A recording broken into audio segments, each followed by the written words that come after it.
Hello, Sunny.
That may have been really loud, but that was the beer opening.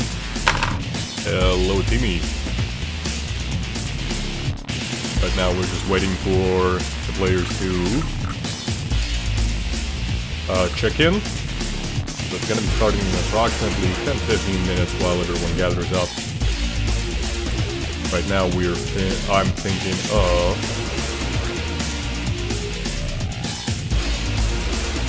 Right now I'm thinking of casting Properly Tested Turtle versus Theoretical Spy, or Freya versus Dripnotic.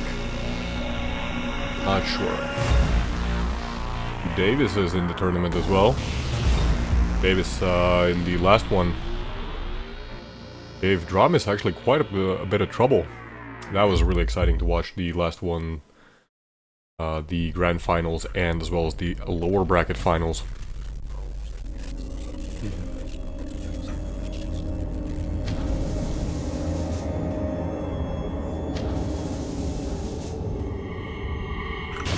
Sonny, you don't want to join the Moonbeam Cup one day yourself?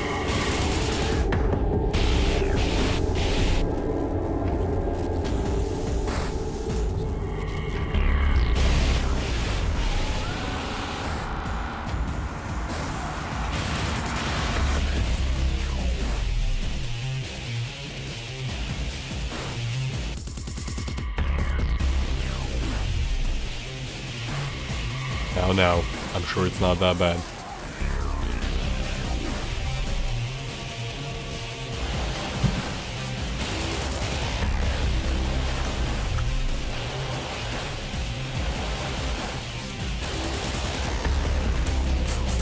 Set this up. Trick you guys, it's a loot box opening stream.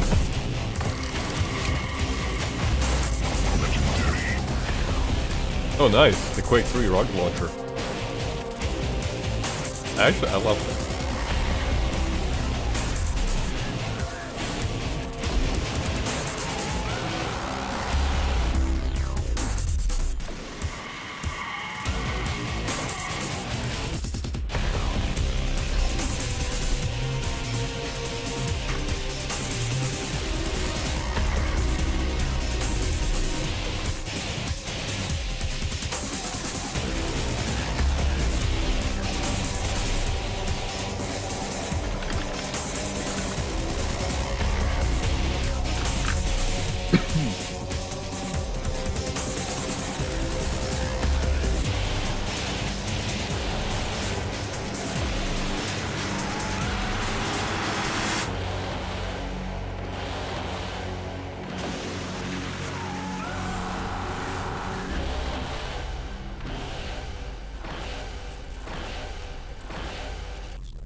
Yeah, it's definitely a bit of a time commitment.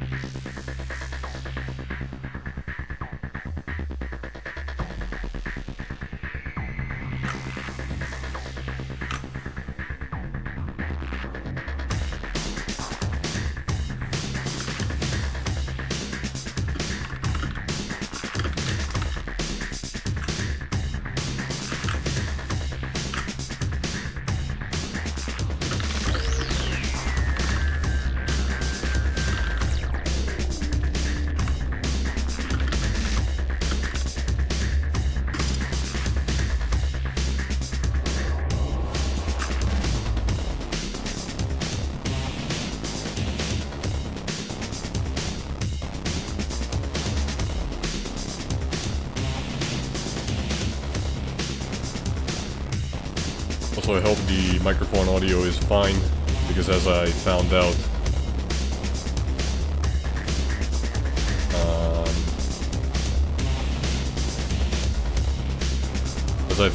on yesterday on Cheftastic stream, like, because I keep changing my audio settings and I keep changing, like, the positioning of my microphone, I found out that, like, I was ridiculously loud, and, like, looking back at the VOD, it's just painful. So unprofessional.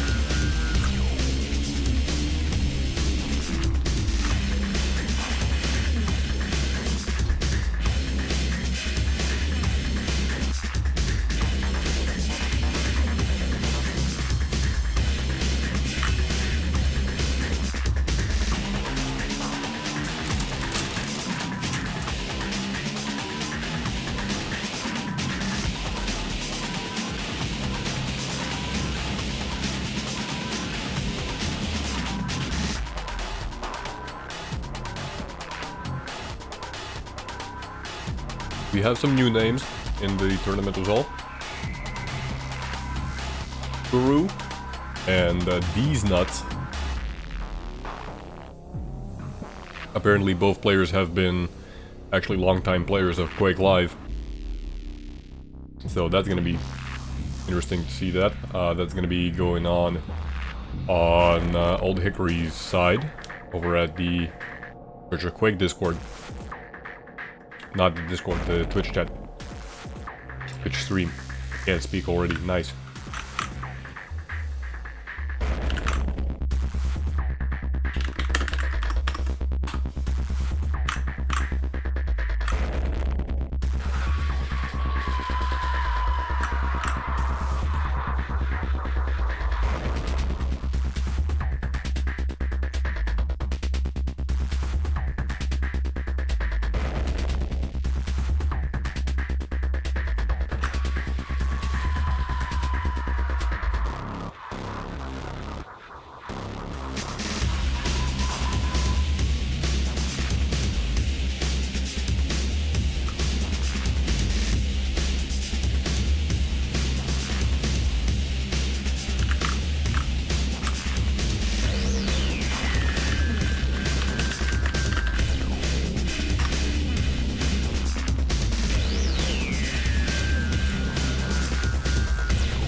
Hello, Crofty.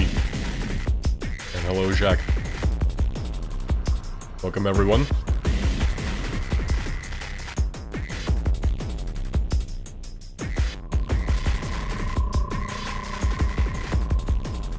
Yeah, that's the Quake 3 soundtrack you're currently listening to.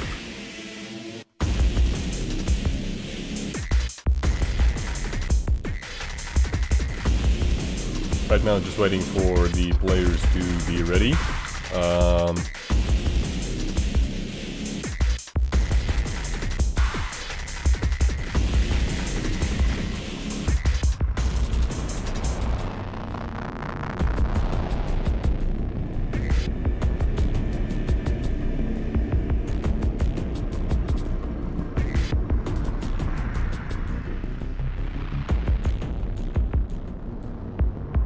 Looking back, yeah, at what we had previously, so we have some returning names, we have some new names. I mentioned earlier, Kuru and These Nuts, apparently, yeah, they're long-time Quake Live players. Like way back in the day. So that's gonna be interesting to see them. That's gonna be happening over at the Church of Quake. Discord, Twitch, I mean. Davis, of course, he went up against Dramis in the grand finals in Moonbeam Cup #1.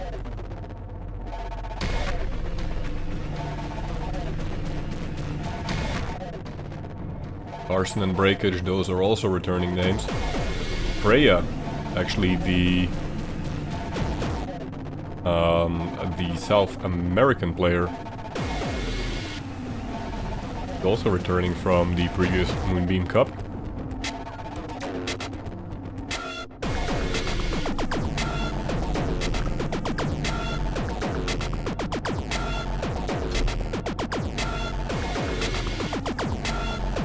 And yeah, this is no longer Quake 3 soundtrack, sorry. There's a lot of songs in the Quake 3 soundtrack that just aren't like...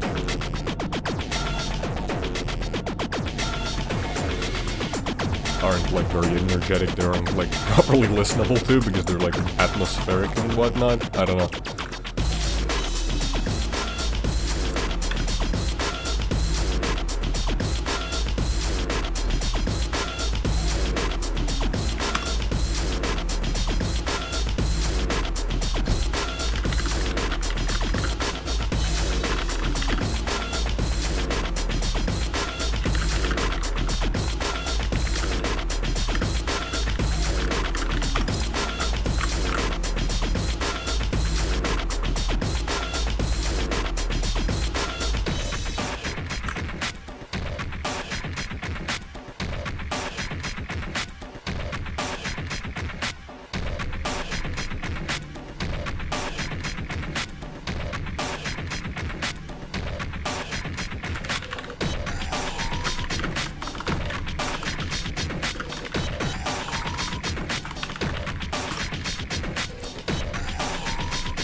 So how is everyone?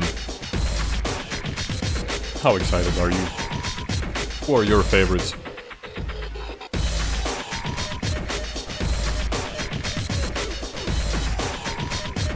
Jack is dead. Why is Jack dead? Sunny's also dead. What's going on?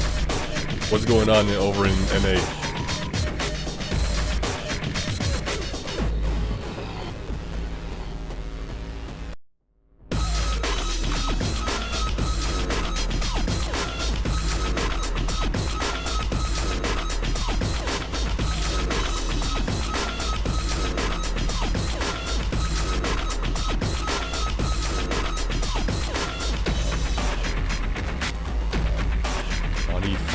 What is Johnny 5? I feel like I'm missing something. Johnny 5. I'm like googling this right now and I have no idea what I'm looking at. What is this?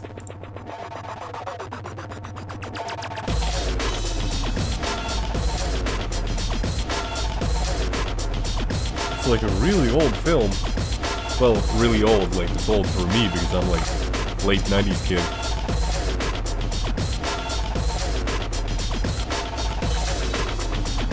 Man, I'm young as hell. I don't know this stuff.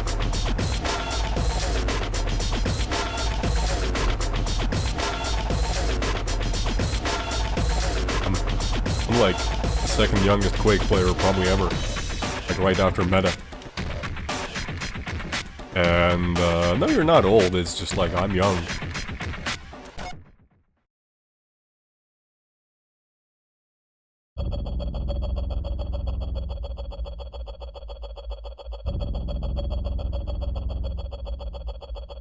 You look at like the average QPL player, and their age is like what? If you average it out, it's like 32, 33, 35.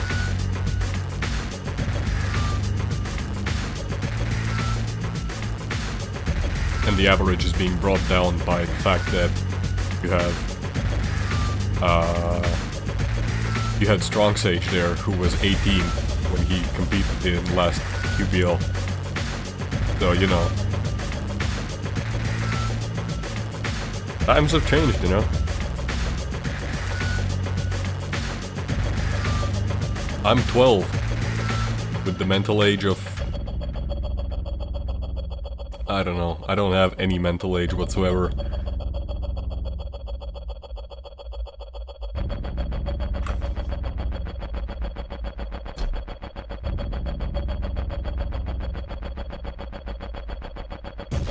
Strong Sage, yeah, as I understand, Strong Sage went on to play in Counter-Strike 2, which, I mean, yeah, it kind of makes sense, you know. He had the talent, and with QPL being cancelled, like, right now I'm just waiting for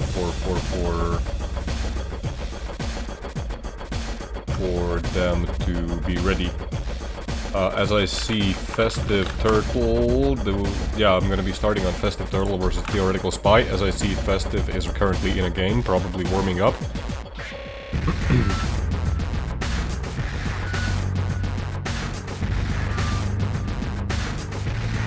So let's just give them the time they need. But yeah, like Strong Sage going over to Counter-Strike 2, it kind of makes sense because the guy's young. He has the talent, he has like all the opportunities right in front of him, and QPO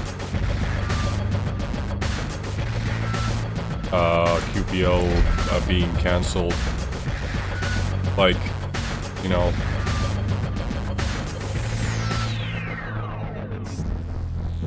he shouldn't let that talent go to waste. And if it means like switching to another game so that he can like actually, you know, fulfill his career, like, yeah, it just makes sense. It's unfortunate that we don't get to see him in more in Quake, but I don't blame him.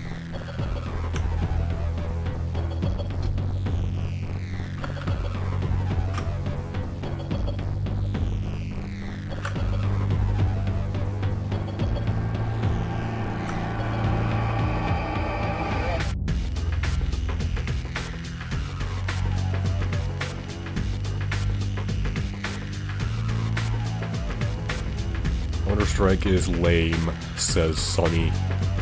I mean, yeah, kinda. It's not a bad game, but it's like there's a lot of really well-designed parts of Counter-Strike that I can appreciate. But yeah, like I tried playing it actually quite recently, and I just realized like, no, the game is not for me anymore.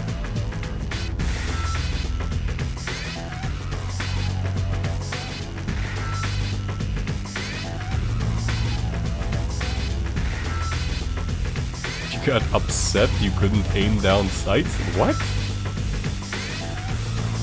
Why would you want to aim down sights?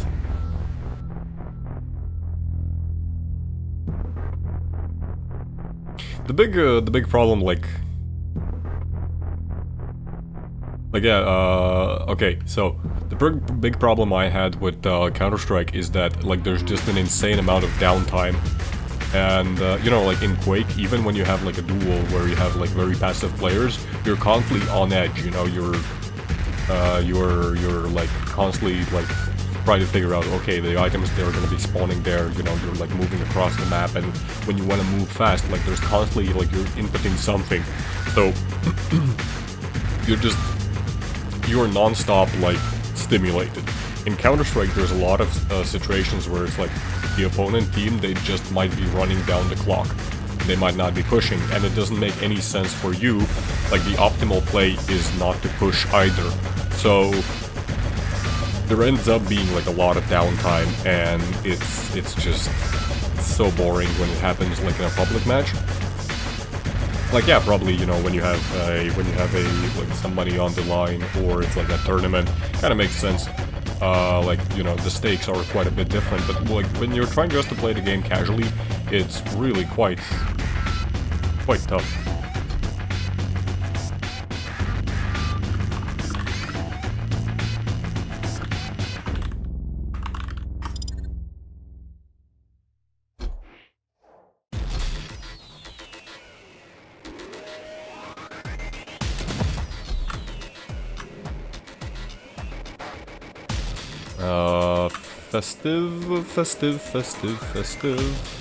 Festive said that they just made the map picks. They sneaked that just right past me.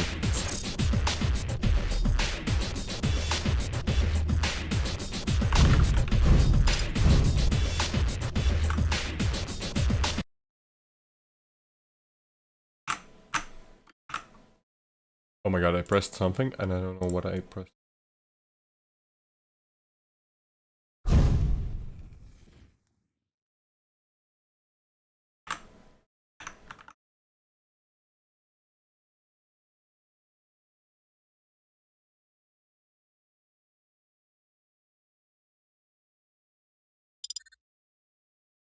So there we go.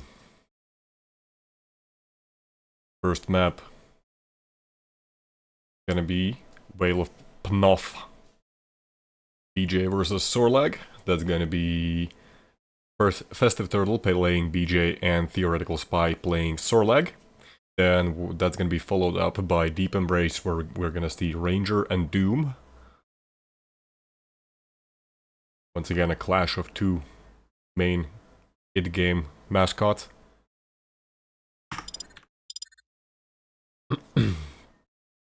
And if it comes down to a tiebreaker, we're going to see Awoken Athena versus Anarchy. Two light champions. Ooh, that might be pretty fun.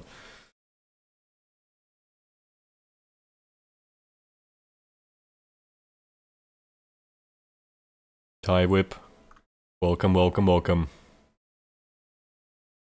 Needle back on the record. Hey, we're about... You have joined the Strog. You have joined the Strog, but where's the thing? Did you guys see the thing?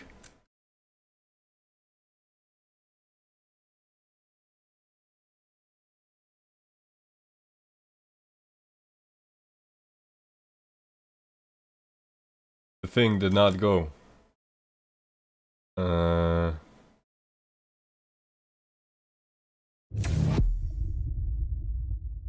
Fuck it, I'll just fix it later. Frog malfunction, yeah.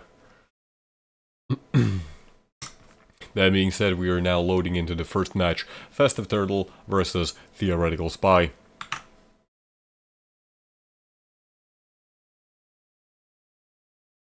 Not escape the Strogification. I'm sorry, I didn't see who it was following, but thank you for the follow regardless.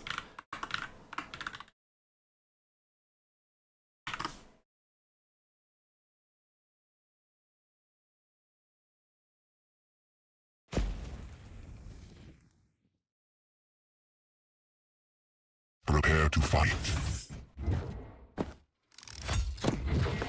Round begins in 3, 2, there we go. 1. I'm gonna be starting on Festive Turtle, the BJ player.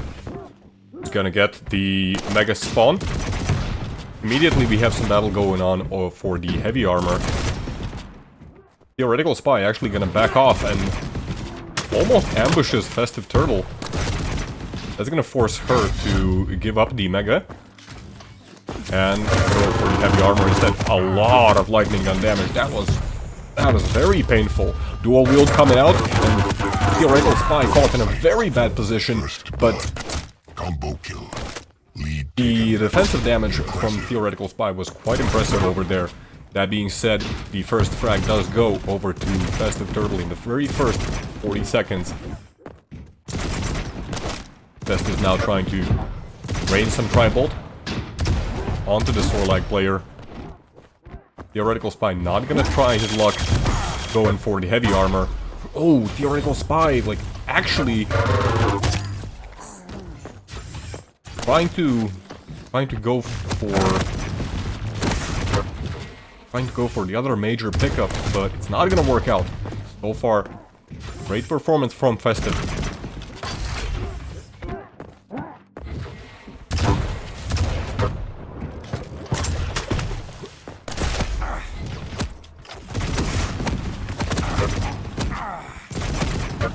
Turtle currently taking some damage from the acid, but oh no, Theoretical Spy dropping down right onto Festive's LG.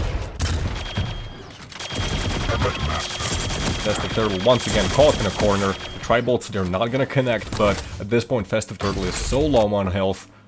Sorry, Theoretical Spy is so low on health that it may have been actually more beneficial to just go in, do as much damage as possible. That being said, they actually are able to stack up.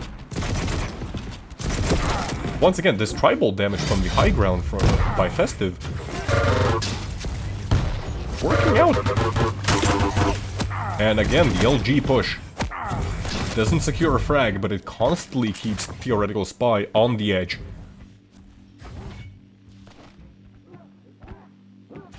Now exactly, what can Theoretical Spy do? Come back. So far, the control has been firmly in Festive's side. Festive now, can she actually get both major items? Dual wield coming out with the Tri-Bolt. Theoretical Spy is ready for it. Takes a lot of damage. That's gonna be a third frag in for Festive Turtle. Not able to do any damage right off the spawn. Theoretical Spy actually turning around and hitting a railgun as they back up. Festive caught off guard with the Tri-Bolt in hand, and that's going to be a kill for Theoretical Spy. Will this be the start of the Sorlag player's comeback? Right off the spawn, Theoretical Spy takes a railgun, does return it, but has to give up the mega health. That being said, Theoretical Spy has been able to secure all of the smaller pickups, so they're still very low, still very healthy, and the... Ooh! I'm gonna say that, like, it's great damage coming out from Theoretical Spy, but that last railgun by Festive, that really sealed the deal. Theoretical Spy not gonna hesitate, just gonna go push in, and not gonna be able to push them back. Dual wield comes out. Not enough. Stack difference just is huge at this point. Is the Lizard from the USA? That's a good question. I'm not sure. Lizard is Lizard. No, that rocket was not good. Theoretical Spy had to get out of there. And now Festive Turtle controlling both major items, and there's a decent split between when they spawn. Prediction rockets coming out and they're not gonna connect. Theoretical Spy wisely backing off at the moment. As soon as he hears rockets coming out. It's gonna come out, but it's just not enough. 5-minute warning. That's gonna be yet another heavy armor. Might have to give up the mega health, especially after that fight. Great rocket, but just not enough. The stacks were very much in favor of Sorlag. right off the spawn. Like, Festive has been able to do quite a lot of damage every time, right off the spawn. Whether it be with the railgun or just pushing in with the rocket launcher like that. And oh no! Stopwatch. Going through the teleporter. Absolutely jibbing. Theoretical Spy. 5-minute warning. 3 frag difference. No damage by Theoretical Spy. And Festive's gonna go back through the teleporter and continue the pursuit. Great rocket, great combo. Festive actually quite a bit earlier for the Mega, and that's gonna mean the Heavy is gonna go over to the Sorlag player.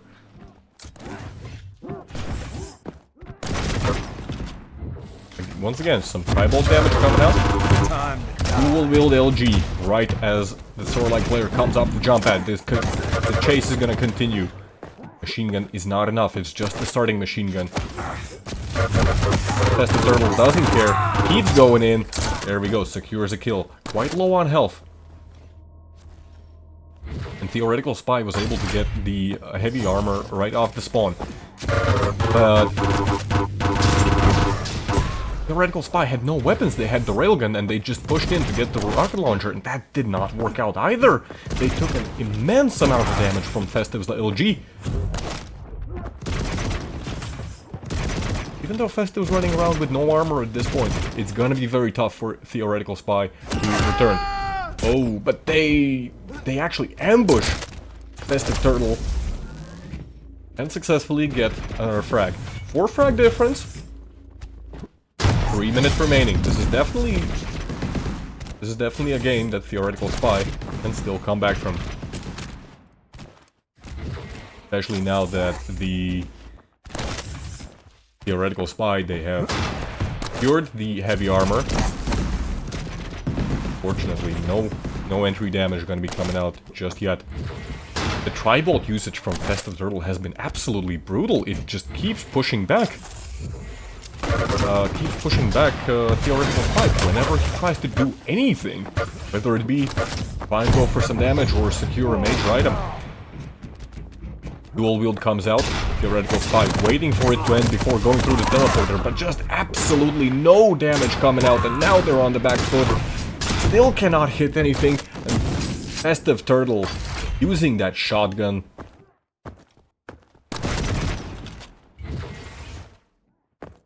I wanted to say something about a joke about hunting ducks, but the lizard is not a duck, so I'm not sure where I'm going with this.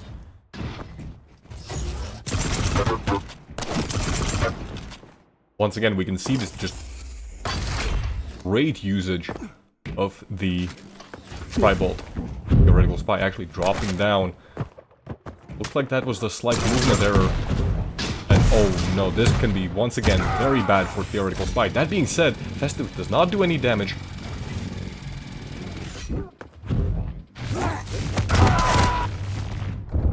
One minute remaining, 4 frags. It's actually possible on this map. It's still possible.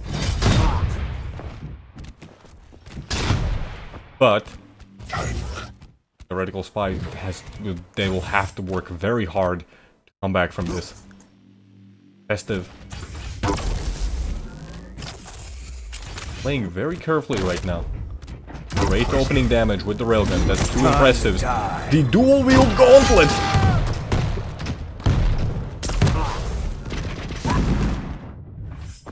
The dual wield gauntlet at the teleporter. Theoretical Spy had to go in there. There was no choice. They just don't have the time anymore. And with 15 seconds remaining and a 5 frag difference, this looks like it's gonna be game going over to Festive Turtle.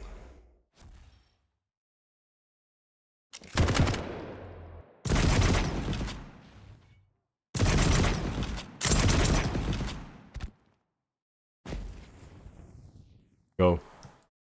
GG's cold. Very well played. Very well played by Festive Turtle. Just not allowing the Theoretical Spy to do anything. Almost 1000 damage with the Tribolt.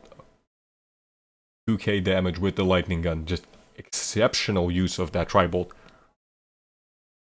Really felt like Theoretical Spy could not go anywhere at all.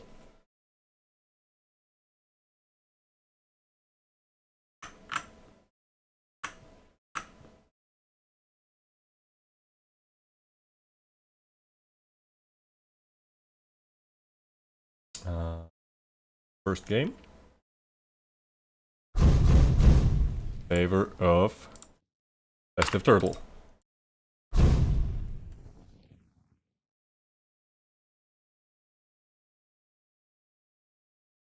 Hola.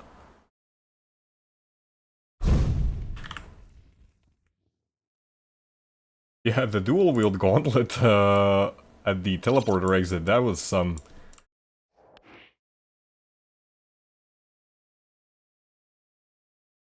That was some... I don't want to say disrespectful, but that was a move that you cannot really just ignore.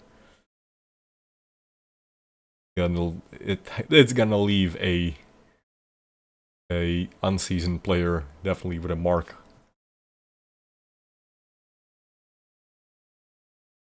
Hopefully, Theoretical Spy they can recover. Hopefully, they're not very prone to tilting. Gonna be a new map. You have to throw away whatever happened, the previous one, and just start fresh.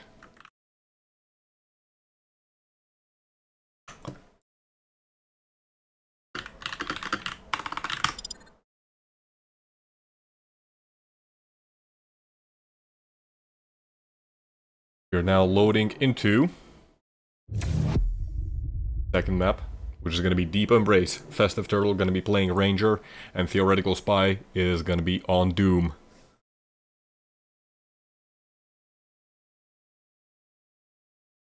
Theoretical Spy definitely had a comeback potential over there, but just very unfortunate positioning made him very susceptible to all of that tribal damage.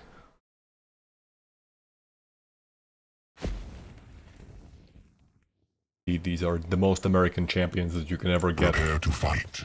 In fact. Round begins in 3, 2, 1. Oops. Fight. Theoretical Spy might have to restart the game. Apparently their mouse is not working correctly. Well, let's go. Just gonna go back to the lobby.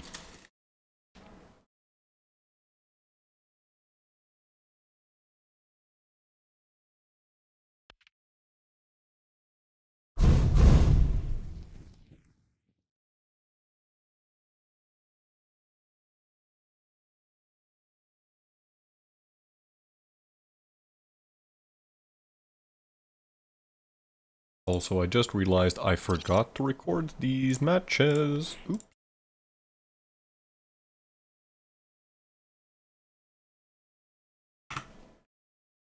Well, while the players are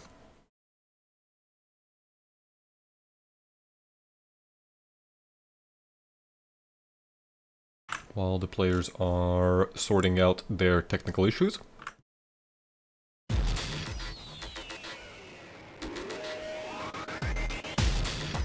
take a look at what's going to be the situation with the brackets. Looks like we already have some players who have finished their matches. So Preya won against Hypnotic 2-0. Preya is going to be going up against Davis.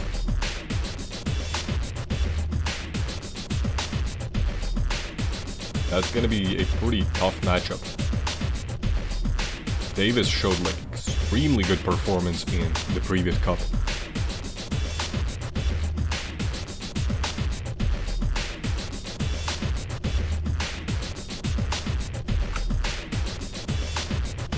Twitch versus Clive. Twitch reigns supreme over there, also with a 2-0 victory. Who's going to be going up against Proto Animal afterwards. like Kuru and These Nuts. That's hell of a nickname, These Nuts. They're still playing their game. And right now we are waiting for Festive Turtle and Theoretical Spy to sort out some technical issues so that they can continue with map number 2.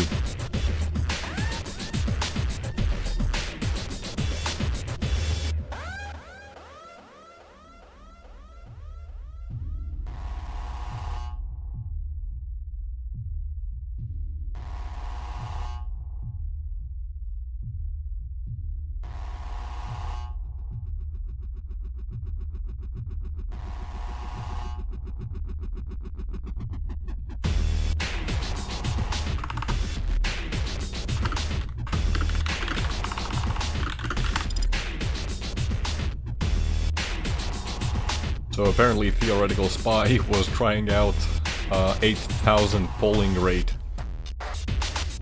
on their mouse, which may have been causing some issues.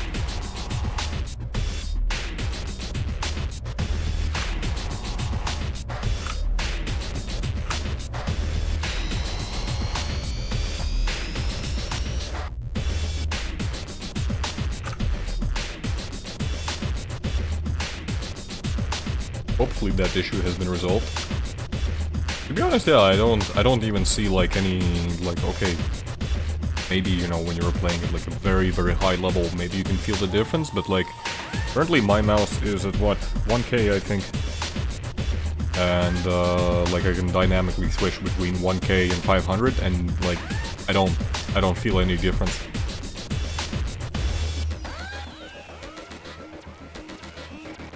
And a fun fact going during matches. Oh boy. And a fun fact.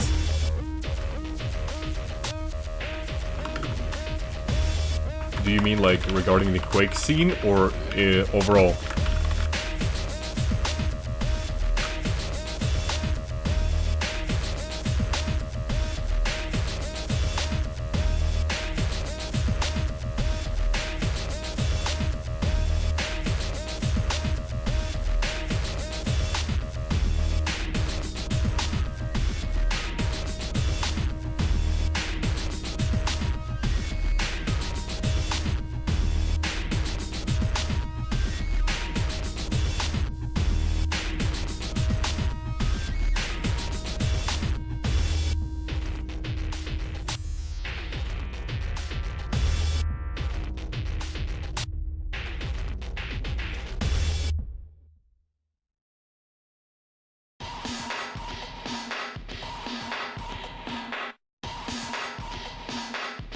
That is true, in Canada milk does come in bags. Yeah, there are at least 9. The legends say there might be even like a few dozen of them.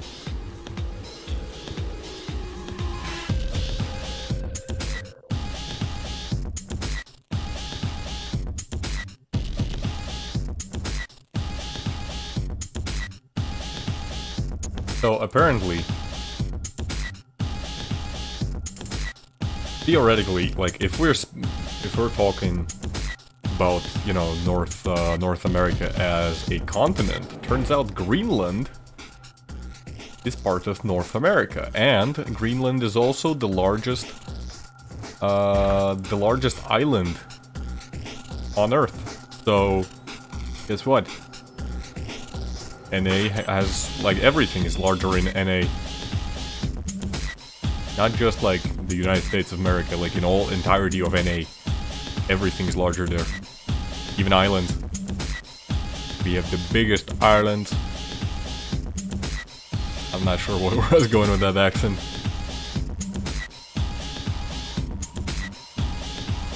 Enjoy this soundtrack from Bandits Phoenix Rising, which is a very obscure game created by Grin, who went on later to create, the developer later went on to create Payday.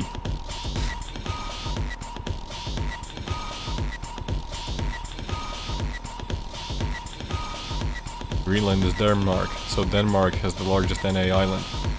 I mean, or the way you can look at it is that Denmark is part of NA. Clearly the Danes, they're just Americans in disguise. Trying their hardest to hide it. They don't want to admit it, but we all know the truth. Cue the X-Files theme. I'm not gonna do it, I'm gonna get copyright sued out of existence.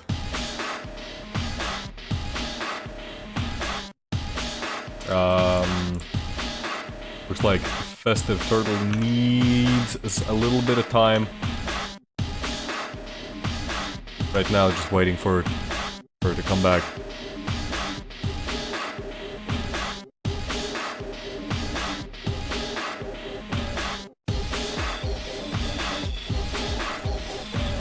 Let's see what other fun facts we can find about NA.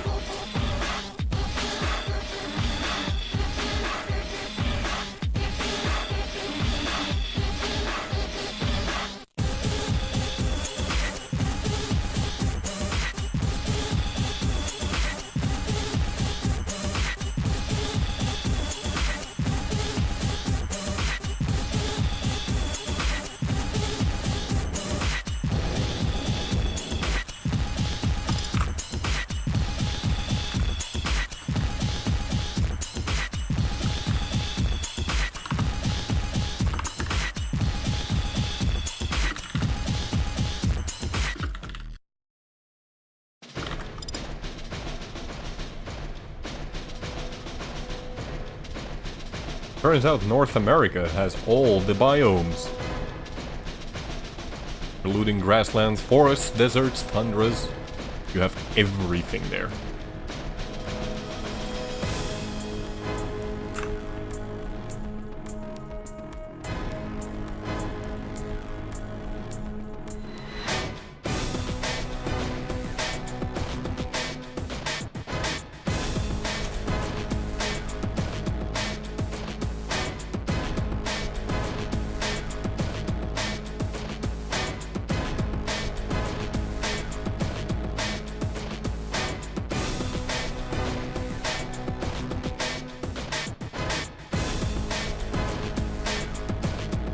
Wait, what? The Statue of Liberty is apparently in New York and New Jersey?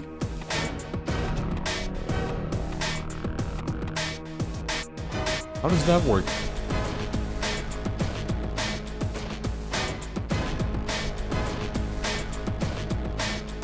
I don't get this.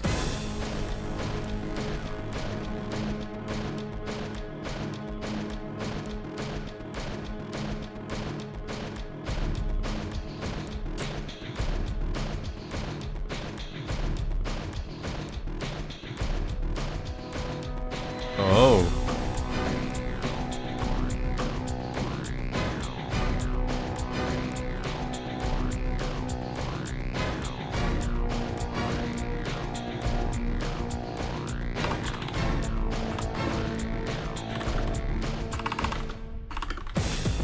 Festive Turtle is back.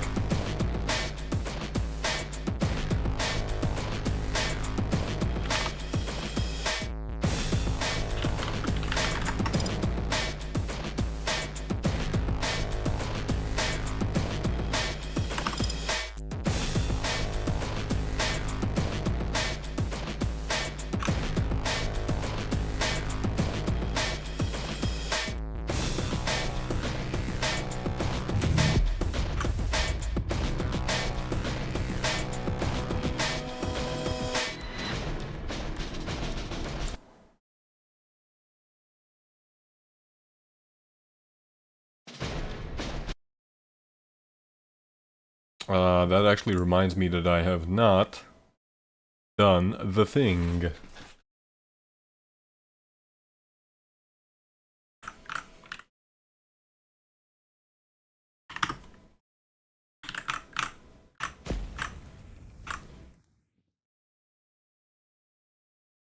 Prepare to fight.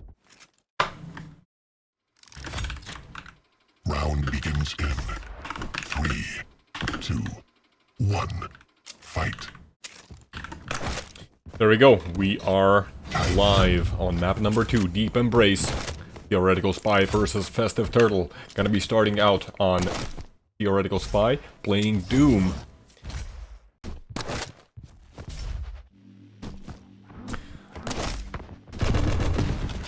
Deep Embrace can be very punishing map.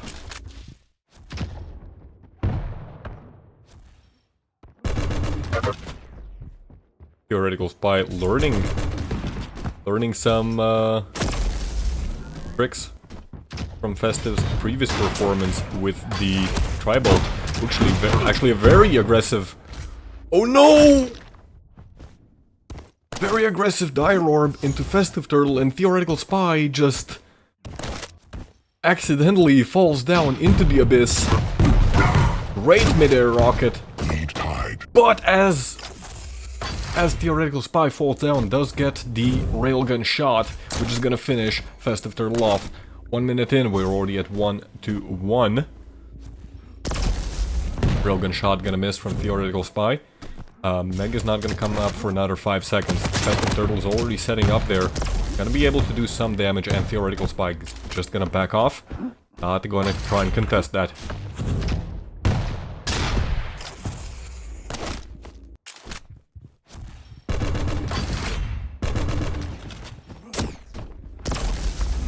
Caught a little off guard, gets a free railgun shot, and Theoretical Spy unable to return anything. Gonna be able to at least deny the heavy armor, but Festive Turtle just going in with the lightning gun and finishing off the kill.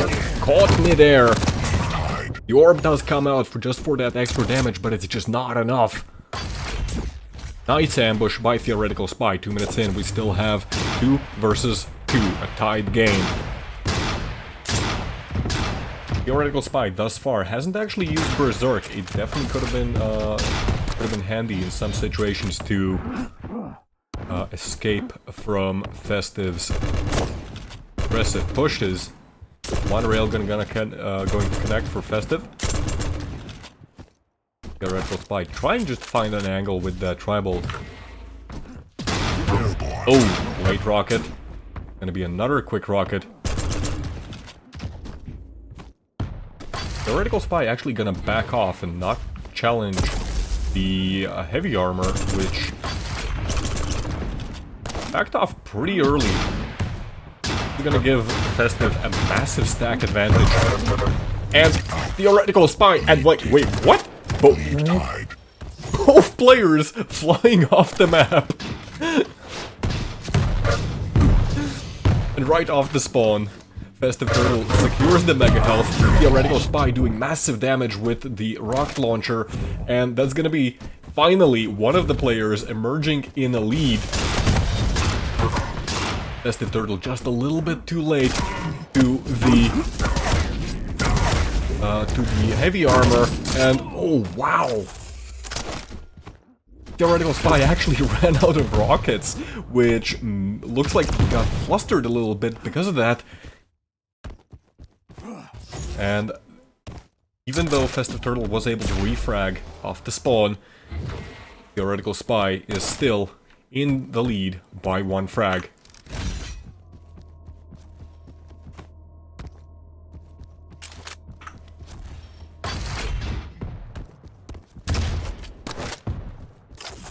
Gonna be a bit of a slowdown in the action. Both players taking it quite careful. Festive Turtle looking around where exactly they can find Theoretical Spy, but he's nowhere to be seen. He's chilling around the lower area, gonna come out the jump pad. That may have been a mistake. Only one rocket going to just partially connect, do some splash damage, and that's about it. That being said, Festive Turtle now controlling both major items. The split between the items is also quite favorable for her. A lot of lightning gun damage, and there's just nothing coming out from Theoretical Spy. There we go. 5-5. And Festive actually took barely any damage in that confrontation. Lightning gun push coming out from Festive. Not gonna connect just yet. Theoretical Spy doesn't really have a whole lot of weapons.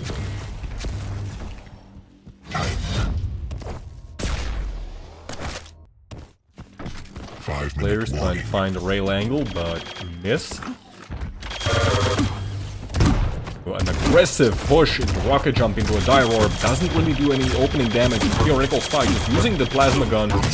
Oh, but the rockets are on point by Festive Turtle. That's gonna secure her yet another frag, and the lead is gonna go. Just one frag, but still the lead is gonna go in over to Festive Turtle. Theoretical Spy trying to make a Hail Mary push to get the heavy armor, but it's not gonna work out, and once again just caught with the lightning gun. Festive actually having trouble connecting that last railgun shot, whereas Theoretical Spy just going in with the shotgun without any fear. No regard for his own safety. Berserk's gonna come out to secure the heavy armor a little bit quicker. Gets caught in midair with the lightning gun. These lightning gun traps by Festive Turtle, they have been great.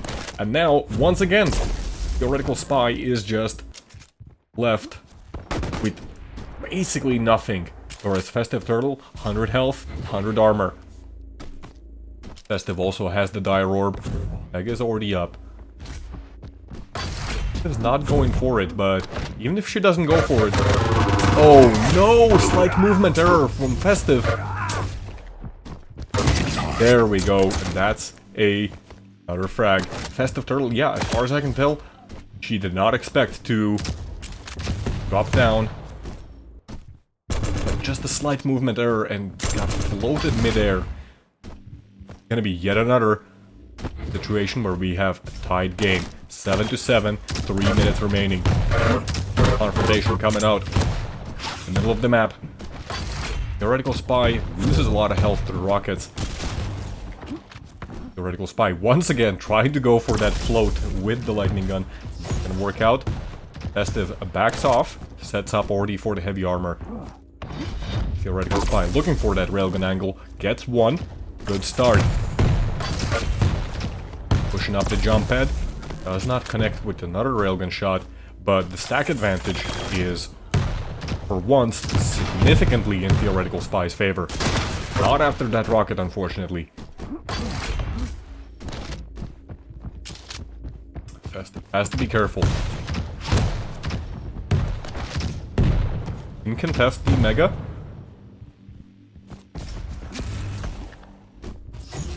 But he's gonna back off. Once again, just going for the safe option, which is to retreat over to the heavy armor, which both major items, they're spawning at approximately the same time. Tribolt coming out. Oh, nice. 50 damage coming out from the Tribolt. That's going to soften up Festive Turtle just a little bit. Takes a rocket in return, however. Attacks are approximately equal. Oh no, Theoretical Spy takes a rocket directly to his face. And once again, we're in the same situation where Festive Turtle setting up for the Mega. Actually, quite a lot of damage coming out. And for once, this might be an opening for Festive. Unreturned railgun shot. That's not what Festive needed.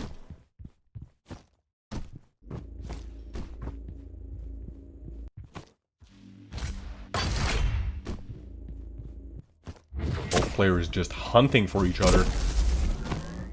Festive hits a rail, unreturned by Theoretical Spy. 1 minute remaining, we're still tied, 7-7. 1 minute warning. Theoretical Spy jumping over to the heavy.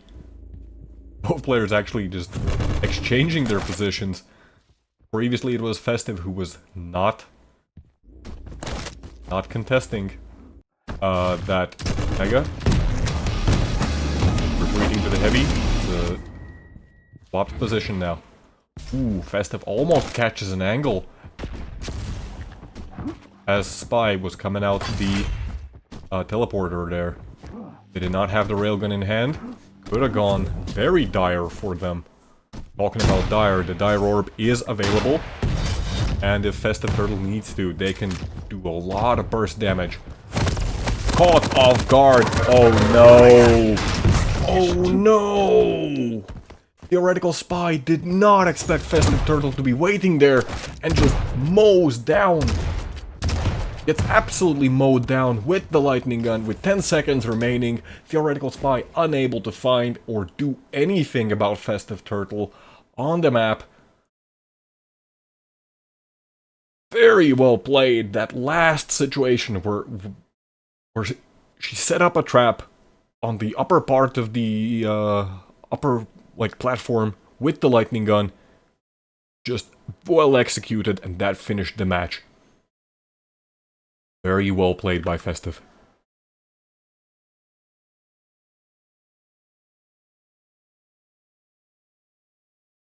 That's 2-0. Festive's gonna proceed to round 2, where they're gonna be playing against Breakage. Freya actually won against Davis? What?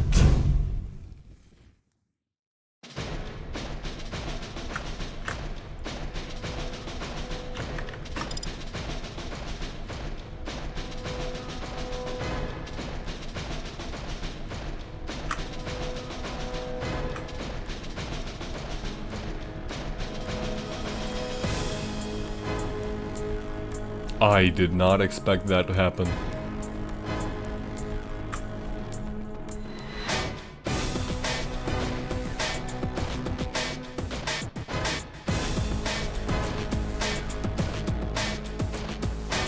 Davis gets thrown over to the loser's bracket the first match he plays. Okay.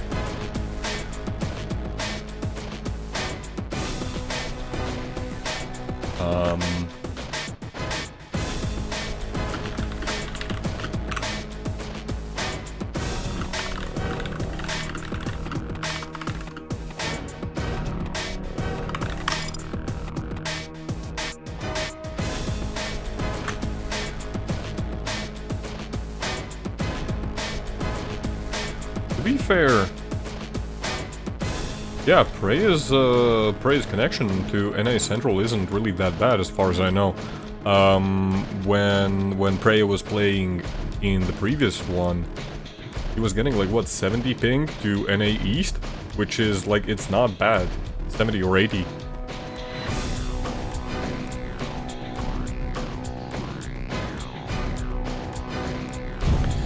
We're gonna go ahead with Breakage versus Festive Turtle in the next one. Breakage has joined the lobby.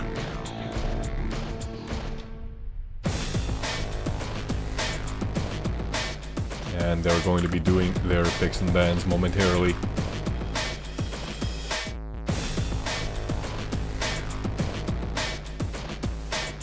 I'm praying we someday get map tools for Quake like Doom Eternal. God. Yeah, that would be amazing. I wish we also had something like that.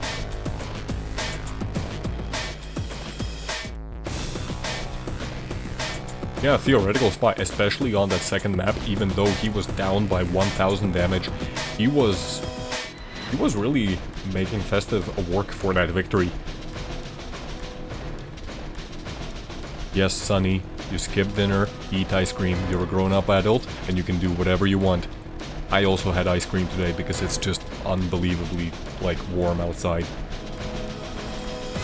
It's actually kind of annoying.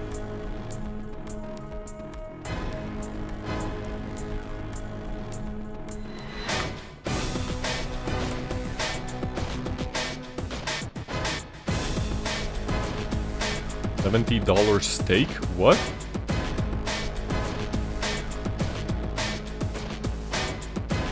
What are you guys talking about?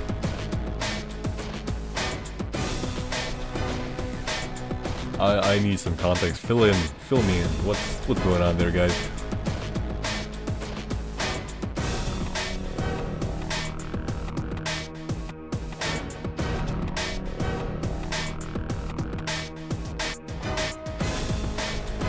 $70 delivery steak. What?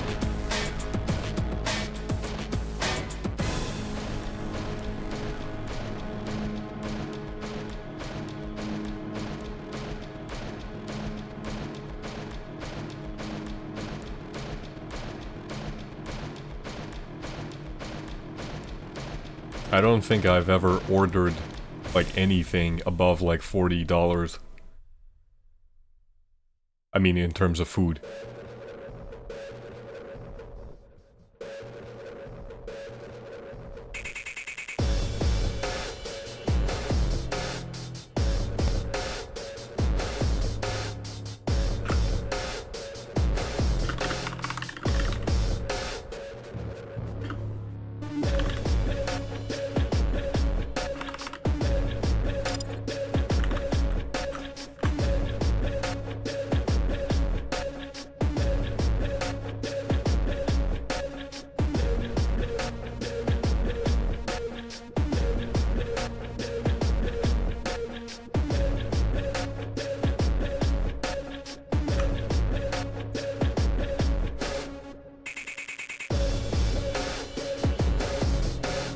Crofty groove in there.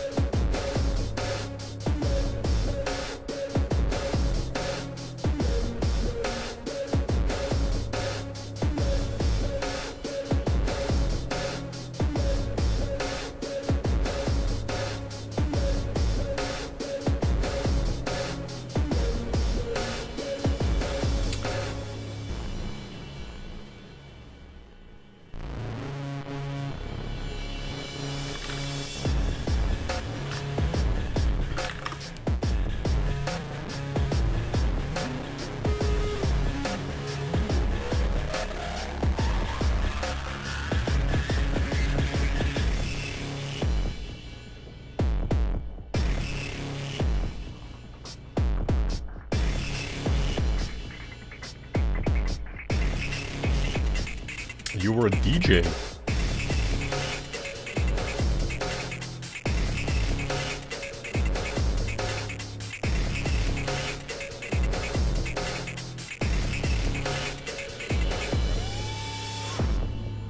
Back in the day, so that's like what, when you were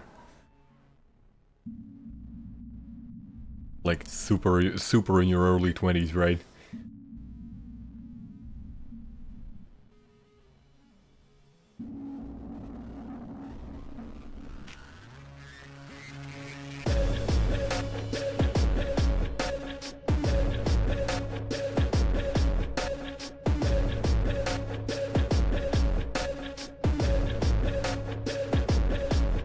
Players unfortunately have not provided me with the picks and bans.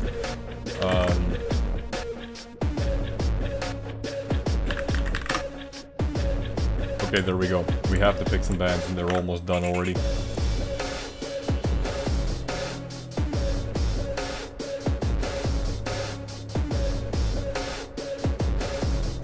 Festive Turtle versus Breakage in round 2.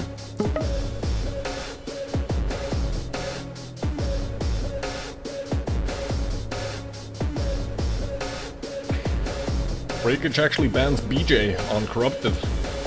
We saw earlier that, yeah, Festive's BJ on Veil, it was absolutely brutal.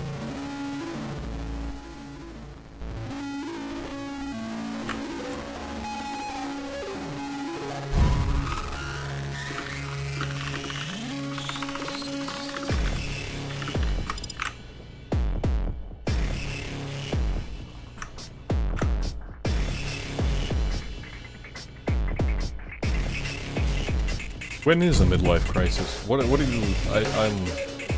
I'm so young, I don't even know what even is a midlife crisis.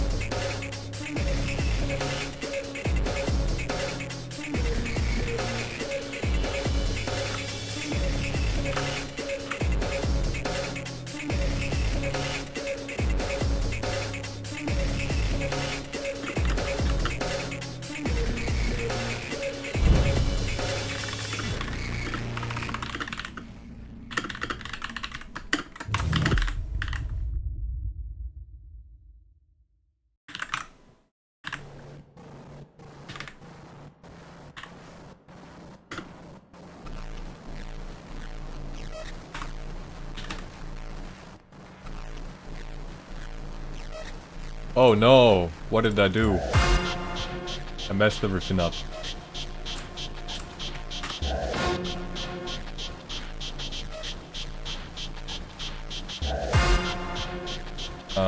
We are loading right now into...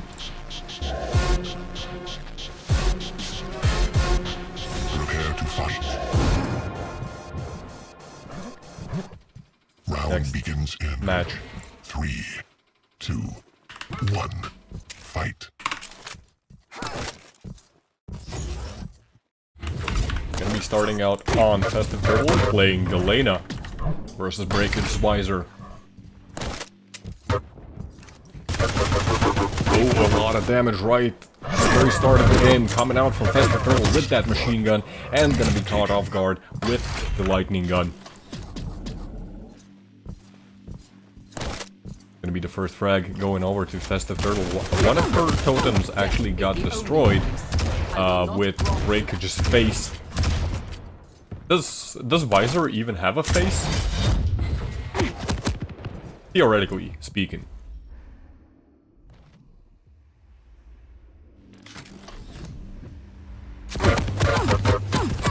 Gonna be a confrontation in the middle of the map.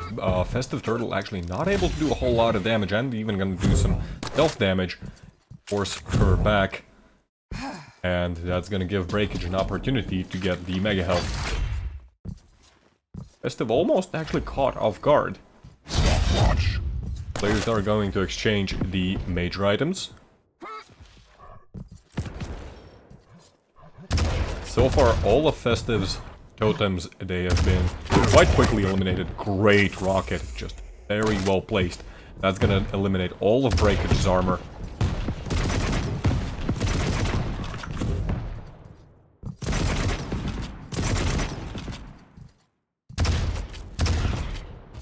And that said, here we go. Festive Turtle now able to secure the Mega Health for herself.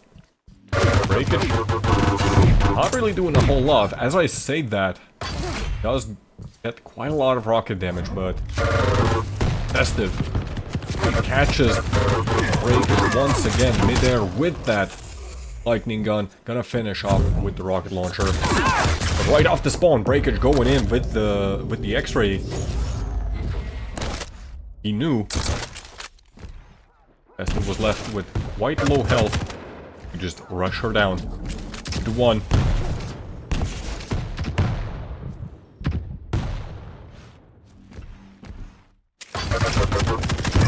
Breakage drops down with the heavy machine gun to try get some damage. Unfortunately, Festive Turtle was ready for that and rains rockets down.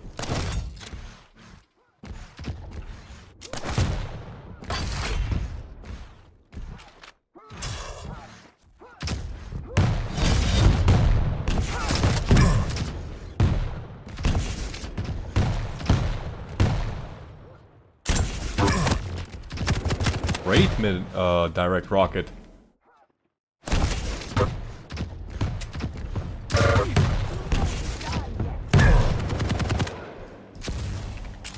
Festive Turtle now caught in a pretty precarious spot. Breakage knows where Festive was, but actually opted to drop down. Maybe would have been better to just get an angle with the machine gun. Get some early damage. Festive Turtle with that is going to be able to steal off the heavy armor. Great! Once again, these defensive rockets by Festive Turtle, they are working out perfectly.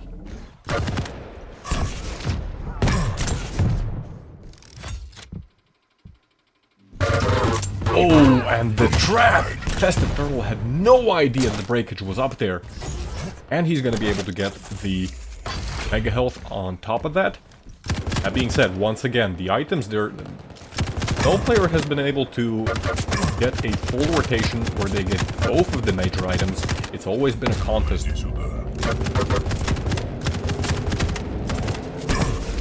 Some damage from range coming out from Breakage, but actually he just jumps into the nail gun fire. And he jumps into the totem.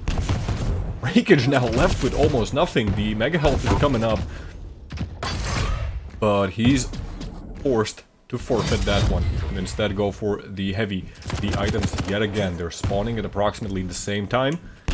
Neither player is able to establish dominance. Great use of the X-ray vision. Festive Turtle a little impatient, taken. Jumps down, and Breakage was right there to intercept.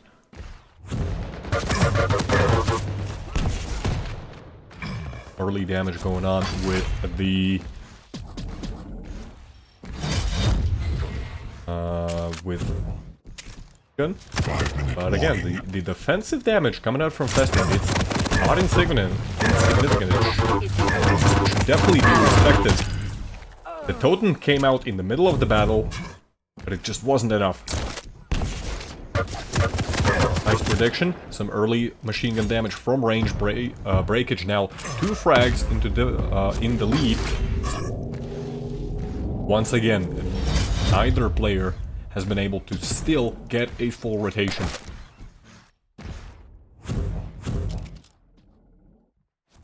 Abilities are gonna be on cooldown for a moment.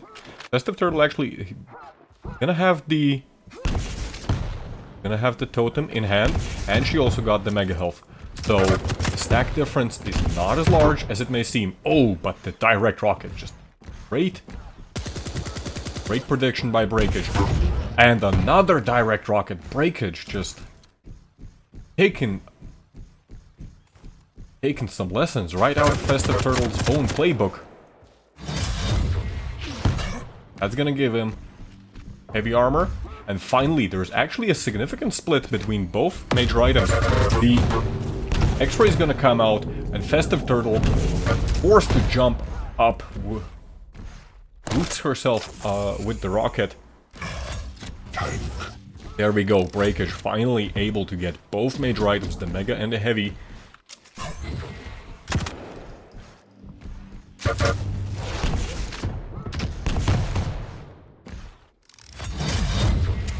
And another Heavy going over to Breakage.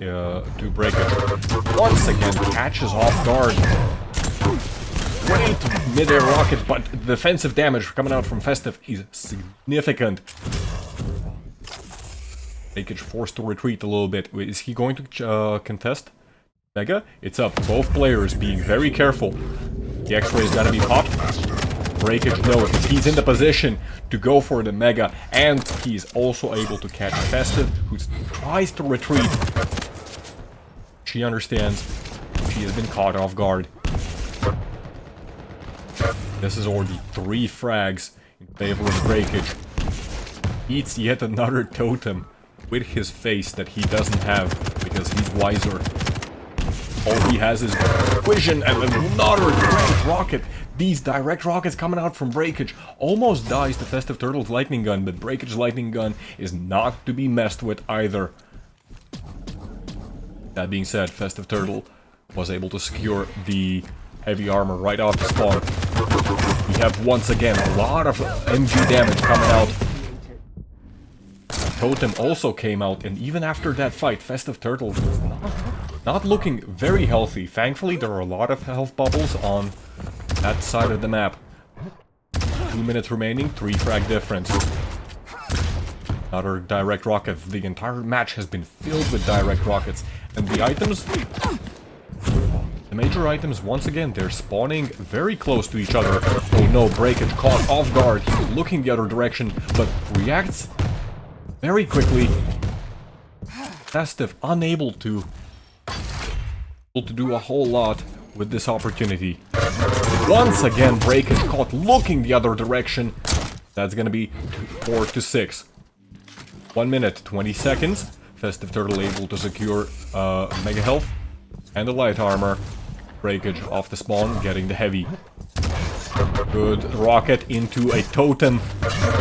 And the lightning gun push. Perfectly done by Festive Turtle. Going to the red room to try and anticipate the spawn. Unfortunately, Breakage is not going to spawn there. He's actually in the middle of the map, going for the rocket launcher. 1 frag difference and 1 minute. Festive Turtle has all the opportunity to take it to a tied game. Then either finish it off, depending on how the last fight goes, or take it into overtime. Festive Turtle looking for Breakage. Breakage playing very slowly over at Banana. Festive Turtle collecting that light armor before going in for the kill. Actually throws the totem into Breakage. Oh no! And the last push, it doesn't work out with 15 seconds remaining. That's gonna be a 2-frag difference in favor of Breakage, who also has the X-ray vision. He's just gonna be running away. And he also collects all of the major items. That's GG.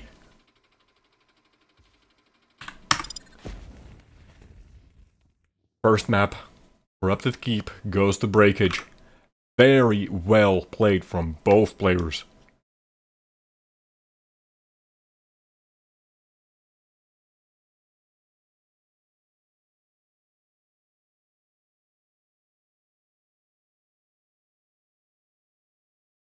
Breakage with 1.4 thousand damage with the heavy machine gun.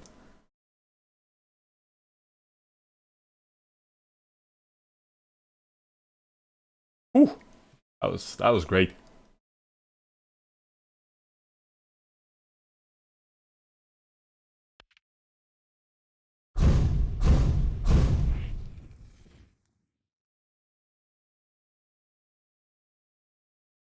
Yeah, Tribolt didn't play a whole lot this match.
Prepare to fight.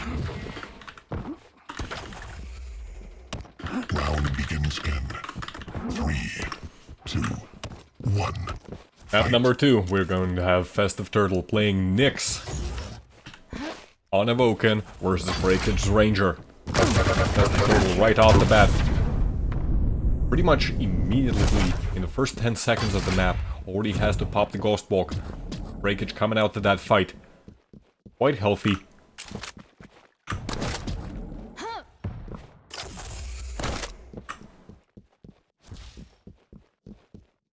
Did I change this? Yes, I did change this.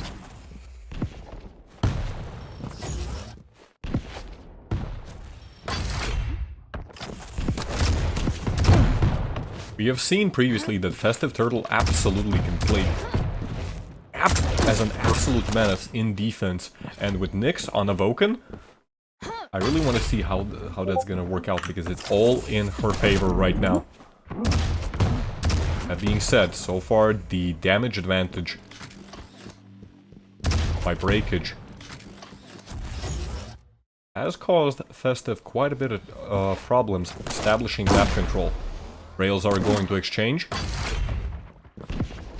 Great prediction rocket by Breakage. Heard Festive picking up that light armor, going over to the middle of the map. Gets the Tribolt. Might be a confrontation coming up soon. There we go. Breakage looking for a rail angle. Misses, unfortunately. A lot of lightning gun damage. The orb comes out. It confuses Festive just for a moment, but it's not enough to score a frag. Undeterred, Festive gets the first blood. Minute and a half in. Secures the Mega. Secures the Heavy. Now Breakage is on the back foot. He even used the orb for that, just as a distraction.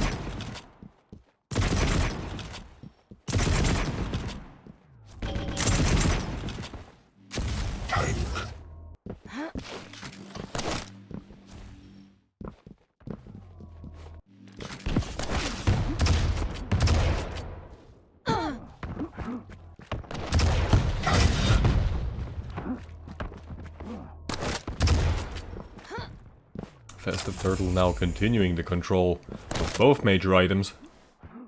Breakage, he has the orb and he's setting up a trap in the middle of the map. Festive actually going invisible. Catches Breakage a little off guard. Once again, gonna be trying to get some damage with the Tribolt. Picks up the Mega. Looking for that rail angle. Pushes in with the lightning and Breakage is not ready for that. He had the railgun out. Looking for a long-range engagement, but that's just not gonna work. That's 2 frags now in favor of Festive Turtle. Great plays so far. Breakage unable to achieve a whole lot.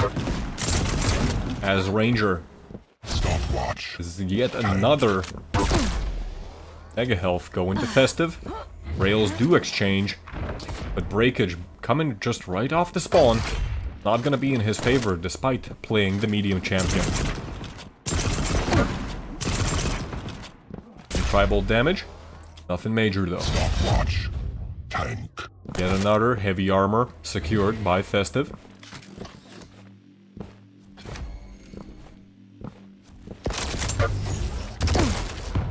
Gets the Mega Health. Does take a railgun shot after she picks it up. Breakage staying around a little bit, but not gonna try his luck. He's looking the wrong direction actually. He drops down to the heavy. He's a little bit early and Festive. If she wants to, she can do a lot of damage. Does not make the right read on his position and takes a lot of damage in the process. Forced to rocket jump to just get away. Thankfully, there was the light armor in the middle of the map. Breakage pushing in, trying to contest the Mega Health. That's the Turtle, wisely at the very last moment, popping that Ghost Walk and resetting the entire situation. Oh, great catch by Breakage. And there we go, a rocket jump by Breakage up to the railgun platform. That's going to be converted into his first frag 4 minutes into the game. Gets the Mega, he gets the heavy and catches off guard Festive, who was already setting up for the Mega a little bit too early. That's going to be a tied game, 4.5 minutes in. Festive Turtle now completely left without any armor. Breakage not playing very aggressive. He's just looking out where Festive might be coming from. 5-minute warning. Ooh. Tank. But I hit that rocket through that little window.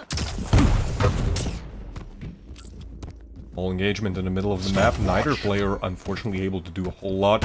Great prediction by Breakage. We saw him do this quite a lot in the previous cup as well.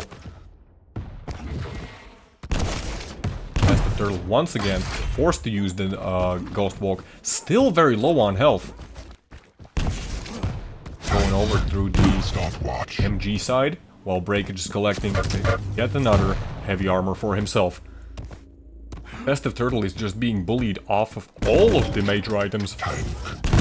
And Festive, probably at this point, what she has to do is she has to find an angle where Breakage does not expect her to be. Get a few railgun shots. Live off of those light armors. That Breakage's play right now is exactly countering Festive.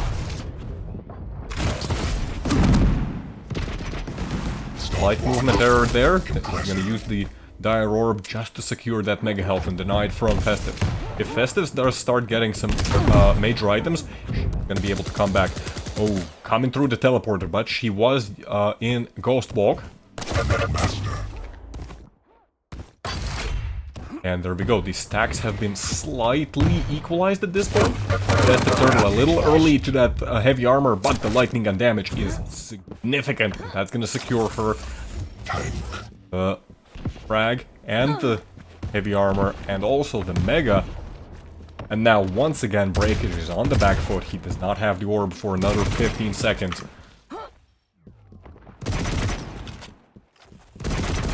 Festive Turtle just poking around with that tribal, trying to get some information. That's that Breakage might be over at the heavy, which he is. Takes quite a bit of rocket damage, but Breakage just great job with that railgun. He's looking for yet another railgun angle. Breakage already pushing in. Little crazy. But maybe he's starting to feel the pressure already. He has to bait out those Ghost Walks. Oh, great rockets by Breakage on the offensive. Ghost Walk is gonna be popped. Festive very low on health. And the rocket jump by Breakage up to middle. Catches Festive completely off guard. Secures himself the Mega and the Heavy. Goes for a rocket jump to just get across the map as fast as possible. It's once again tied 3-3, 2 minutes remaining.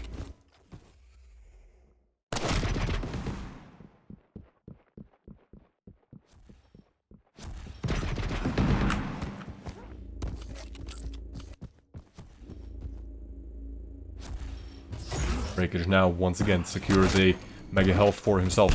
Festive forced to move away. Caught actually in that little corner with the light armor.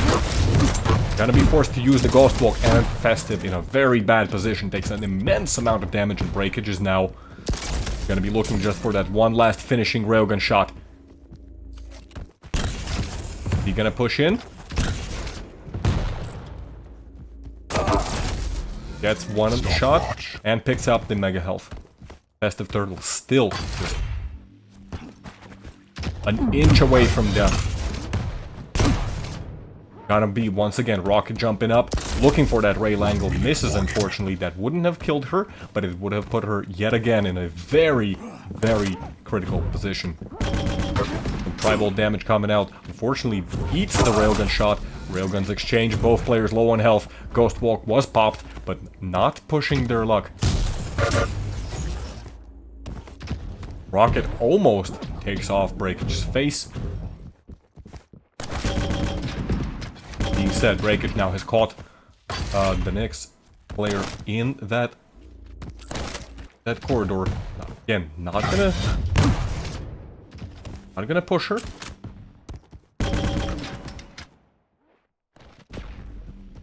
Looking for another opportunity. Just gonna be starving her of resources as much as possible. Tries to go for the rail. Misses. We are 10 seconds away from overtime. Festive Turtle in this position definitely wants to go for the overtime. He's not in the place to start making frags at the moment. That being said, one rail does go connect with Breakage. Breakage pushing in. Dire Orb comes out. Lots of damage by Breakage, but the defensive rockets once again. Well done by Festive. In the very first few seconds of the overtime, Festive's able to close down the match.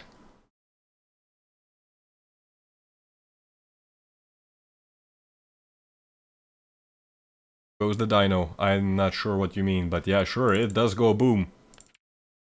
It sure go booming.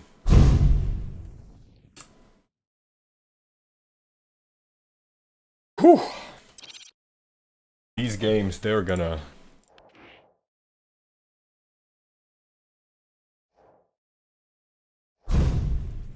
make me go crazy. We are gonna be going over to the tiebreaker, which is gonna be Ruins of Sarnath. DK versus Sorlag. Or, I guess from our perspective, it's Sorlag versus DK. Old Hickory?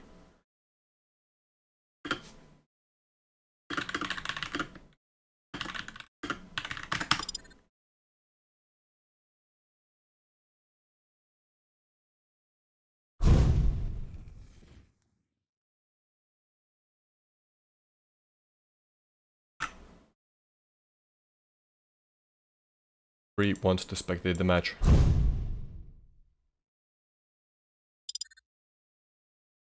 And we shall give him this opportunity. Hey Tones, how are you? Tones also wants to watch the map. Very well.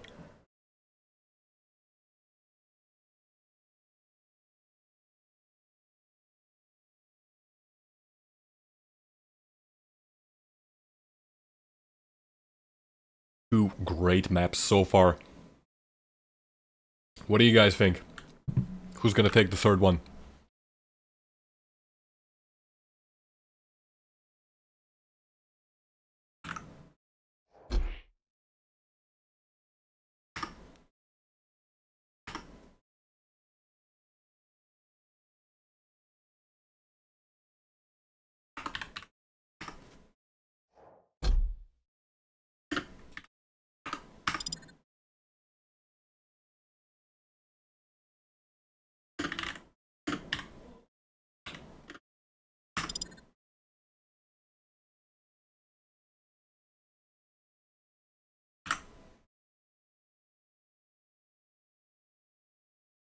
Crafty saying that it might go towards Turtle.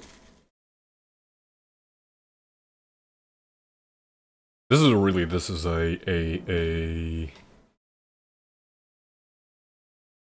yeah, this is a tough match to decide. Both games have been very close and they've both been really exciting. Good luck. Have fun. Writing to me on Steam, huh? Why are you doing this?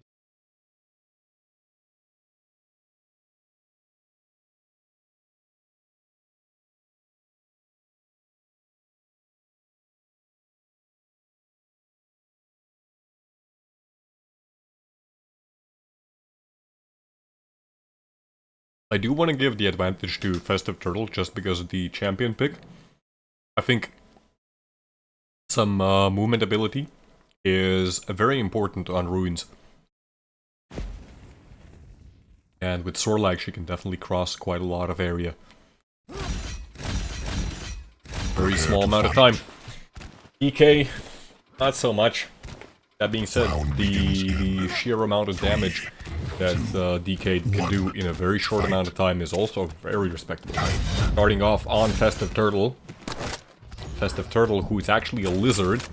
Our turtle of lizards. Well, that's something.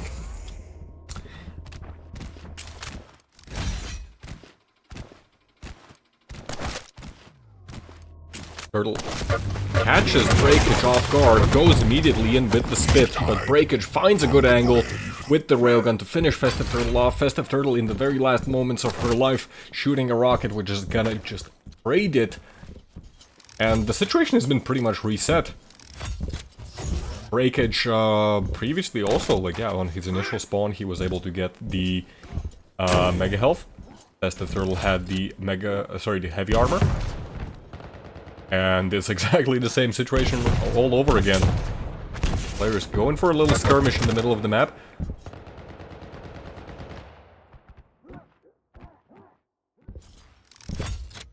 Heavy's gonna be up, and that's gonna be once again going over to Festive. Breakage setting up for the Mega. Oh, but Festive might be able to catch. Never mind. Goes away to the lightning gun room.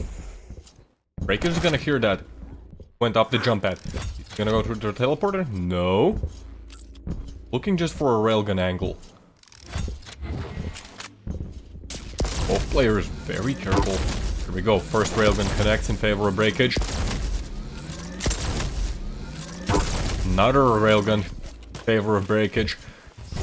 Festive denying the area with the spit. The Venom. And Festive retreating all the way back to collect that heavy armor. Both items spawning approximately at the same time. Railguns do not exchange.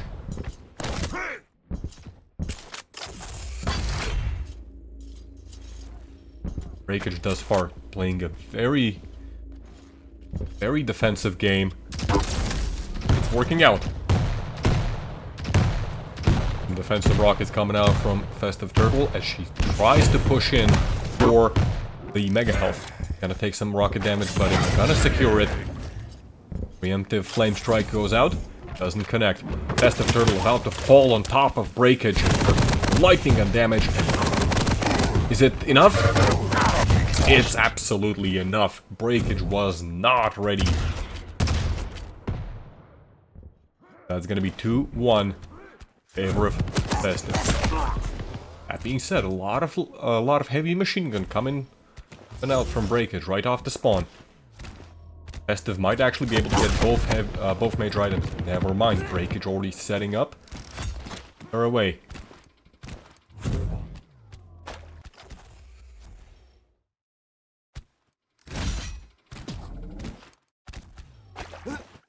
Festive's gonna have to live off these light armors.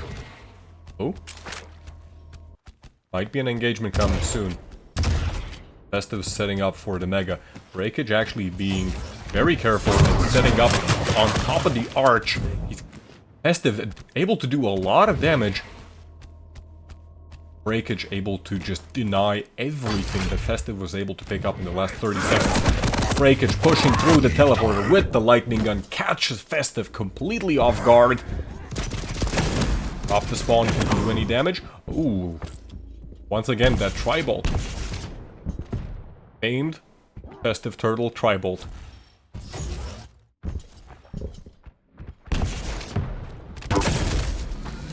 Players gonna exchange rails. Breakage. Oh no, breakage actually falling down.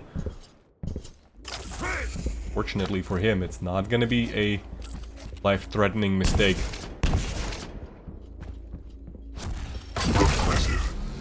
To secure the light armor, and he's gonna be there in time to get to the mega health as well. Takes the spit, that's fine. He has the mega health to retreat to. And Festive Turtle in the meantime is able to collect the heavy. So far, yeah, none of the players have been able to establish dominance of either, of both of the major items.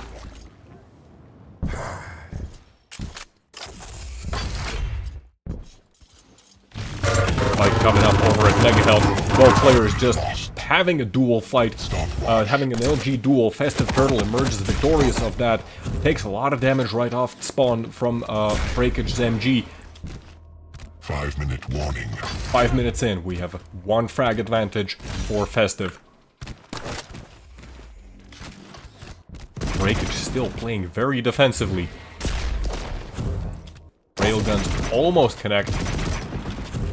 Almost doesn't count. Festive is actually still railable. That one last health bubble is gonna negate that situation. The Breakage now with a double stack. A lot of lightning gun damage coming out. Oh, great finisher with the railgun. Festive Turtle that entire time was railable herself, but it just did not happen. Breakage did not even pop the flame strike. That may have been which cost him that frag. Festive Turtle on fire. Doesn't care. Has the mega health right. Spawning right there. And also great drop down into a railgun shot. That's gonna be a 3 frag lead for Festive Turtle. Festive also able to secure the heavy armor for once. For once a player has been able to secure both major items and hasn't had like a huge amount of resistance for it. Good Tri-Bolt damage opening. Looking for another railgun. Great read. Not gonna be returned by Festive. However, once again, gets the mega, goes for the heavy. That's gonna be another full rotation. Breakage is gonna have to work really hard to come back from this situation. Great mid-air railgun. Breakage in a very bad position. He's still railable, whereas Festive can take a lot of rails and not even feel it. There we go. Great trap set up by Festive. And Festive's gonna hear Breakage coming up. The flame strike's gonna come out, but it's not... doesn't even connect, whereas Breakage takes the poison spit. Venom spit, whatever, I don't care. Acid. And Breakage now in a very precarious position. These defensive rockets are good, however, and that's gonna push Festive Turtle away. Mega's coming up in 5 seconds. Festive Turtle knows that and gonna be already setting up Breakage. Breakage is actually very low on health. He's still railable. Gonna be retreating back to the light armor instead. Breakage able to steal off that heavy armor, but with just 2 minutes 15 seconds remaining, Breakage doesn't have a lot of time. He has 4 frags to make just to tie up the game.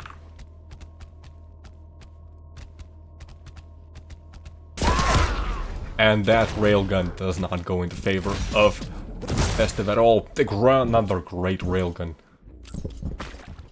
Only 3 frags actually. Definitely doable, especially after that flame strike into rockets. That last railgun shot unfortunately does not connect. And Breakage gonna retreat, gonna restack just a little bit, gonna get the mega health. Pushing in, takes the poison. Not sure what that rocket exploded onto, but the nail gun just chews up Death Knight. That's once again a 4 frag difference, and this time with 1 minute and 20 seconds remaining. Okay, we're back to a 3 frag difference with 1 minute and 15 seconds remaining. But as the clock keeps running out, Breakage is in a more and more precarious position. Festive Turtle very low on health. 1 minute warning. Critically missed rail. Festive Turtle actually almost blows herself up with the Tri-Bolt. Finally, she goes down, takes a railgun shot immediately off the spawn. But Breakage, he has only 45 seconds to make 2 frags, and he cannot give up the next Mega. He has to go there. He has to be quick. Oh, great trap by Breakage! Just 1 frag in 30 seconds. Can he do it? Pushes in. Flame Strike goes out, so does the poison. Breakage actually opting to go for the health bubble. 15 seconds. Gets the heavy armor. He has the stack advantage. Does he know where Festive Turtle is? Oh, he doesn't! Festive's right behind him! And Festive just runs away! And there we go. That's gonna be 7-6 going in favor of Festive, who's gonna be advancing to round number 3. What a game! What a game. Breakage worked so hard to get back into control, and he was just unable to do that.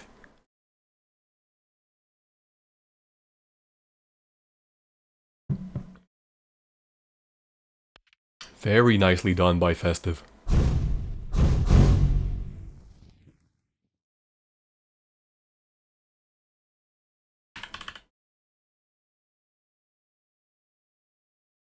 Whew.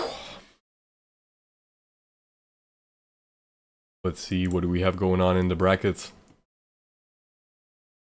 Round 3, we have Preya versus Proto Animal.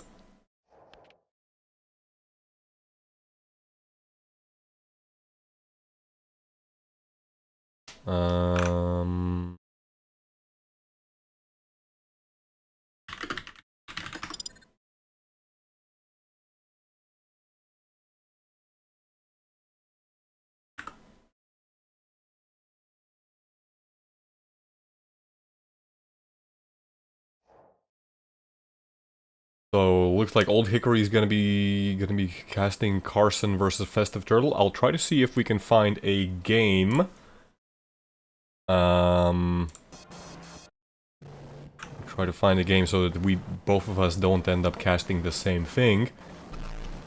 I could actually go over to the lower bracket. Follow Breakage.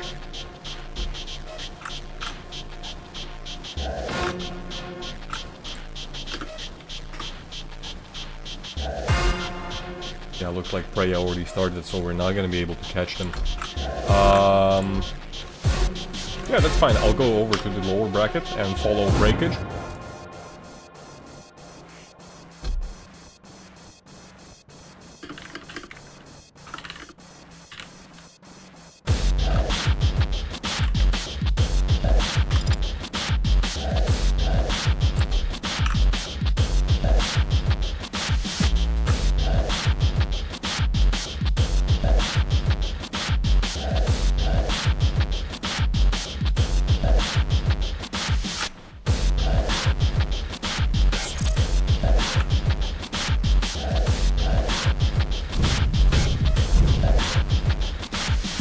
That's gonna be a Breakage versus Dripnotic. Performance by Festive Turtle, really, that was very good. Exceptionally done.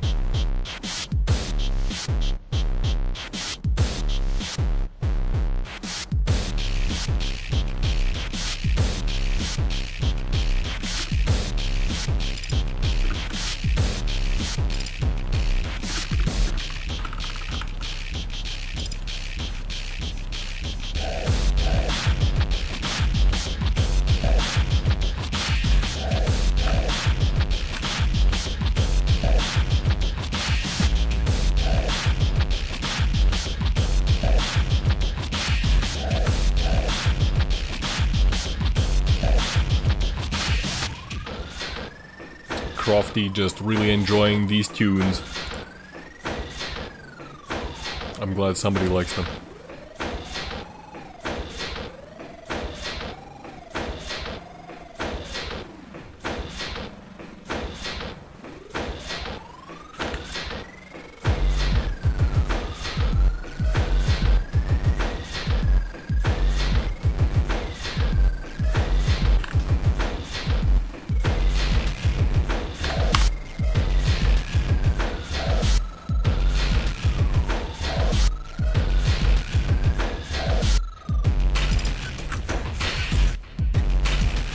We have the players making picks and bans.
There we go. We have the picks and bans done. And the first map that we're going to be playing is Awoken.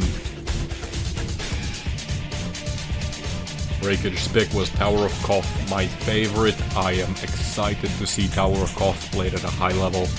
I really want to see that. I love Tower of Koth in Duel. It's just, like, it's definitely one of my favorite, like, top 2 Duel maps. I don't know why I love it, I just love it.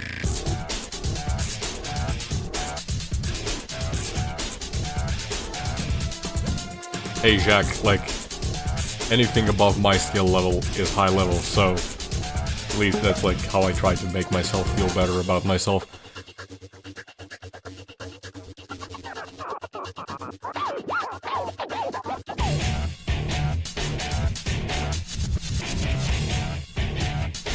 I mean, I can't beat Rome. Look, it's not, this is like, I know we like to make fun of Rome, but he's not a bad player. He's really good.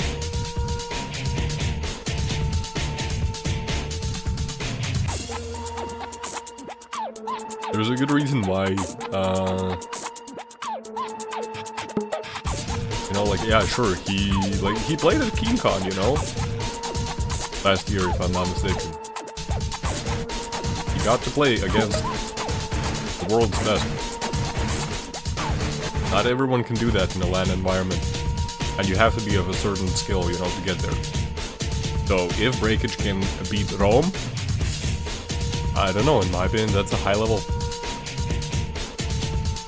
Oh my.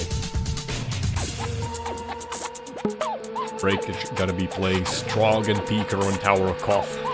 Oh, I love this. Oh, I'm so excited for this matchup.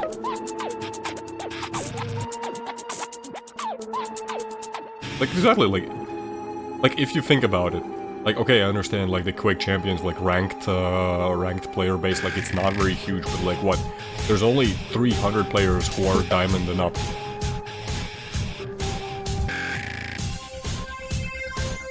And the difference between diamond and gold is quite significant.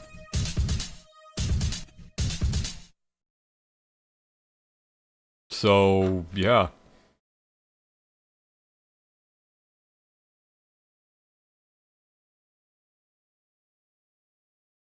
Like we ran out of music. Away from that. I wanted to do this.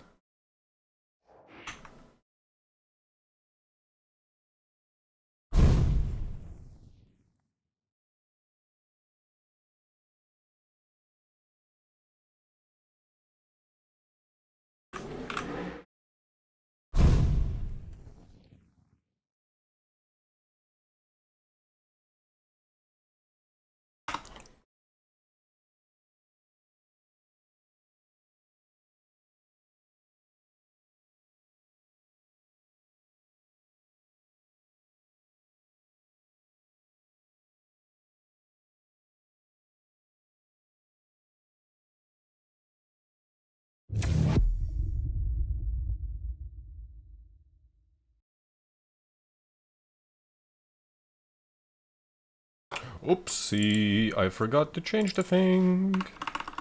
Lower bracket. Round 1. Go to 0. Not a smiley face. 0 to 0. Thank you. There we go.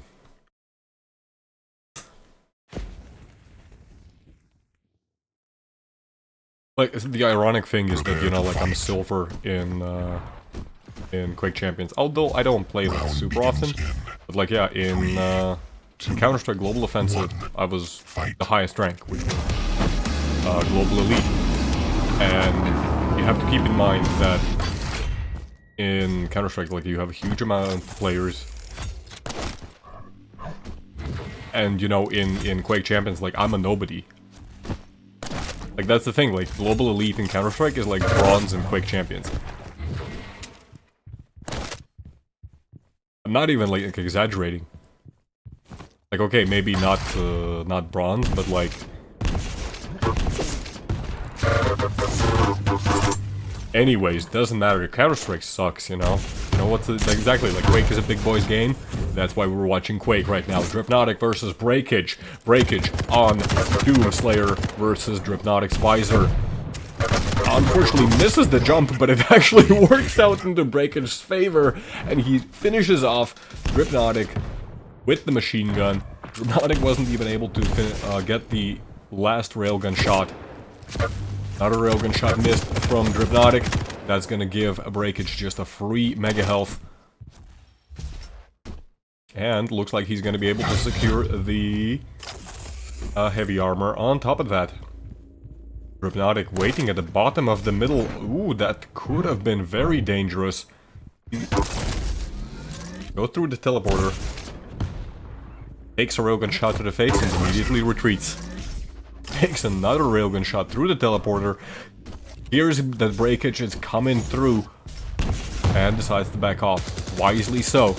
Breakage trying to anticipate teleport usage. Not gonna happen. Oh, Dripnotic trying to go for a shot from above, and the rocket jump into 2 direct rockets is going to finish Dripnotic off. 2 minutes in, we have 2 to 0 in favor of Breakage.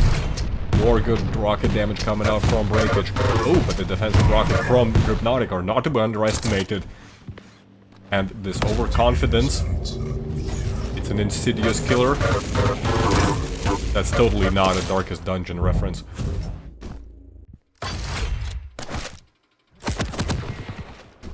That being said, Breakage was able to just, like, rush all the way from his spawn and force another frag. So Dripnotic's moment of control was very short-lived. Hey, Darkest Dungeon is like the best dungeon. It also has Dark Corridor-like castle. It's no child game. Breakage takes a direct rocket and Dripnotic realizes that he has an opportunity, goes in, secures his second frag. Dripnotic now extremely well stacked. That being said, Breakage getting a lot of damage with the lightning gun, which is going to return. but Breakage just runs out of lightning gun ammo. At least I think he ran out of lightning gun ammo. And that's gonna be a tied game. 3 minutes in, we have 3 frags for both players. Railguns exchanging, Hypnotic unable to connect.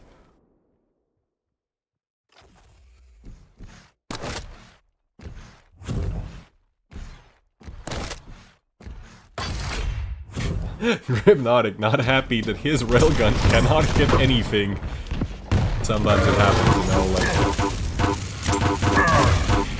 Oh, Breakage going in with the Berserk in the last moment of desperation. It's actually just going to annihilate Hypnotic. How can Doom Guy punch so hard that the man literally explodes? I have never understood this, but that's what he does. But what also Breakage does? Pushes in with the lightning gun. It's yet another frag which converts that to a mega health as well. Hypnotic. What can he do to equalize the situation? Because Breakage stack is just immense. And he's in a very bad position. Plus that direct rocket. Oh no. Even if Hypnotic catches Breakage right now off guard, Breakage does have Berserk available. Ooh, and that railgun, that does absolutely not go in favor of Hypnotic, who does not have anything, and just a little bit of a tickle from that lightning gun is gonna finish him off. 3 to 6, 5 minutes in. Stopwatch. Breakage has so far been able to secure quite decisive control over both major items. Oh, and that push with the lightning gun once again puts Hypnotic in a very critical situation. One more shot could finish him off. Hypnotic actually trying to sneak away. Breakage is not gonna permit that. Hypnotic's railguns are just not connecting at all. Contrary to Breakage, who has been hitting everything.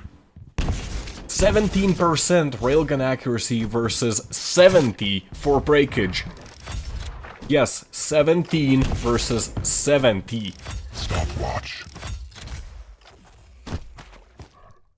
Once again, Breakage able to secure both major items. Hypnotic finally hits a railgun but misses his second one. Oh, he must be pissed right now. You could just see that, like, all those railguns, they're flying so close to Breakage's face, and they're still missing. Great rocket as Hypnotic comes up to jump pad. And he gets completely caught off guard as he was going for the light armor. Breakage heard that, but went in with the lightning gun. Balls of steel. Absolutely no fear.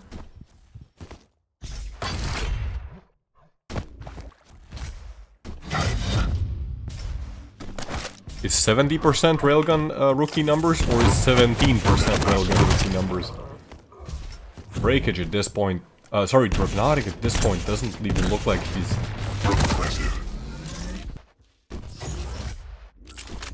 not able to do anything at all. He's over at the, he was over at the heavy. Heavy's not coming up for another 10 seconds. Has he lost the timings as well? Does push in with the lightning gun, but he just does not have the stack. Even though he got the drop on Breakage, it's not gonna matter. 3 minutes remaining, 10 frag difference. Hypnotic trying to do the best he can with that LG, but it's not enough. The mega health was also just 1 second away, and that's going to go yet another frag in favor of Breakage. Hypnotic is just forcing these LG fights, and it's not working. I guess he understood that the railgun is not connecting, why bother? But now the control has been so far off into Breakage's favor that he cannot afford to take LG duels. 20% railgun versus 68.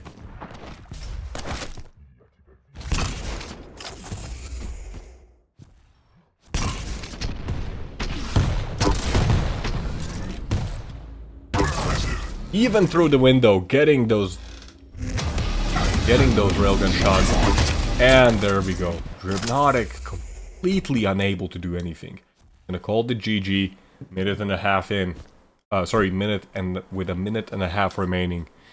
Yeah, 13 frag difference. There's no way he was coming back from that.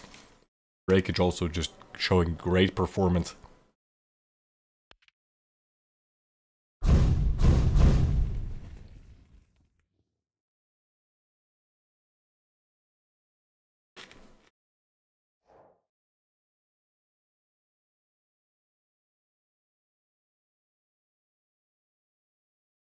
That's gonna be the first map. Going over to Breakage. And now we are gonna have Tower of Koth, Visor versus Strog. And Visor, Athena versus Strog. Not Visor. Visor was already played.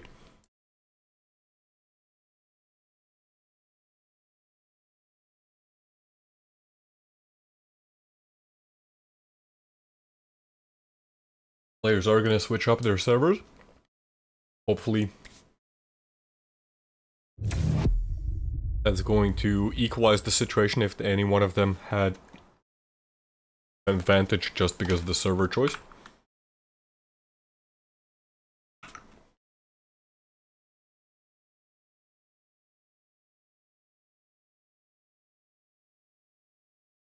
Oh, I can't wait to see Tower of Koth. I've been trying to tell people that, like, no, it's a good map, you should play Tower of Koth. I've already converted Sunny. All those idiots at Silver who play against me on Tower of Koth get absolutely destroyed. Because they have no idea what they're doing, because they've never played this map, because they just don't know how great of a map this is yet. 2, 1, fight. We're gonna be starting off on Hypnotic, who's gonna be playing Athena. Athena also has quite a lot of opportunity on this map. The Meg health is still up, and actually Breakage gonna be able to steal that right off of Hypnotic's. Like, what?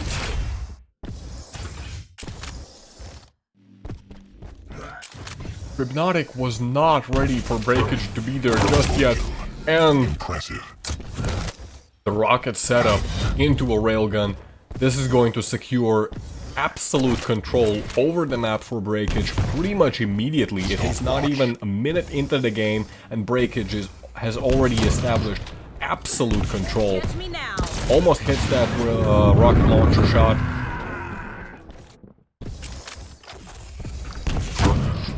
Great mid-air rocket as well. Shotgun almost finishing Hypnotic off. There we go. Railgun in the back, and the railgun shot off the spawn. Breakage has clearly practiced this map. You can just see. Oh, great read with the rocket launcher. Coming up, right up around the corner, finishing Hypnotic off. 4-0, a minute and 20 seconds. Another direct rocket. Breakage actually finally pushed away. He is going to be able to pick up the 50 health bubble. Hypnotic trying to go in for the hook, but it's not going to be able to find an angle. Goes in, up, tries to go up with the hook, but the rocket, it intercepts him, and Hypnotic also gets a unfavorable spawn, which is gonna convert 6-0. Even the Peaker does 60 damage on colliding with the Athena player. Another railgun connects. Hypnotic trying to go for some massive damage with the shotgun right around the corner. Not gonna work. Breakage just still controlling the entire map. Even though at one point he was so very close to death, he's completely back up.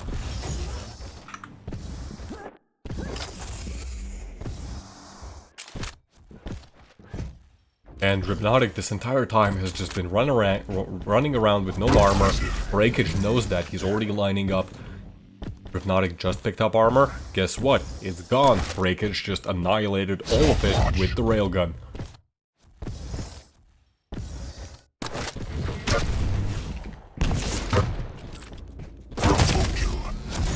Stopwatch. Hypnotic just unable to do anything. Stellar performance so far coming out from Breakage. He's gonna catch him over at the railgun room. Doesn't push any further, just hits one. And oh no. But Hypnotic still, he gets himself into trouble by going over to the heavy side. Heavy was coming up, and Breakage knew that, so he was gonna go over there anyway. Almost hits that railgun. This is just an absolute domination by Breakage.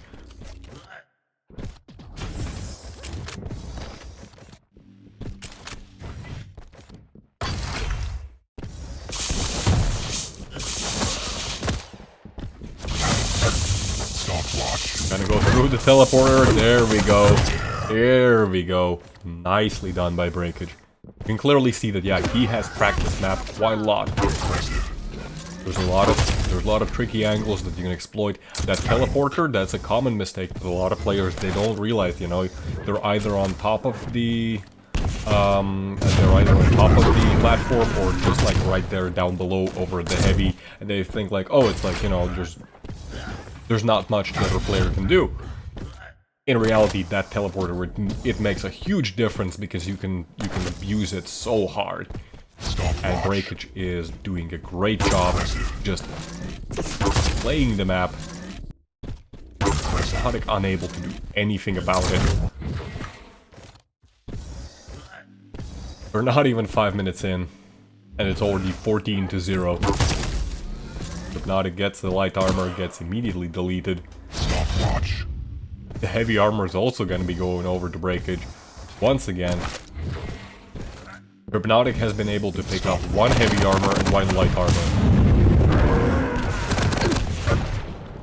Finally, some damage coming out from the Hypnotic, but even then, just gets a handful of lead in the back of his skull.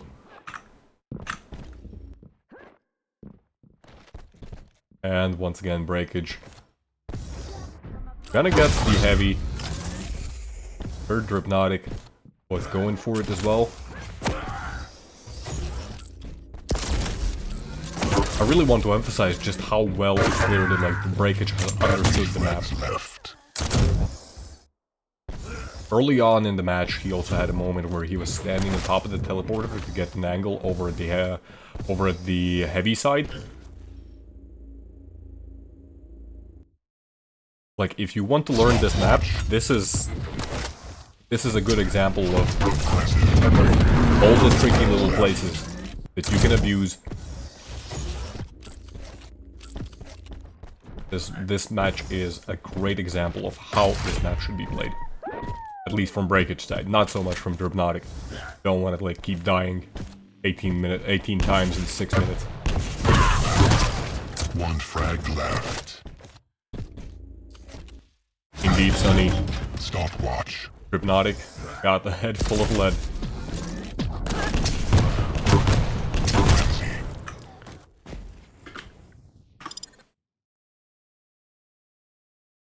Six minutes. 30 seconds. Breakage wins. 20-0 against Hypnotic. Hypnotic is going to be eliminated from the cup, and Breakage is going to proceed to lower bracket round 2.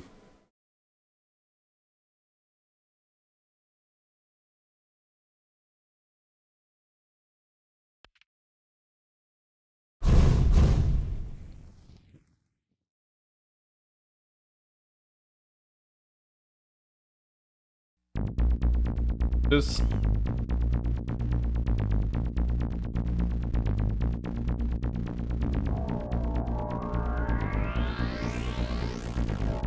looks like in loser's bracket round 2. Breakage is going to be facing off against Kuru. One against Clive in the lower bracket. Crofty, keep those dinosaurs dancing. That's really cute. I like that. Can I also use that emote? Oh, I can. Nice. I'm sure that dinosaur is very American. is probably a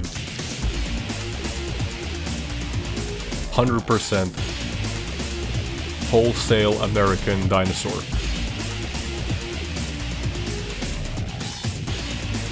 Looks like Freya was eliminated from upper bracket round 3.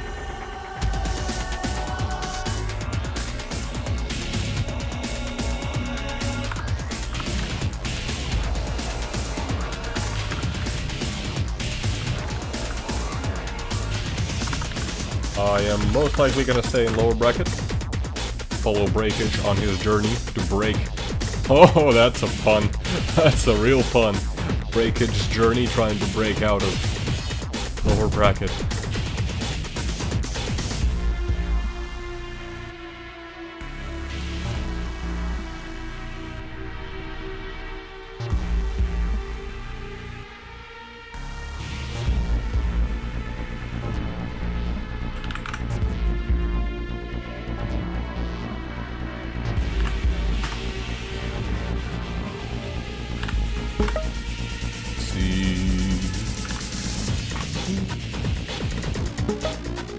So both players are right now making their picks and bans.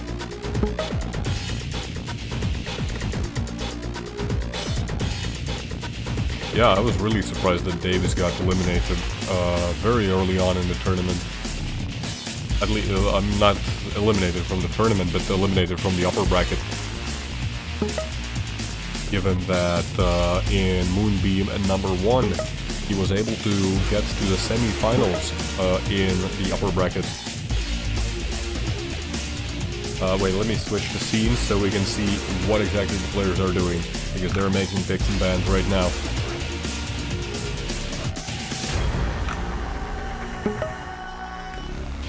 The first map by Breakage, that's gonna be Corrupted Keep. Guru responds with Awoken.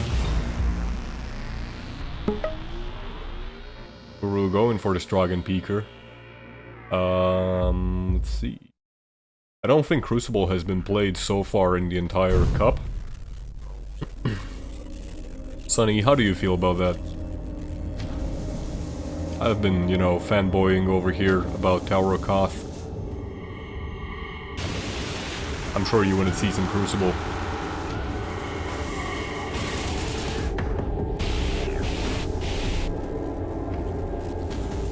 Crucible is underrated as hell. Is that a pun? Is that a pun, Sonny? You know, because it's like, there's all like hell, like, no, it's like, there's like lava and fire and, you know. I am awful at Crucible. It's a, like, I don't know, like, maybe like once I get more used to the map, I'll like it more. I do know for sure that like when I first played it, I thought like it's the worst map ever. But then I played a couple more matches, I got more used to it. On like my 5th match, I didn't realize that there's a second rocket launcher spawn on it. Then when I finally found where the second rocket launcher spawned, I was like, oh yeah, let's go. I do like how the major items are positioned though.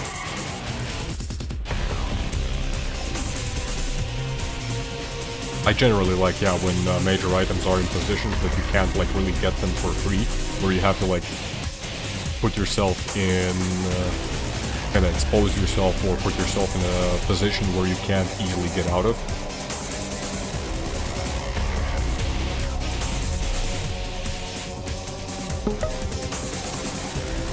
So Crucible has that, definitely. Like, both of the major item spawns, they're like in kinda stupid positions. You really, like, you have to commit to them. But yeah, unfortunately we're not seeing Crucible for so far.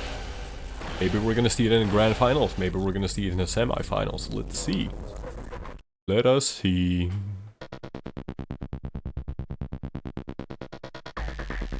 The hard way, huh? Like, you mean the same way that I didn't teach you anything on Tower of Koth when we played.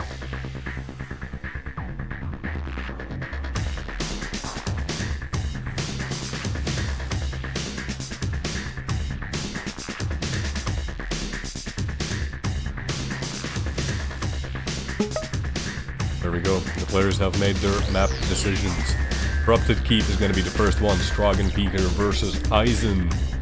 And then we are going to have Avoken, Breakage on Ranger, and Kuru on Death Knight.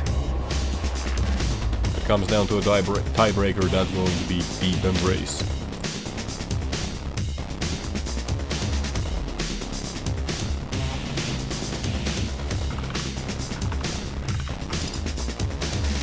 We have somebody who is esports ready. I'm not even kidding. Like, look. That's his name. It literally says esports ready.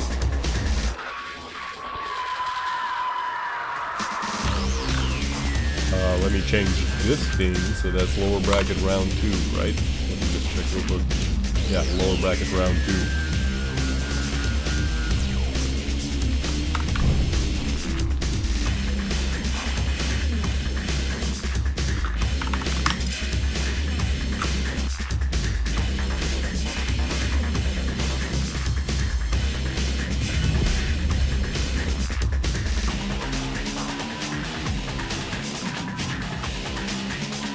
Good luck to both players.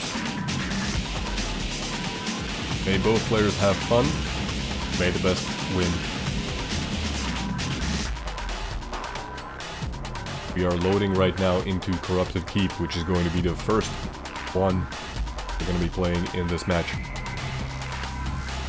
Kuru, yeah, as I alluded to earlier in the stream, at the very start, Kuru apparently, yeah, he's been a veteran player of Quake Live, but I don't know how much he has actually played Quake Champions. Prepare to fight. So this is going to be interesting to see. Round begins in 3, 2, 1. Fight.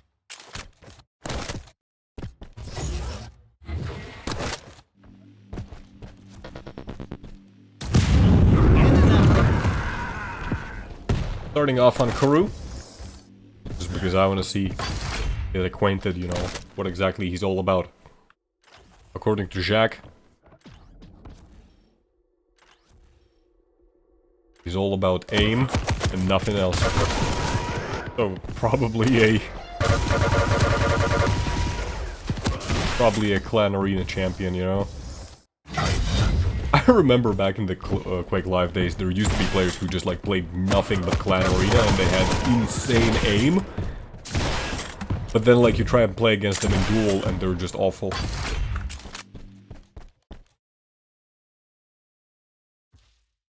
That being said, minute in, neither player has really been able to establish dominance thus far. Both players in equal stacks. Mega health is up. Sports ready, also known as Kuru, looking around, actually gives up the Mega. Not sure what was that all about. Then if you get the heavy off of it.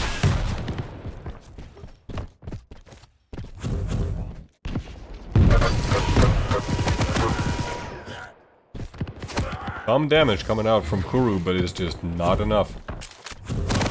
And he gets caught in a horrible position by Breakage, who just pushes in with the lightning gun. That's going to be the first frag.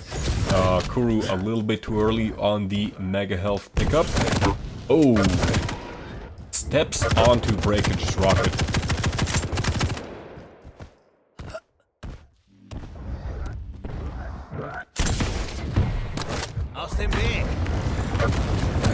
He comes out, it's gonna do some damage over to Breakage, and Breakage actually forced to hide behind a little wall. But Breakage hits 2 direct rockets, secures the Mega Health. He is the handyman. Why are some of the award names so... I don't get this.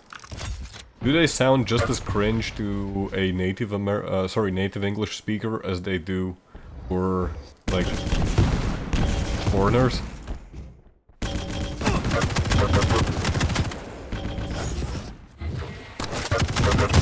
Great machine gun damage done by breakage, and he's gonna be going over to the heavy armor.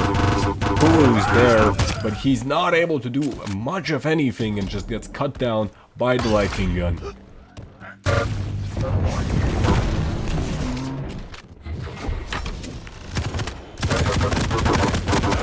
Again, just a lot of damage with the heavy machine gun. 3 minutes in, we have a score of 5-0 in Breakage's favor. So far, great performance by Breakage. Kuru has not been able to establish any real control. Ooh, that prediction rocket by Breakage, insane. Breakage gonna go down to Kuru's rockets, but very low on health. Maybe esports ready, but he's not ready to die. Not sure where I'm going with this. Horrible joke, guys.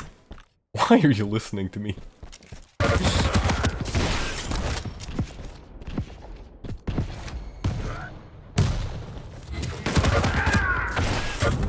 Kuru actually caught over at the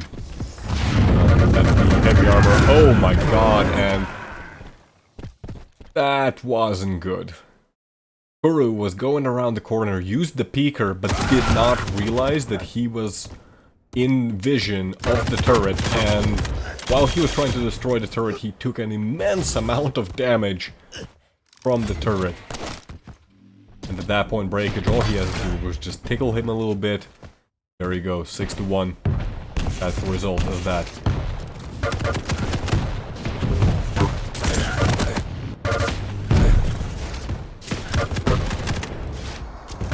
Breakage is just... How is he evading all these rockets? Heavy armor's not coming up for another 5 seconds. Kuru just like caught in a corner. The Mega's gonna be spawning. Kuru's gonna be able to get that off his spawn. Breakage actually missing some heavy MG, but just the stack difference is alone. Just the stack difference alone is enough to secure him the frag.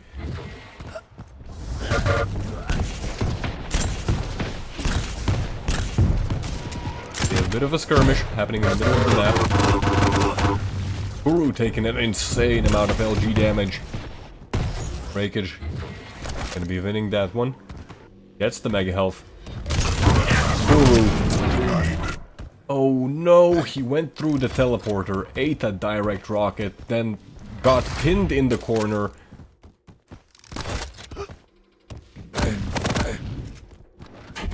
Was force-fed yet another rocket.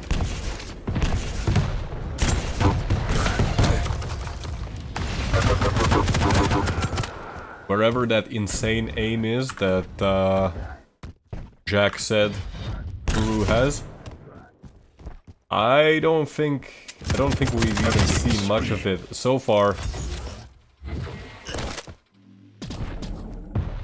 And even if it's there, just not enough.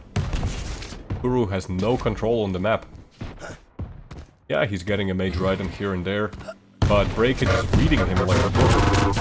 Just perfectly predicting where exactly Kuru's gonna be going. Great rockets from Kuru, but oh, Breakage.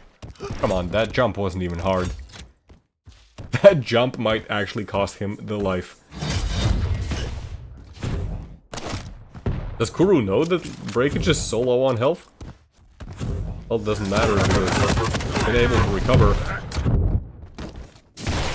Kuru finally able to get a frag. With 3 minutes remaining, we're looking at 9 frag difference. Corrupted Keep can be a very fast-paced map. Well, there goes all of Kuru's pace.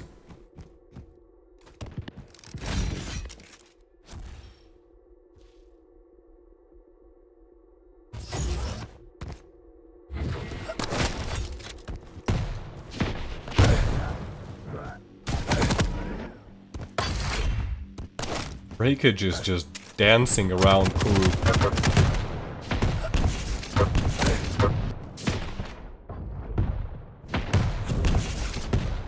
Goes for the prediction rocket. Doesn't connect.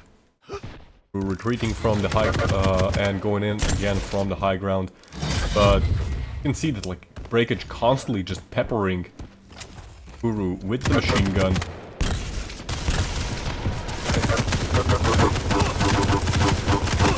And because he constantly has a stack advantage, he can just go in and go for these trades. Even if Kuru has the better aim, it's not enough. Because Breakage is constantly at a stack advantage.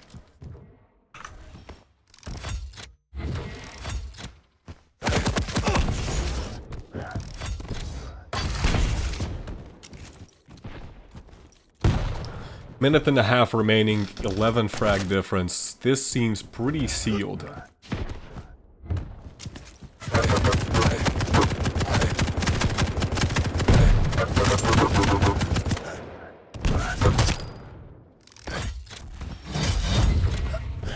Clive, tell me, how exactly did your games go? Were they like super close? Or what happened there?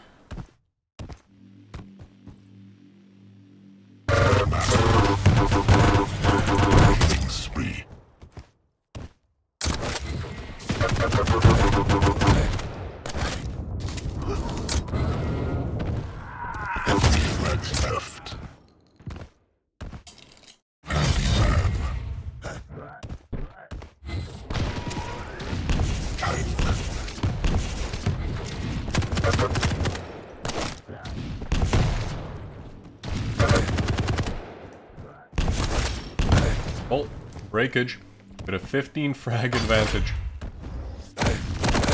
Maybe he can make it 16.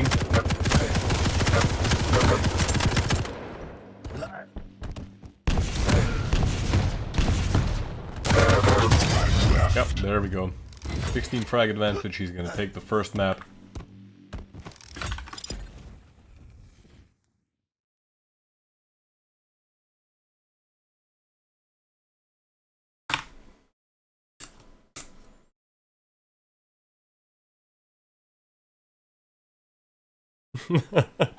I heard that, like, yeah, a lot of you guys actually are waking up very, like, very late compared to how, you know, the cup starts. As I understand, Davis also just literally woke up as soon as his game started.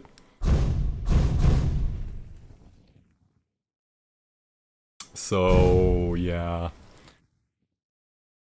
Well, that was the first map. Just perfectly played by Breakage.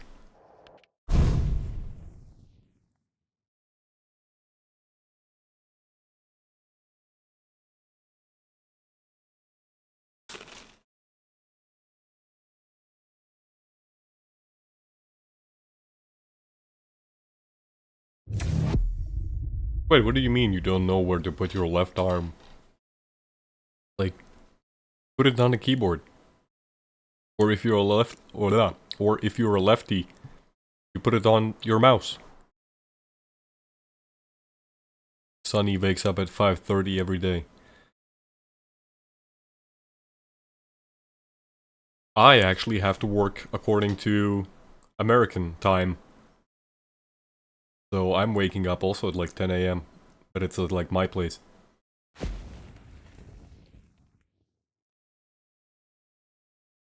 Prepare to fight. Round begins in 3, 2, 1. Fight. Oh, hello, living legend. Welcome, welcome. I hope you destroyed Rome before you came to the stream. You have joined the Strog. You have joined the Strog, but again, I don't know, where is it? Why is the thing not showing? Oh. Thanks for the follow, living legend.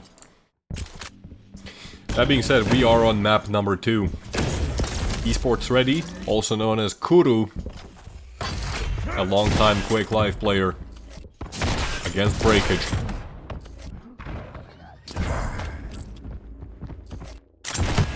Breakage actually catches... Oh no! Breakage completely catches Kuru off guard as he was coming out the teleporter, and he stayed around the middle to go over to the tri-bolt area, and that gave him another angle for a railgun shot. Nicely done by Breakage. Even the tri-bolt damage is gonna connect. Kuru left with absolutely no health. Absolutely no armor.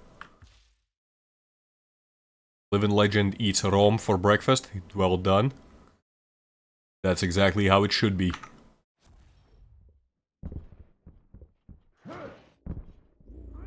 Guy has a lot of meat on his bones. Both players.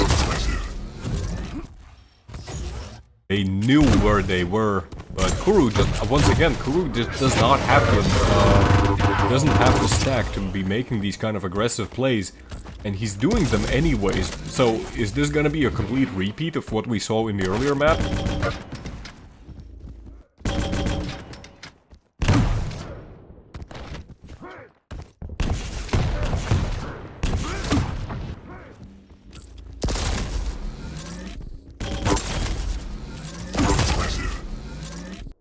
Great railgun shots from Breakage. Oh, and a good read on the spawn. Right out the teleporter with a rocket. Gonna be even rocket jumping over to the Mega Health to make the transition even quicker. And there we go. Another great railgun shot as Kuru was coming out the teleporter.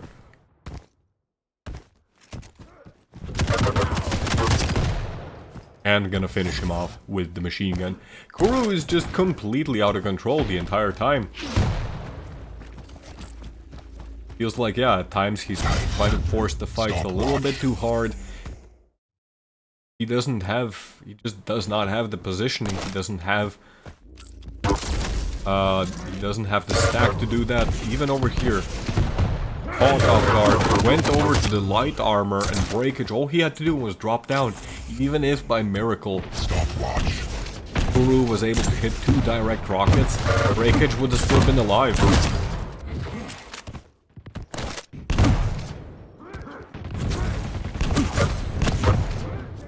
Kuru indeed doesn't know what control is. And Breakage is...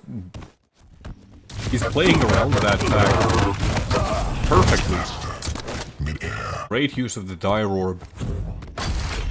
You could see like the slight hesitation even in Kuru's aim, that he wasn't sure. Should he flick over to the dire orb? Is he gonna teleport? Is he not gonna teleport? That's always an element you have to keep in mind with Ranger. When playing against Ranger, I mean. It introduces a certain element of doubt where, even though you know you would be hitting those kind of shots,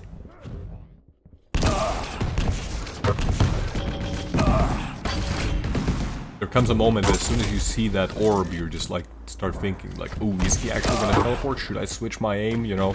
Like, yeah, you're sure you can spin around like a helicopter or a Kilson, you know? Or Dramis. You know, those guys, they constantly make 360-degree spins. But I'm not sure how healthy it is for accuracy. Talking about accuracy, Breakage with 80% railgun. Well, 75 now.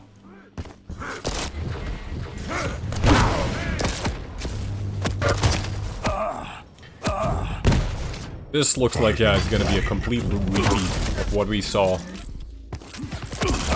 in the previous match. In the previous map, I mean. Breakage is making some mistakes here and there, but he's... Okay, there we go. Kuru finally able to set up a trap. But with 4.5 minutes remaining, it just probably comes a little bit too late. Plus, unless we're looking at a complete mentality shift by Kuru, it's unlikely that it's gonna be enough.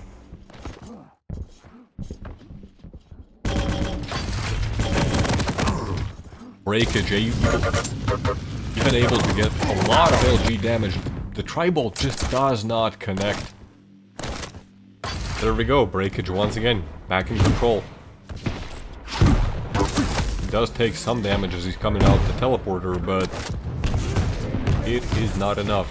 Kuru's actually behind him, and breakage does not seem to realize that until he's already making his way out of there. Kuru does get the heavy armor. His second one. 6 minutes. And there we go. Nicely done by breakage. Just dropping on top of the mega health with the lightning gun in hand. Right as Kuru was making his way there.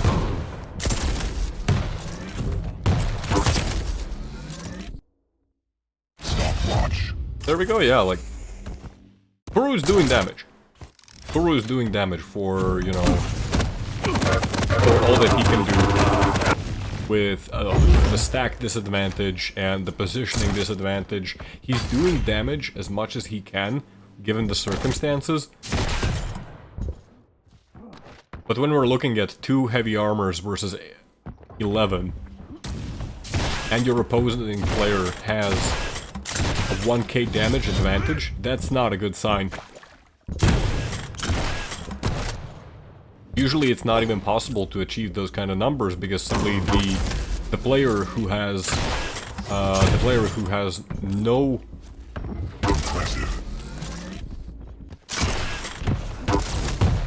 what's it called?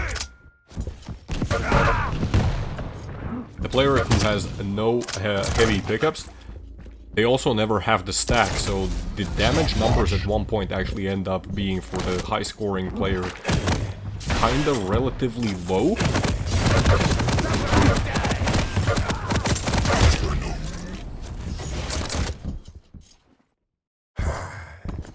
Kuru is able to at least gain some control, but all of these fights are coming in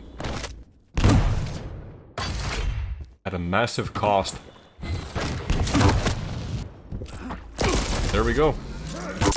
Got one frag, but that was immediately refragged by breakage. He does get another one, and he's actually in a pretty good position to contest the mega. Minute and a half remaining, 10 frag difference. This is very unlikely to... Unless, like, breakage... I don't know what breakage has to do to lose this match at this point.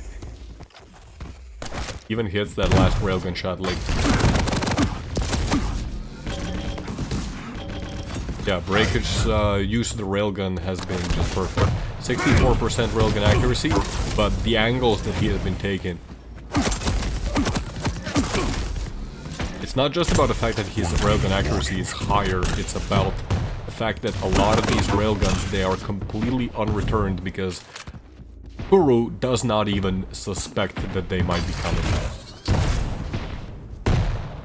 3 legs left.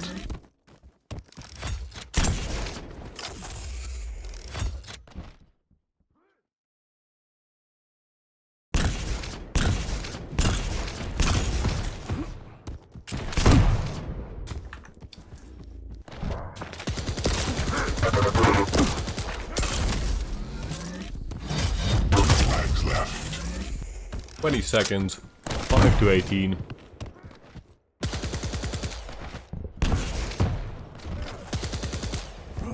Damage dealer. Breakage has been reading Kuru just perfectly. Impressive. Practically every single move that Kuru's been doing, Breakage has been able to read it just 3 steps ahead of him.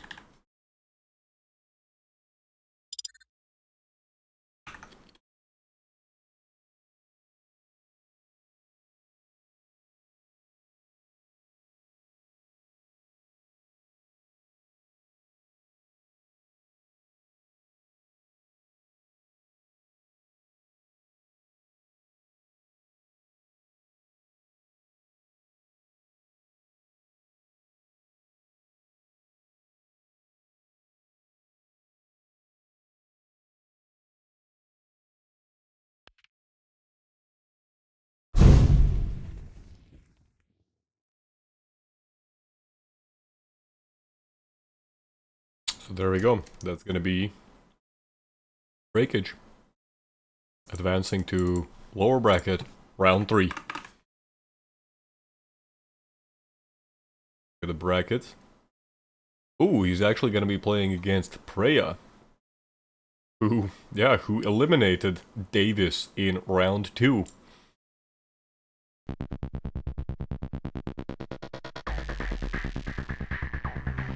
Let's see what else was going on in the brackets in the meantime. Festive Turtle was thrown into lower bracket during round 3, playing against Carson. That was a 2-0 apparently.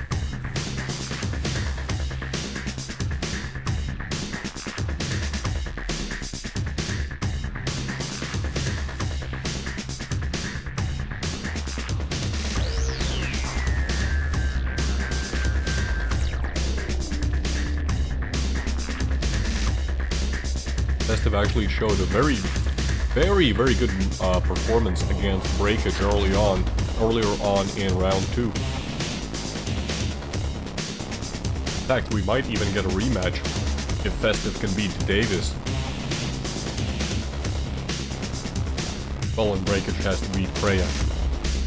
But yeah, it's definitely possible we might get a potential rematch.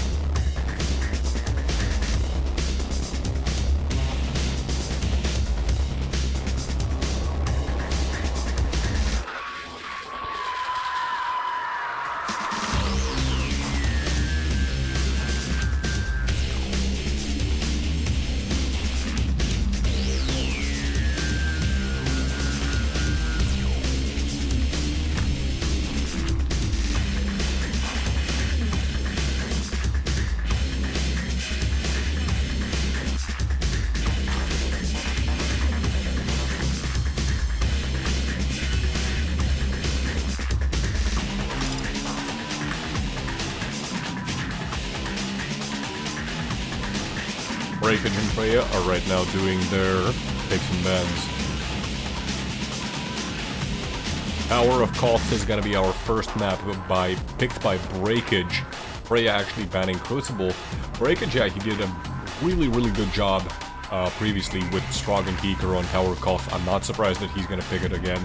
It was very clear that he has practiced that map. He knew a lot of the angles that you just know that he has practiced the map, so great performance by Breakage previously on Tower. Let's see how Preya responds.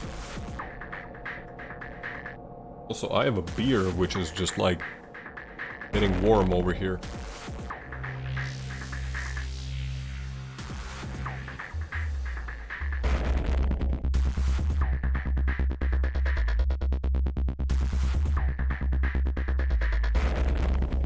Hey, if I was American, which I wish I was, I'm not saying that because it's an NA Cup.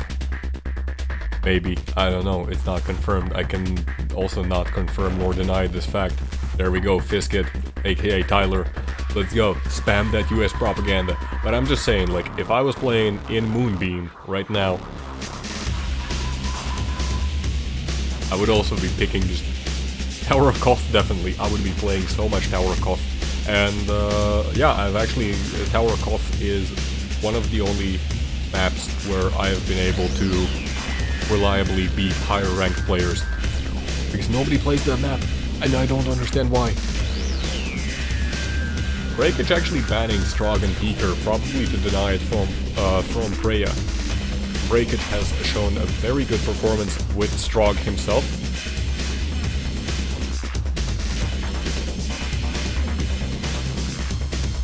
No, Jack, it isn't, because those guys, they have flat out said that they don't play that map.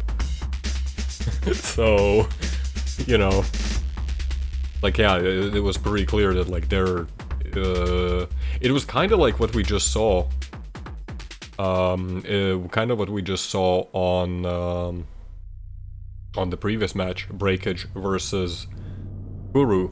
Like, yeah, Kuru, he may have, like, really good aim. And some of the players I played against on, also, they had very clearly better aim.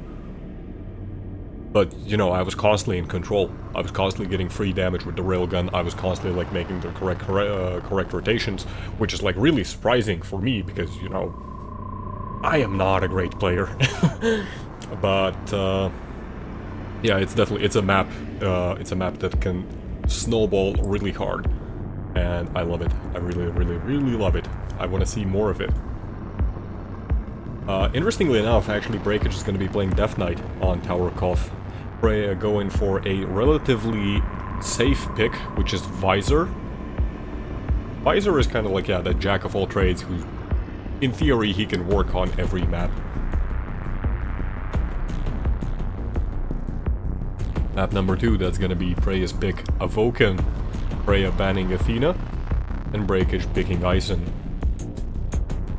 Does Breakage even play Athena? I don't think we've seen him play Athena thus far. Or, wait, am I misremembering something? Jack, correct me, please.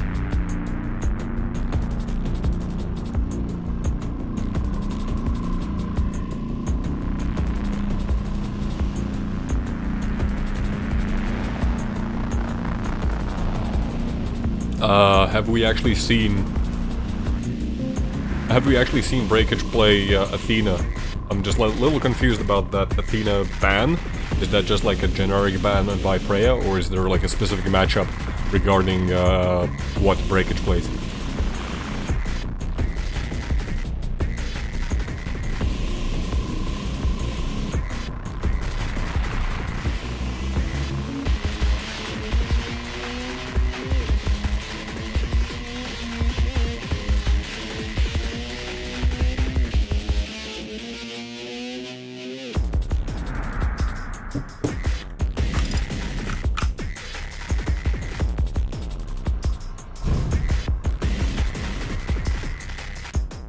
Yeah, that's what I suspected. That being said, we are right now loading into Tower of Koth, first map.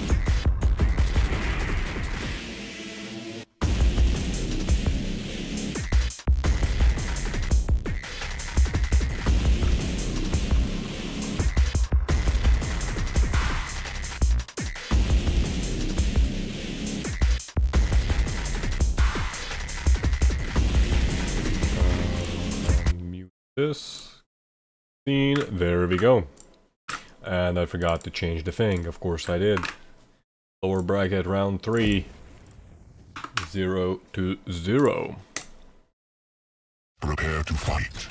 Gotta start out on Freya, who is, if I'm not mistaken again, he's the only South American player Fight.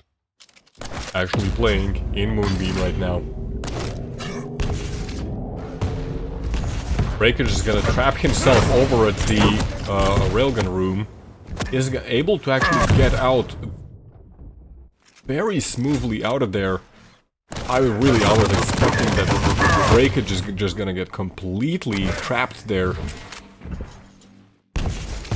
But so far it worked. It worked out for Breakage somehow. Not sure how, but it did. That being said, Breakage very low on health.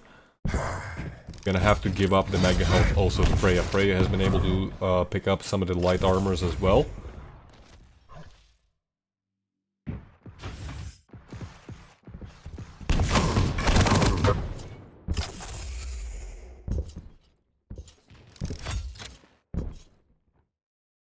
That's also true. Freya is the only person, not named Dramis, who was able to beat Davis in this cup thus far. Stopwatch. Which is really weird, because when we saw Freya in the previous Moonbeam Cup number 1, he got a little trounced.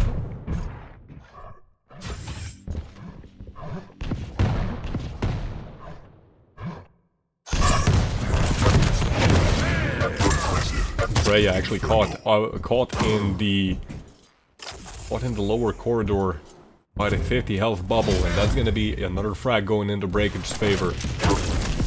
Freya trying to do some damage off the spawn, takes a railgun shot. Gonna go through the teleporter? No, he's gonna go over to the Tribolt area, to the nailgun area, and rotate around the map, just trying to evade breakage. Great defensive rocket, good read. Another good read by Preya. Breakage pretty much did nothing. He hit like one maybe splash rocket. That's it. That being said, Preya was one frag down, so now it's gonna be 0-2, 2 minutes in. Breakage has the flame strike available and he's already setting up a trap. Preya understands that something's not right, does not go for the jump pad, does not go for push through out to the middle column either. Gonna go through the teleporter. Breakage not even anywhere near. Secures the heavy armor. His stack is really good, but like, oh, unfortunately, just caught off guard a little bit. Hits 2 nice railgun shots. This is gonna equalize the situation quite nicely. I don't think Breakage even has the railgun, does he? No, he doesn't. Oh, but Breakage catches Preya off guard with the machine gun as he was going up the jump pad. That's gonna be 3-0, 3 minutes in favor of Breakage.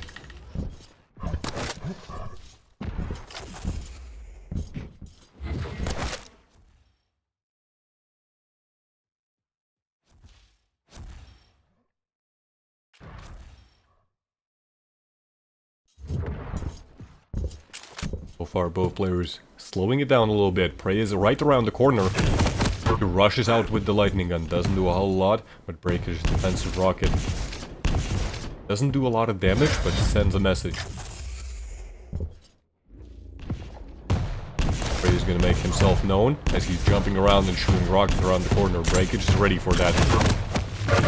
One of the rockets is going to push Preya away. Great combo done by Breakage. That's going to be a 4th frag. But neither of the major items are coming up for another 5 seconds. Flame Strike comes out. Preya is on fire. Very literally. Oh, but he's going to put the fire out on Breakage. Very low on health. Preya dropping down. Gets the heavy armor. Gets the frag as well.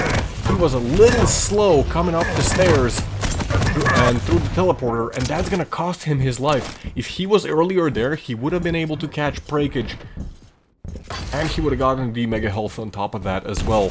Unfortunately, that's gonna be a complete reset. Once again, 4 frags in favor of Breakage. 1-5 for pretty much 5 minutes into the match.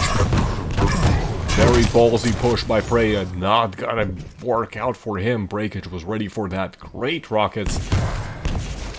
5-minute warning.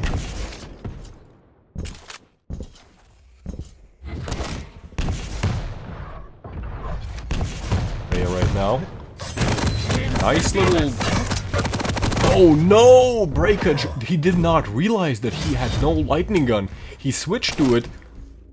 All he heard was a chunk, and that's it. That was the end of him.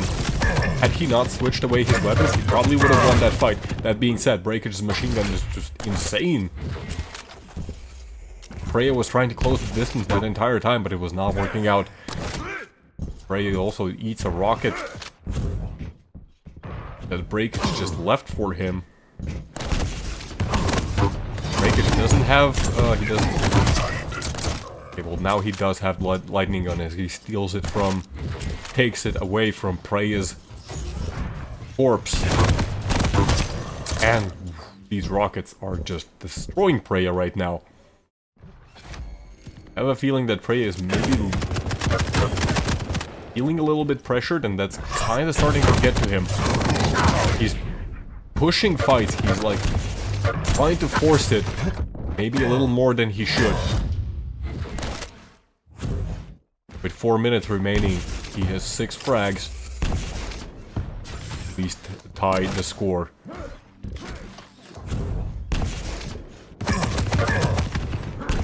Gonna be dropping down, takes quite a lot of damage just from the machine gun. He uses the X-ray. He sees where Breakage is. Good rockets, great rockets, and that's one of the things you have with the railgun room.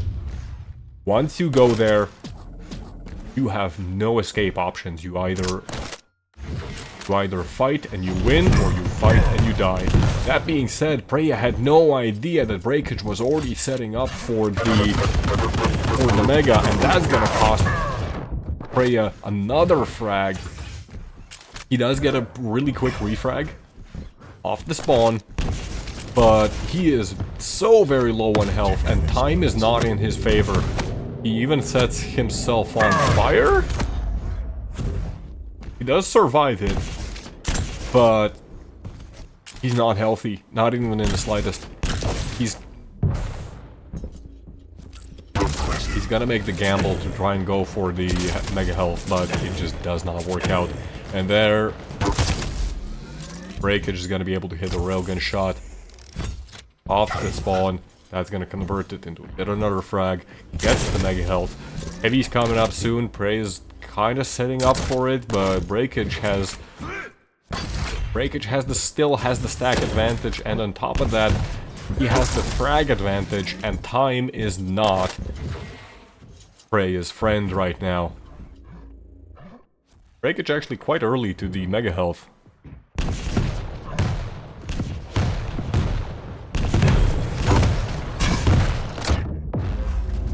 Great rockets coming out from Preya. You would not have expected that Breakage would go down that easily, but it's still 6 frag difference. Well, okay, finally we have a 5 frag difference. He's slowly equalizing it out, but it probably comes too late. Breakage actually falls down.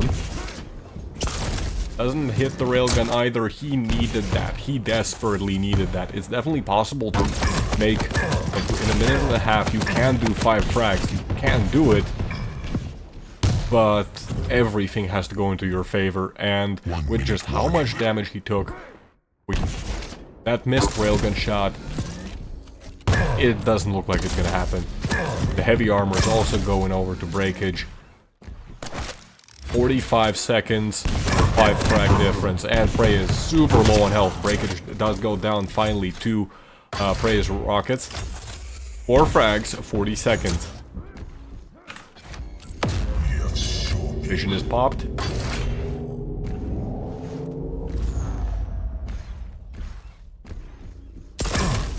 Fortunately misses yet another rail. Stopwatch. The railgun accuracy in this match has, for a change, not been, you know, absolutely monstrous. We saw earlier that Breakage was, you know, hitting high 70% railgun. Not happening this time, but really just the play from Breakage. The play from Breakage was great. Prey's use of the vision also proved instrumental to scoring some frags. There was that slight moment in the middle of the game where I felt like, yeah, Preya felt like he was pressured a little bit too much, and he just tried to force frags. Maybe if he had slowed down his gameplay at that point, maybe it still could have gone into his favor. That being said, Breakage takes the first map. Well played by both players. Very nicely done.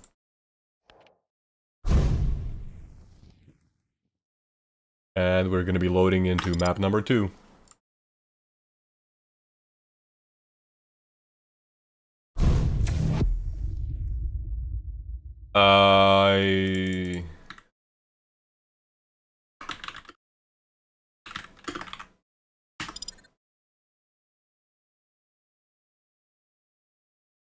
Sorry, they already started the thing.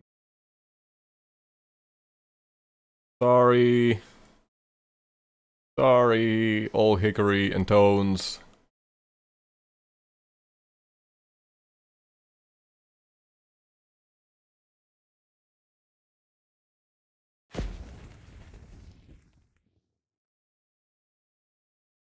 Prepare to fight. Round begins in 3, 2, 1. Fight. He's Starting out this time on Freya, who's going to be playing Doom. Immediately off the spawn, using the Berserk to just secure that Mega Health and then get some speed. Trying to collect some weapons. Isn't really aware of where exactly Breakage is. He suspects the direction.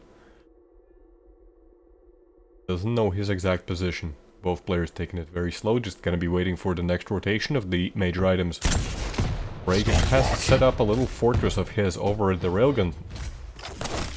Oh! Breakage going up the jump pad. Freya unfortunately unable to capitalize on it.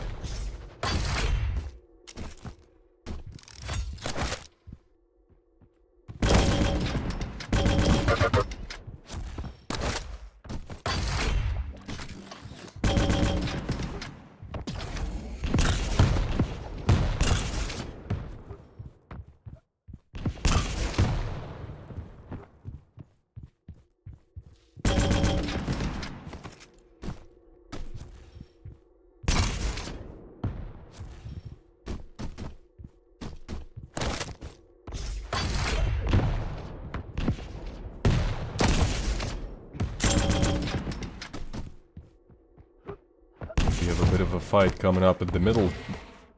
Freya has lost quite a lot of his stack, and Breakage, he has the positional advantage, and Freya is now in a very tight position. He is gonna be able to get away, but in doing so, he's giving Breakage literally the entire map control. There is now gonna be a significant difference between when the items spawn. Timmy goes up the jump pad, so does Breakage. Breakage pushing in, he's still pushing in. Freya this entire time, actually for 2 minutes, he hasn't even had the railgun. Freya even blows himself up a little bit.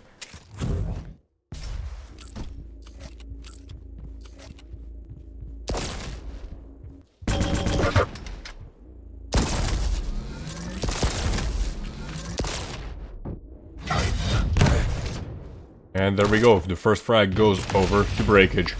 And he's still very much in control, and it doesn't look like it's gonna be changing anytime soon. Oh, especially after that combo! What was that? Breakage, you animal!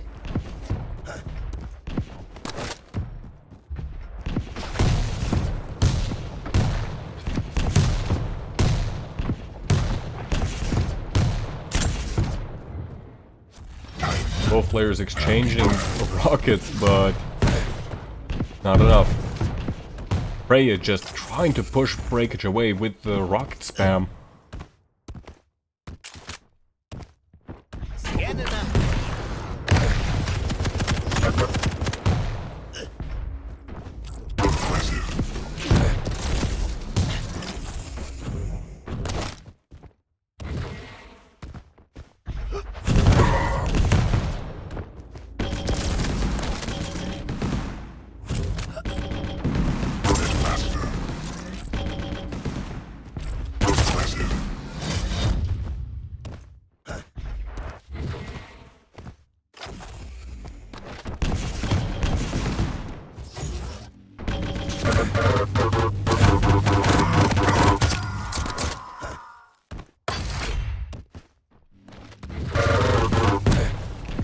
Sorry, had to look away for a little bit. That being said, Breakage was able to continue a bit of a dominant streak for 5 frags. They do end up trading at one point. Breakage still, he has control of the heavy armor. Freya, he's still over here. Of course, he's trying to get the railgun.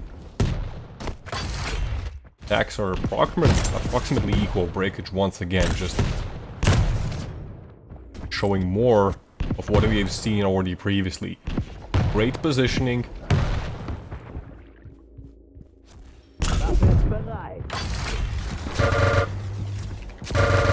Being able to use those rockets around corners, just flawless. Ooh, great drop-down railgun shot by Freya. He's gonna be pushing in with the lightning gun.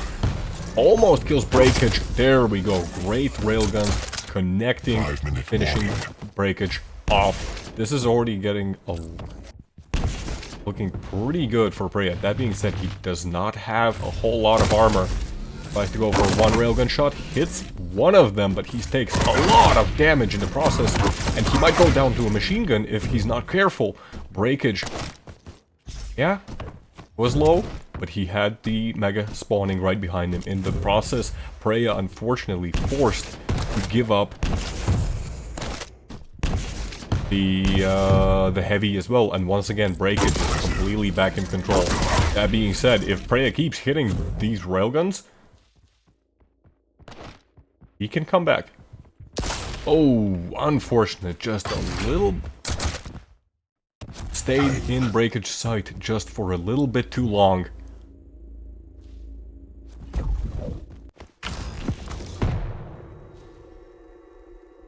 Breakage now once again setting up a little fortress of his over at the railgun. He's going to be dropping out of there. And with the stack that he had, he absolutely could bully Freya off. And Freya actually running headfirst into Timmy the turret. He didn't even destroy it. I think he got the railgun and just got out of there. And with that, Freya was actually able to run headfirst into Breakage over at the middle connector. Below him up, because the entire time Breakage wasn't... He had pretty much no armor left. Ooh, great prediction rockets by Freya. Unfortunately, they just don't connect. Almost, like all three of them almost hit. He's now going to be able to get the Mega Health.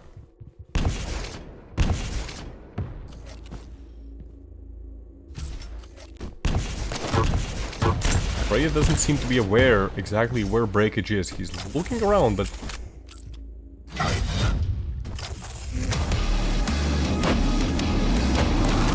Freya actually finally has both major items. The Mega's spawning very soon. Freya first gonna try and go for a rail angle before picking up the Mega Health. Breakage now caught in a bit of a curious spot. Unfortunately, Freya ran out of rockets, forced to retreat. I'm sure that if Freya had more rockets, he would have tried to keep Breakage in that corner. That being said, there's going to be a railguns exchanging right now. Both players an equal stack. Breakage, he does have the positional advantage, and Freya also drops down. Not sure if that was intentional. Breakage was able to secure himself the Mega Health. That's going to give him a bit of an advantage in terms of the stack. Almost hits that rocket. He needed that. He also needed that railgun. He only has a minute and a half left to make up 4 frags to tie the game up. Freya is going to be able to get the heavy armor, but the Mega is absolutely going to go over to Breakage. Minute and 20 seconds.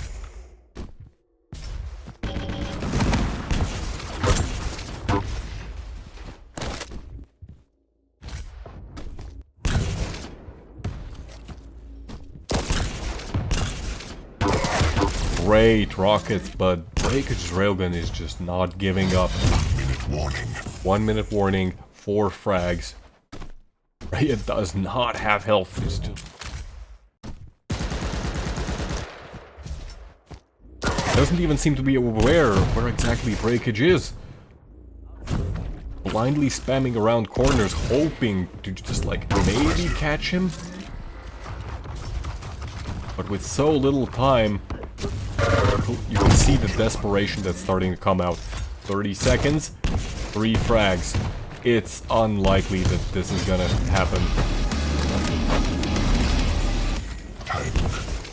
Breakage hears that the Mega Health was picked up and backpedals, runs away.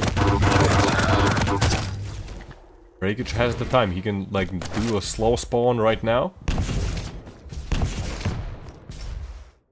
And there's no way that Freya can do the damage to take Breakage out. Well played by both players.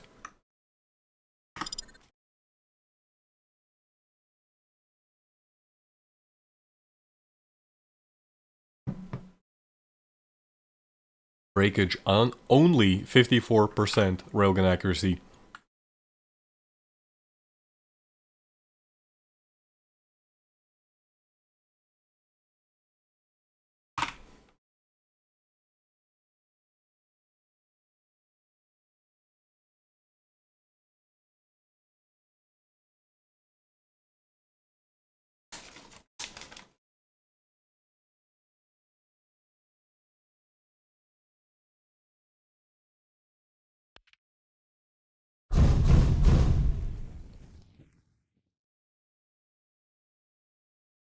Congratulations to Breakage, who's going to be advancing to the lower bracket, round 4.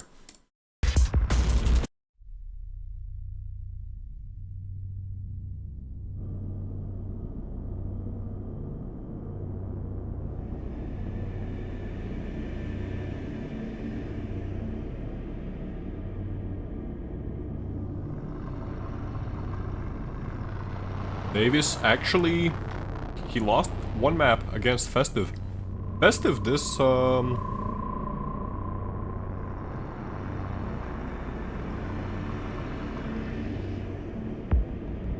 today's games, Festive has been absolutely tearing it up.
So guys, how have you been enjoying the games thus far?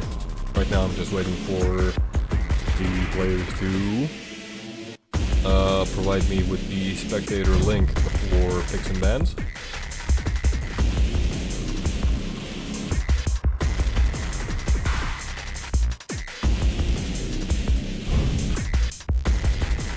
Breakage and Davis are already setting up.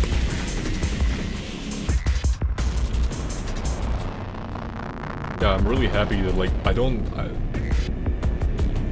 think we had, like, absolute blowout. Okay, Breakage versus Kuru, that was a bit of a blowout. But, like, yeah, seeing Davis immediately in his first game go over to the lower bracket, that was quite something.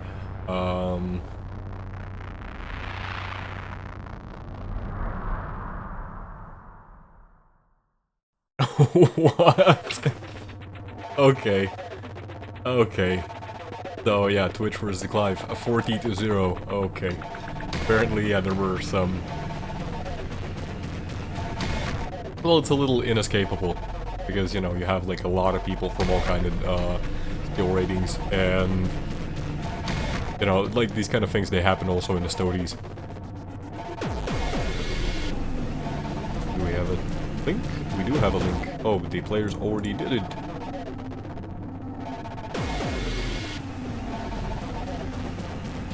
The other players, yeah, they already did the picks and bans.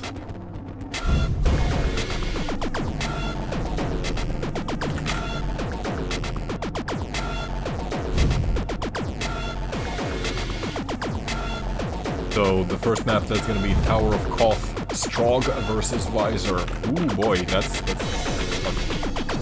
Let me show you the picks and bans real quick, I guess.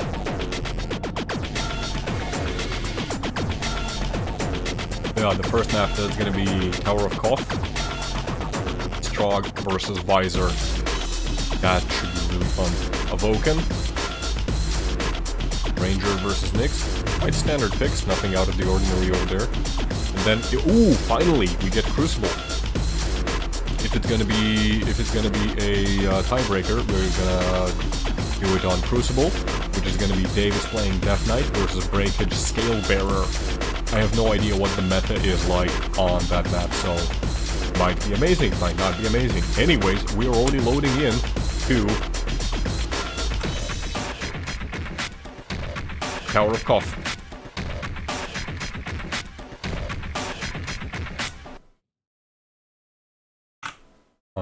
Let me change the overlay. Prepare to Lower fight. bracket round.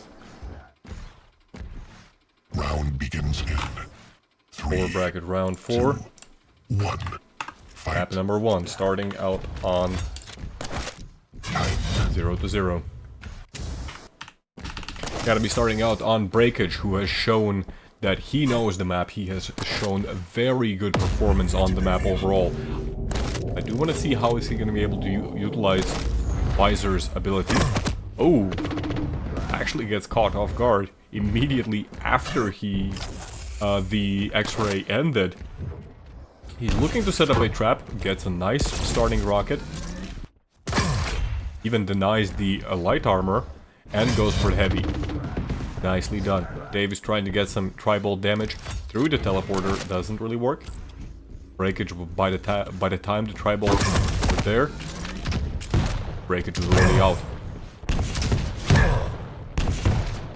Some nice rockets from above by Davis, but Breakage now in a good position to contest the heavy. Never mind, he takes a railgun shot in the back and then another one in the face. At this point, his body is like 90% uranium by mass. Breakage right off the spawn, actually doing quite a significant amount of damage with the machine gun. Still going in with the machine gun. Davis is about to die. What was that? That should not have worked. Davis had everything. He had the weapons, he had the stack advantage. All that Breakage had was balls of steel and a heavy machine gun.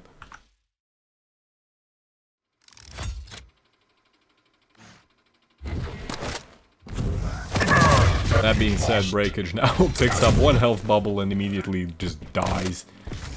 Davis was right around the corner.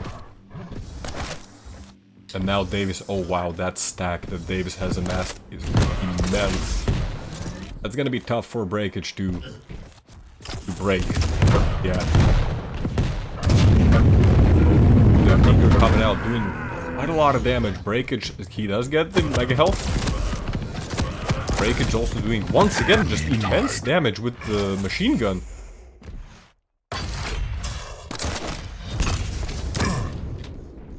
Breakage has been picking up more weapons from Davis' corpse than he has been picking up on the map itself. Breakage playing very slowly right now. Just gonna hear Davis pick up the mega health, and he's also gonna hear him go away over to the middle part of the map. Breakage, however, did not expect Davis to turn around. Davis giving Breakage some of his own medicine, the machine gun.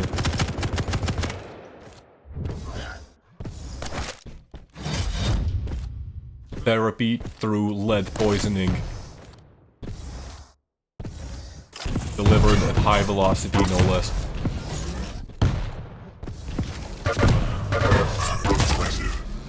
Combo kill. Beta, welcome to the stream. Don't complain about the crosshair. It's clear that you've never played Quake 4, so you're just like unfilthy, completely filthy unquaker. Stopwatch. Guys, seriously, have you guys never? None of you have ever played Quake 4. What's wrong with you? Look at the Strog. He has an insane stack, and with this crosshair, it's a guaranteed victory. Gaming crosshair. Guys, like, what's wrong with you? They were playing Quake last year. Well, that sounds like a you issue. You see, Tidewhip agrees with me. Quake 4 is goated, whatever that means. I'm not sure of the internet slang of like what's with the internet and goats, but Quake 4 is the best Quake. Davis, one frag lead, does go down down to breakage. Breakage does not have the piercing sight. Piercing sight, that's what it's called, the ability. Oh, he just barely misses as Davis was like poking his nose around the corner. Stopwatch.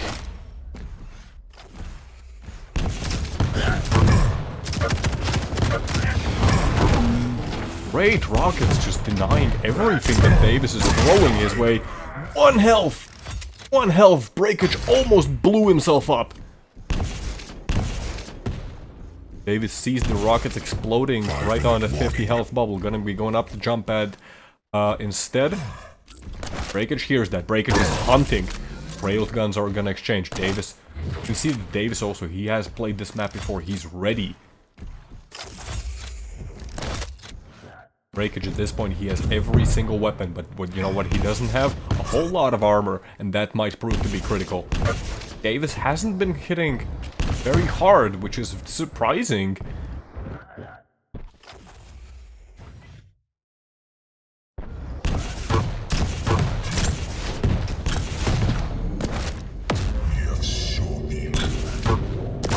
Oh, great combo. Actually, Davis, unfortunately, messed up the jump up to heavy. That's gonna cost him his life. One frag in favor of Breakage, but then Breakage takes, once again, that heavy machine gun from both players has been... The usefulness of it cannot be overstated. Oh, greatly, just amazing plays by Davis. Drops himself into a safe corner as he uses the peeker. Breakage trying to make cheeky plays with the teleporter. Unfortunately gets dropped down. Breakage not very healthy. A single railgun shot could take him down. Very close to death. Unfortunately misses, and Breakage... That's the thing. Davis missed. Breakage did not miss. Breakage's aim has been on point the entire cup thus far. Great railgun shots, even off the spawn. Davis is unable to finish Breakage off. Is the machine gun gonna be enough? Unfortunately, just the starting machine gun. Breakage very low in health.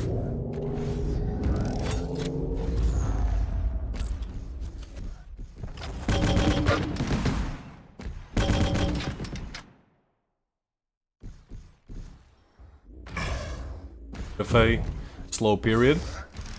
Breakage still is railable. This entire time Breakage has been railable. Finally he's gonna go down.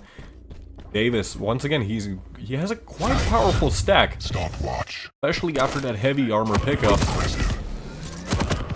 That's gonna be yet another railgun. Ooh, 2 consecutive railguns is gonna push Breakage off of the heavy, sorry, the mega.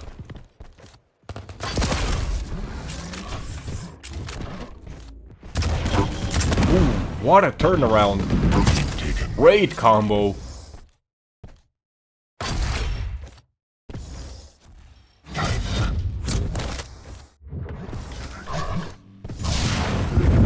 We're coming out, looking for some information. Gets a direct hit, minus 75 health. Breakage, even if he wants to push, it's not a good idea. Oh, Davis actually runs into Breakage's rocket. Another great rocket by Breakage. And the machine gun? Is this actually going to turn around and Breakage is going to come out on top of this whole situation? It shouldn't. No, it shouldn't. Oh. Again, breakage maybe playing a little bit too confident. Overconfidence is indeed a slow and insidious killer.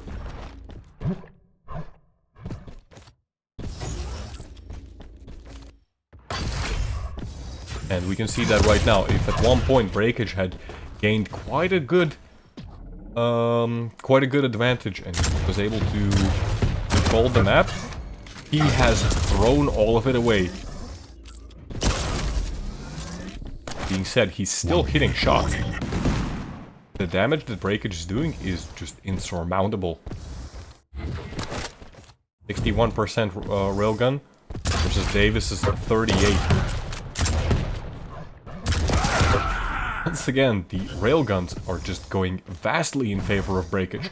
Is he gonna get caught off? Yeah! Breakage catches Davis as he was trying to go for the 50 health bubble, which wasn't even there. Breakage now able to secure his 100 armor. Goes in for a very aggressive push. Good rockets from Davis. Mega health is not coming up in another 5 seconds. Great rocket to finish off Breakage by Davis. That was close to being tied up.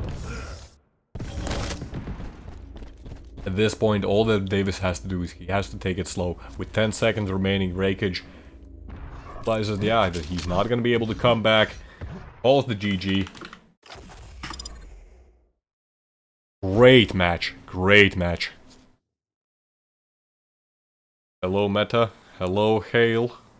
Hello, everyone who's joining.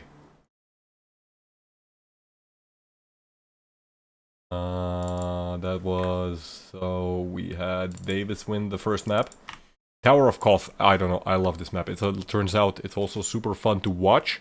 Not only is it super fun to play, it's also super fun to watch. I love it. I love it, I love it, I love it. Oops. The next map, that's gonna be Awoken. Ranger versus Nyx.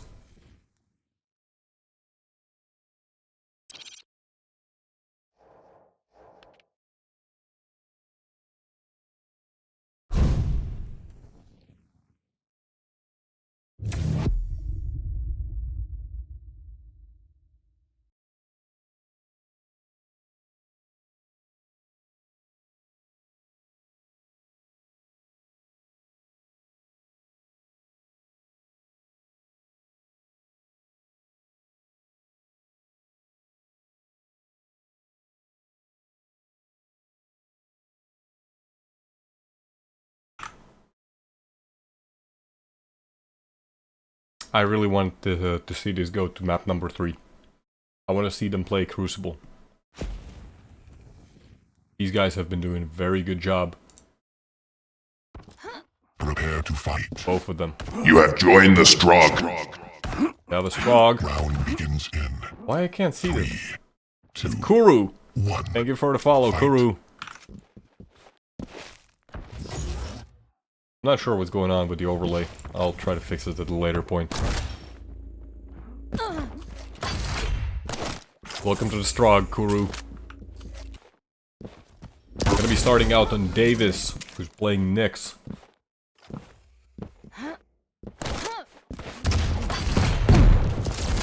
Going in already, very aggressive.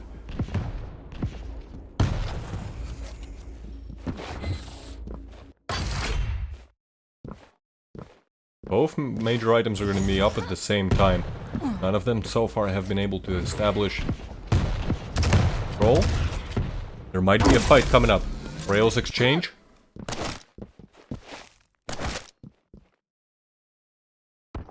Breakage was able to pick up some armor to heal up his wounds. Great rocket by Davis, actually. It's going to equalize the situation. Breakage now in a little bit on the back foot. Davis just looking for an angle, like these wall jumps. Oh! Great use of the Ghost Ball. Can he... Even though he gives up both major items, Breakage is now so very low on health. He is able to heal back up.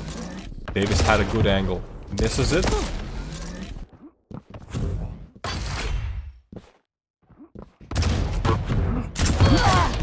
maybe that was a mistake. Maybe that was a mistake not to try and finish off Breakage when he was over at the heavy. Because that ends up with Breakage taking the Mega and getting the first frag.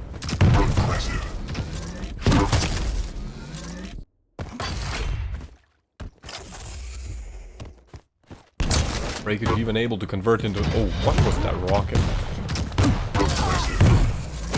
Great good shot as well.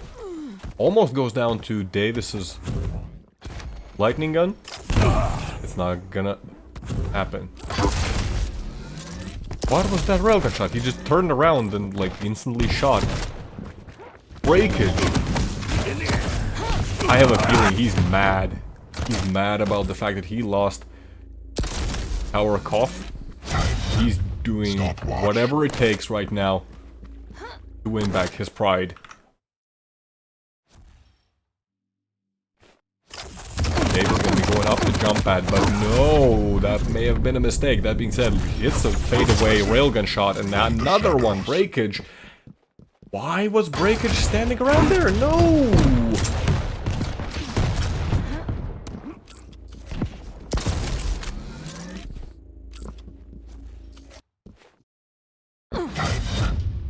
Dave's now stacked to all hell. Has all the weapons. He's a little low on lightning gun ammo.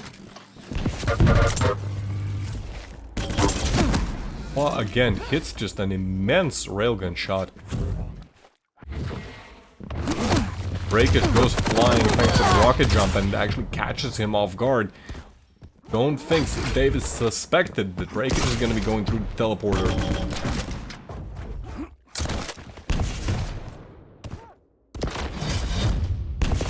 Bit of a skirmish happening through the window. None of the players gonna connect with anything. Breakage now has the armor.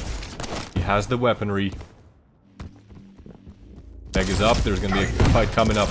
Gets the Mega and actually immediately retreats. Doesn't want to challenge Faith. Fate, not Faith.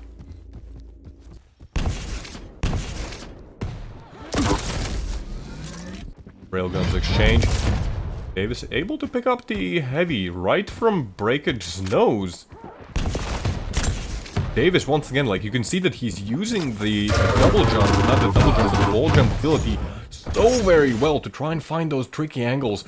And that was really surprising. Just going up the jump pad with the lightning gun and just absolutely annihilating Breakage.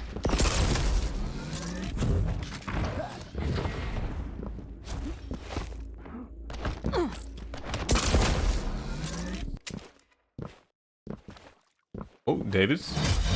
There we go. Pick up the heavy. You need that. We're gonna need that. Neither of the players have their abilities. That being said, with rockets like these, you don't need abilities. Davis still on the hunt. Could have gotten a rail angle, but decided to disengage at the very last moment. Gonna hear that Breakage is over at the MG area, and oh, Davis does not fall for Breakage's mind games, and he knew that he went up the jump pad over the tri-bolt, set up a perfect trap. That's gonna equalize the game. 4-4, 4.5 minutes remaining. Davis now maybe in a little disadvantageous position, but he does have the Ghost Walk. So he shouldn't be too concerned about it. Breakage also has the Die Orb.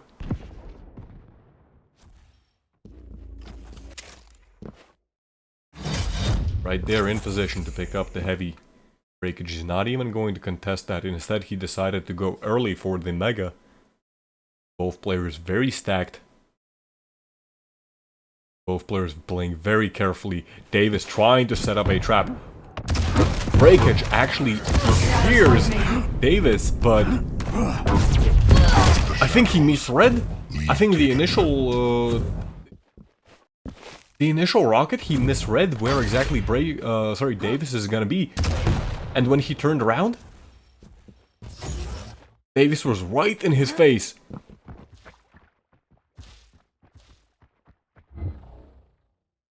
Davis making exceptionally good use of the sound, locating where exactly his opponent's gonna be. That being said, Breakage still hitting exceptionally good rails.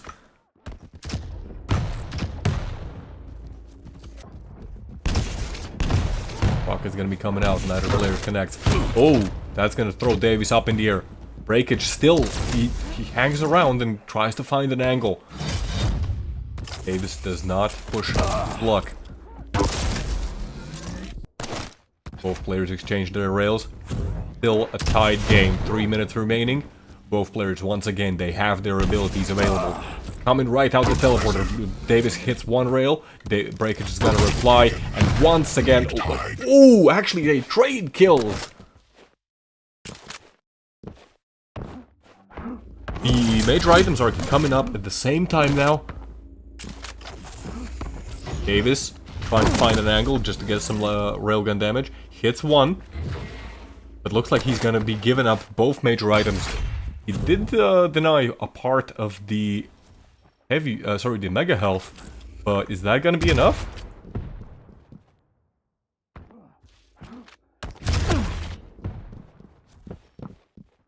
Breakage has been doing this like constantly, like he's making this jump over from Mega quickly over to Tribolt and lining up a railgun shot. He's been doing that constantly. It's almost a trademark of his at this point. Great railgun shot by Breakage. That's going to secure him of 1 frag advantage. A minute and 40 left. Slight movement error. Going to be forced to use the Dire Orb just not to lose any time. Does not want to lose any time because that gives Davis all the opportunities to capitalize on his positioning. Davis does some damage and goes into Ghost Walk.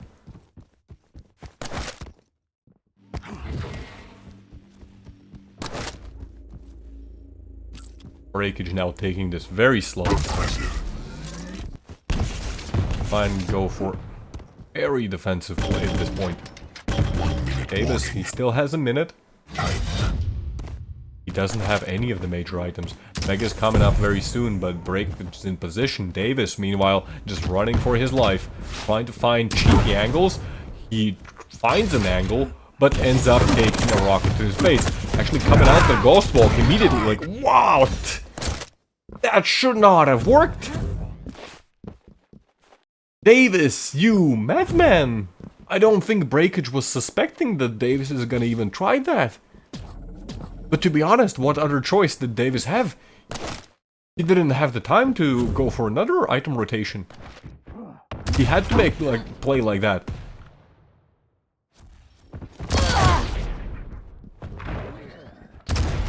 That Davis now very low on health, just 20, no armor. Does pick up a light armor. Ooh, Breakage coming up the jump pad. Almost catches Davis off guard. Sudden death. Where is Breakage? Breakage is over at heavy already. Breakage now has taken control of both major items. Davis slowly gonna be chipping away at the stack that Breakage has amassed. We are in overtime. Great rocket by Davis. He needs more of those. Breakage now, no armor. Davis even gets the mega health, and he gets a drop on Breakage with the Ghost Walk, and coming out the teleporter. What a play! Very nicely done by Davis in the last moments. Great stuff. Davis is just a beast when he's playing in defensive.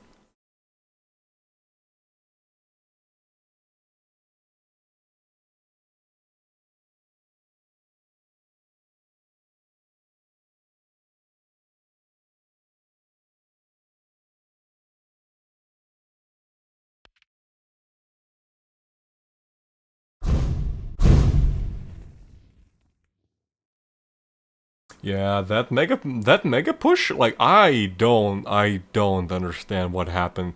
That should not have worked. There is no way that should have worked, you know? But it sure as hell made for a really exciting match.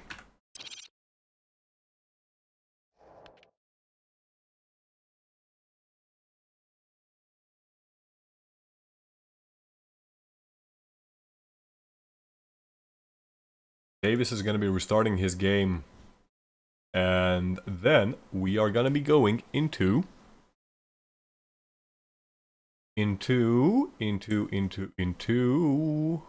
Oh, there we go. It's the losers bracket finals. It is going to be Davis versus Proto Animal. See, how did Proto Animal do? So, who did he play against? Proto Animal. So, Proto Animal played against Twitch. In that case, he won 2-1. Then he went on to play against Preya. Preya, by the way, this in this week's cup, Preya has been playing absolutely out of his mind. Stellar performance by him.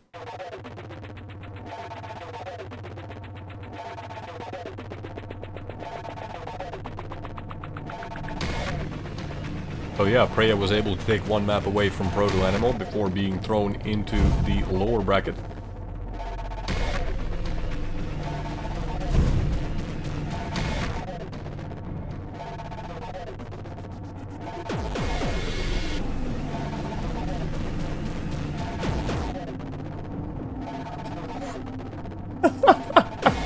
What is that emoji? What is that emote? No, oh my god.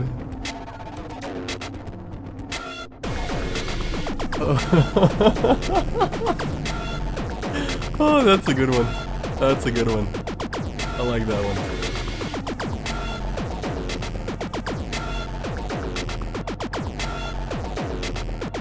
Oh god.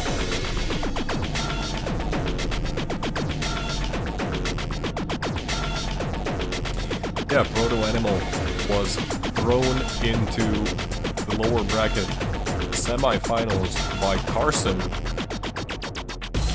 So, the question is whether it's gonna be a repeat, as in whether it's gonna be a rematch, Proto Animal versus Carson in the grand finals, or is it gonna be Davis?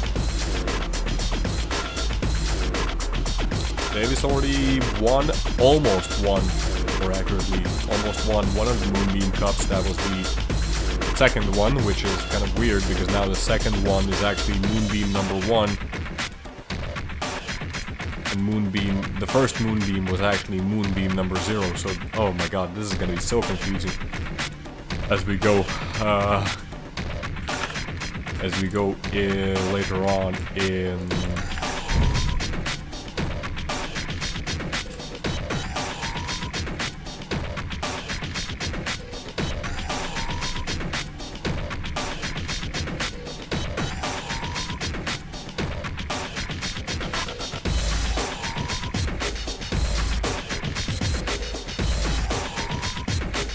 Are going to be making their picks and bans right now.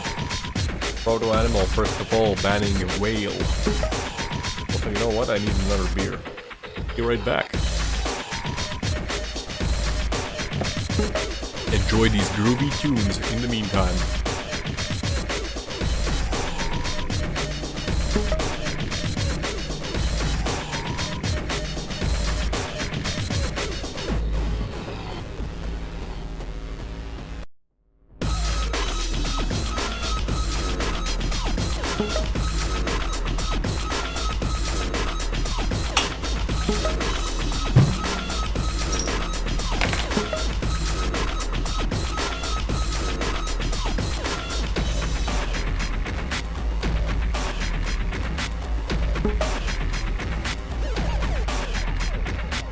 There we go. We have it. We are finally gonna see Crucible. Finally, it's gonna happen.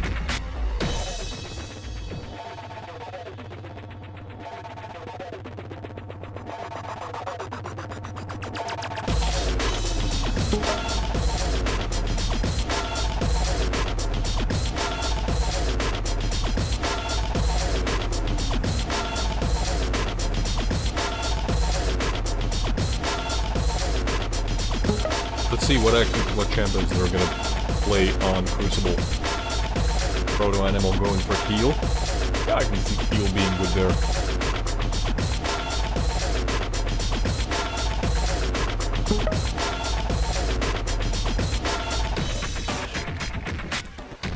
Actually, Corrupted, Keep, Crucible, and Tower of Koth, like that's one hell of a map pool that we are gonna have in this match.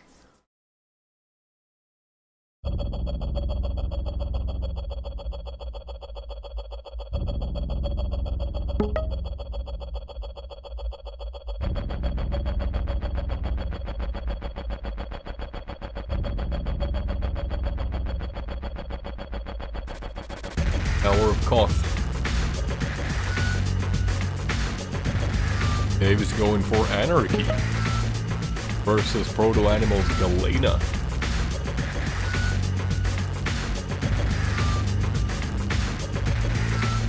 Yeah, also I've never seen like any high level play on Crucible, so this is gonna be pretty interesting. I wanted to see like some Tower of Koth games earlier today, simply because like yeah, I haven't seen a lot of it played.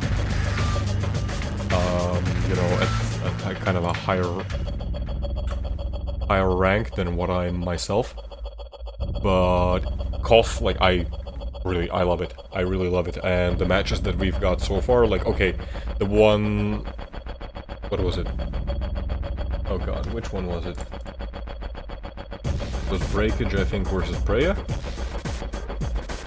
Yeah, Breakage versus Preya, like, okay, sure, like, their Breakage just... No, it was Breakage versus Kuru. Their Breakage absolutely dominated, but... Still, I don't know, it was just super fun to watch. I love Koth.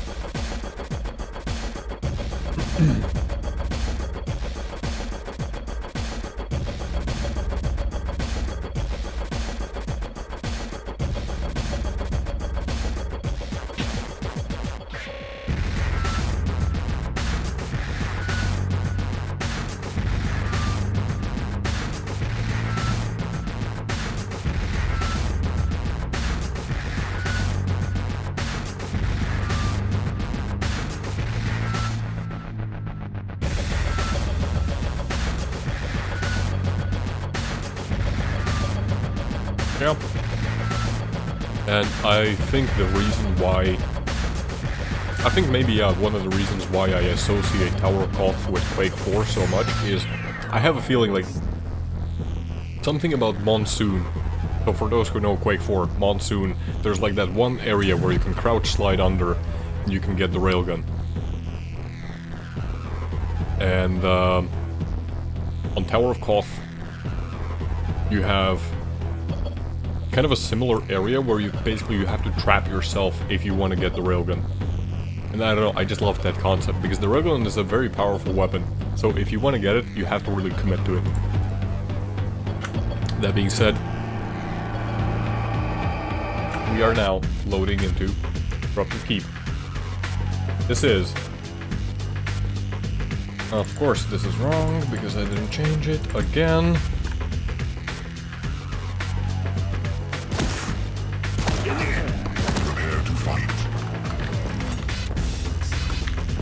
Great stuff that I can type. This is the lower bracket finals. Starting out in Proto Animal, which we have not seen played thus far on this stream. Both players pretty early on already going for their pickups. We have seen that sometimes players try to like get some damage first.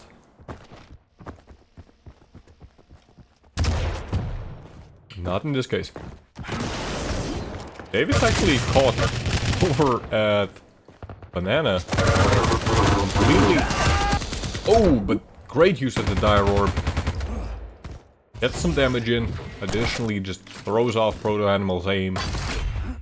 And that's gonna secure him the first frag. 40 seconds into the first...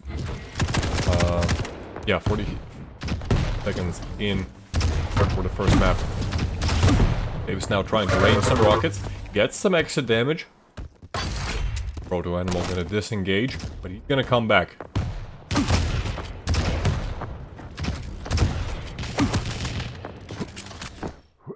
Oh, he was just a little bit too early for the mega health. That being said, the dual wield comes out and Davis actually still almost wins. His aim may be shaky, but it's on point. Proto Animal, he had armor, he had like full stack, and he used dual wield, and he still almost died. Davis is now gonna be able to contest the mega health. Gonna be pushed away. Heavy armor comes up. Davis is going to use the die orb just to collect the heavy armor.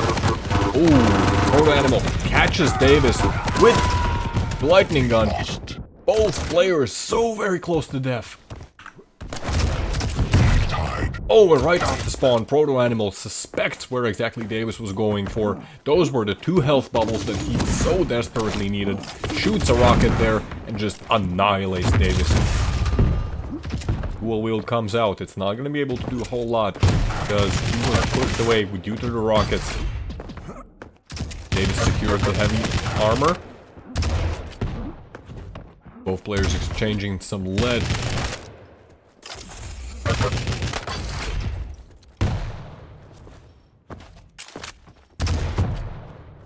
Mega health coming up soon. Looks like Davis has already decided to just give it up. Tries to get some exit damage.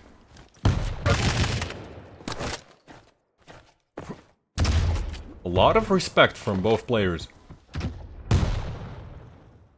Both of them taking it generally pretty safe. Light push from Proto Animal, but once again he understands. It's like, okay.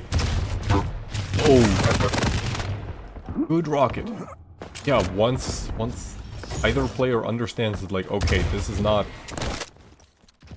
a position that I can safely engage from, they're not trying their luck. They're not trying these, you know, crazy pushes, which may or may not work. They're trying to keep it safe thus far.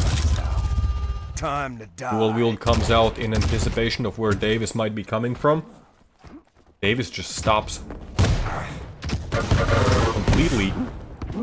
Does get intercepted over in the red room, but Proto Animal is still at a stack disadvantage. He's gonna secure the mega health. It's not enough. Gonna be a full rotation again. Oh, a lot of lightning gun damage by Proto Animal.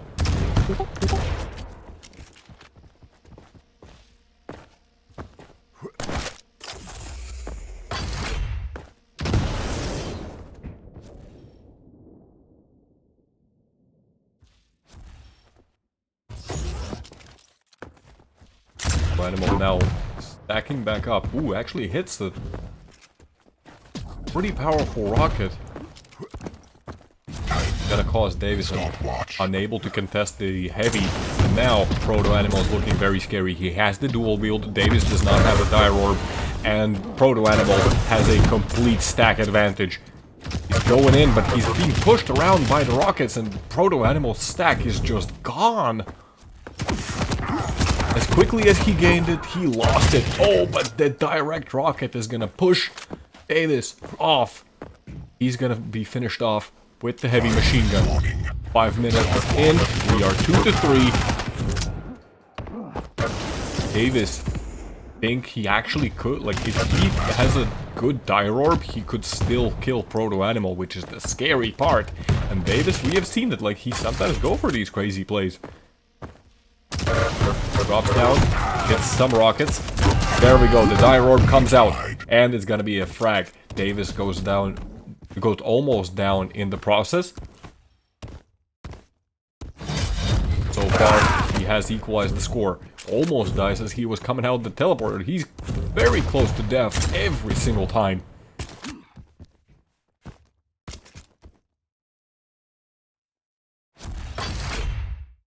Davis now trying to stack up the lighter pickups. Gets caught a little bit off guard. Doesn't take that much damage. Gonna push him back a little bit.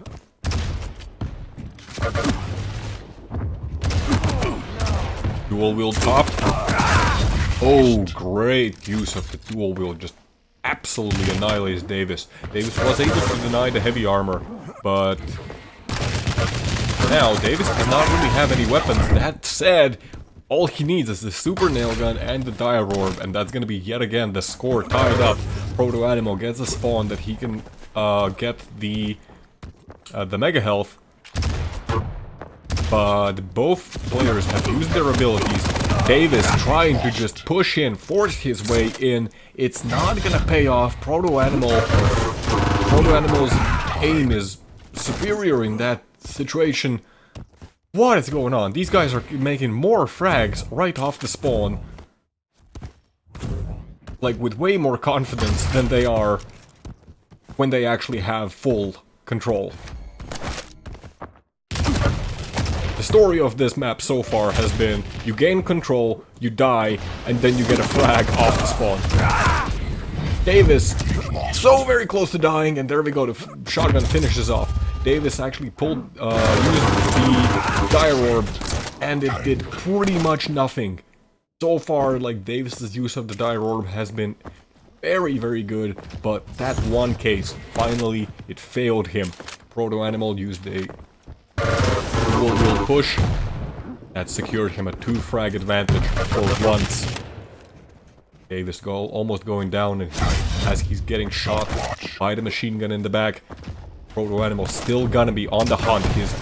He has the stack advantage. Dual wield's not gonna be up. Oh, great rockets by Davis. That being said, a trade? I thought it's gonna be a clean frag for Proto Animal, but it wasn't.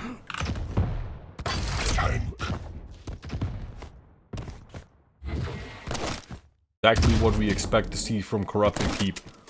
When the frags start rolling, have people dying left and right. There's only 2 people on the map, but there's death all around. That's the most surprising thing. You might think that's a paradox. It's not. Just the way of Corrupted Keep.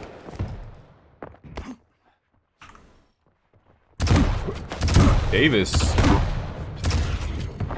That was a tricky little boost he did there. He was able to bully Proto Animal off of the heavy. That being said, Proto Animal did get the mega. Proto Animal popped the dual wield.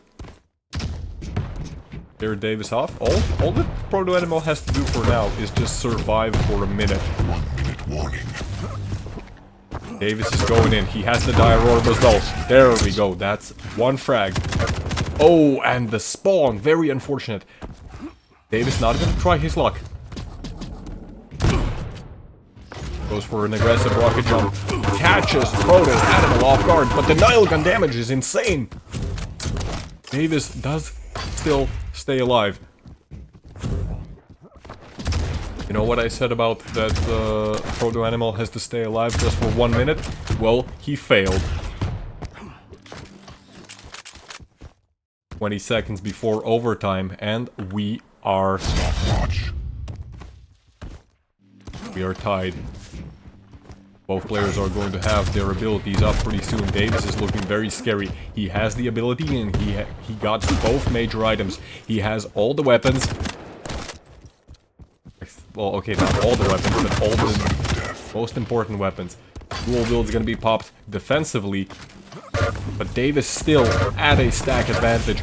Dire Orb comes out. Proto Animal very low, does not have any armor at all. Davis's rockets are so shaky. Davis's rockets are shakier than whatever SpaceX is building.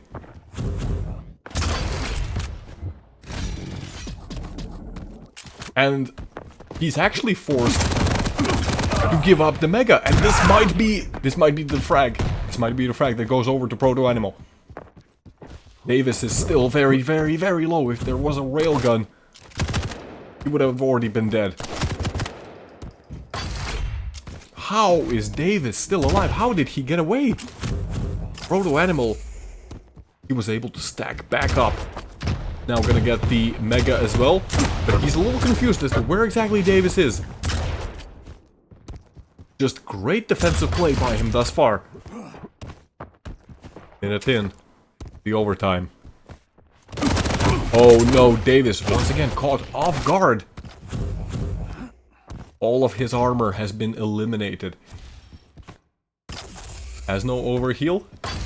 Okay, he does get a slight armor pickup. Again, let's... Davis has been slipping up the last 2 minutes. He's been getting caught off guard. Proto Animal looking for the kill. Both players rocket jumping up. Proto Animal still has the dual wield, and that could be the decisive factor. Dire Orb is also available. Proto Animal, he's gonna get the heavy armor. Dual wield is popped right as he comes through the teleporter. Does some damage. Proto Animal, he's looking for the angle. Oh, but just the defensive play from Davis is... He's not giving Proto Animal an inch. He's not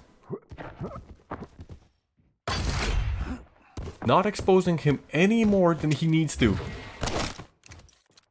Proto Animal gets another full rotation. He's gonna be trying again to finish Davis off. But Davis just does not give up. He's taking damage. But he keeps equalizing the stack. There goes yet another mega health. Davis now might be in a little bit of a pickle. He goes over to the Tribolt area to pick up a health bubble. Almost get caught by Proto Animal. Proto Animal still is able to cycle fully throughout all of the major items. Davis is just desperately trying to claw whatever resources he can. Proto Animal still rotating successfully across all major items. Davis even had to use the Dire Orb at one point just to move across the map this entire time. The dual wield still has not been popped. Dire Orb is gonna be back up. 60 damage with the heavy machine gun. Davis has been out of control for so long, but he's still alive. 4 minutes. Almost 4 minutes into overtime already. Dual wield gets popped and a lot of machine gun damage into Davis's back. There is a health and armor that he can pick up immediately, but again, that's another full rotation that's gonna be going into Proto Animal's favor. Proto Animal just once again trying to find an angle, trying to get some damage with those rockets. Proto Animal gets yet another mega health. By the end of this match, I will not be surprised. Oh, great direct rocket by Proto Animal. Is this the opening that Davis needed? Davis is low, but Heavy's not. Heavy's going to be given up by Proto Animal. Is this it? Is this the opening that Davis needed the entire time?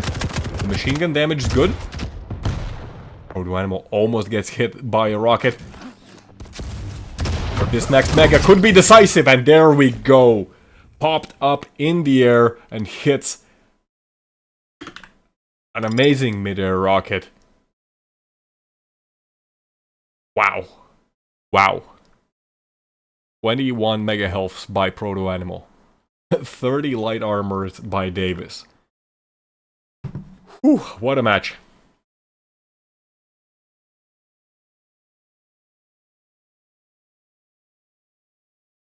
My heart, oh, my heart's not gonna hold this for very long, you know. That was Davis. Maybe.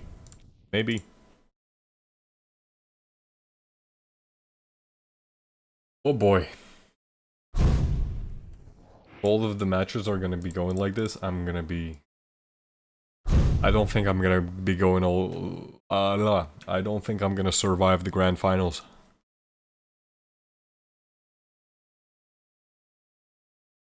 Grand finals are gonna be against Carson. Yeah, the winner of this match gonna be facing off against Carson in the grand finals. We are now loading in to Crucible. Davis on Sorlag versus Proto Animal on Keel. The Sorlag pick is rather interesting, I have to say. Actually, no, it kind of makes sense because the map, it feels claustrophobic. So you would think that, like, okay, you don't have a whole lot of area that, you know, around, but there's also quite a lot of open areas. So maybe that Sorlag pick works out. Prepare to fight. This is the first Crucible map that I'm gonna be Crucible match that I'm gonna be watching in the entire series long. Gonna be starting out on Proto Animal, playing Keel. Gets the spawn over at the Heavy. Gonna be securing all of the Unholy Trinity. Oh, and the great opening frag. Didn't even have to use any of the grenades for that. Wow, catches him off the teleporter. Almost hits that railgun shot as well.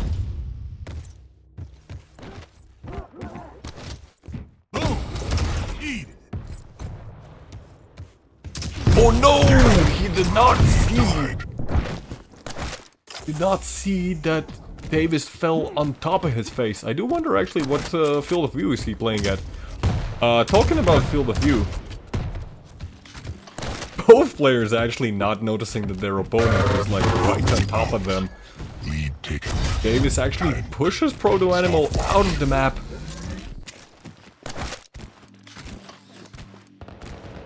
That's gonna be already 2-1.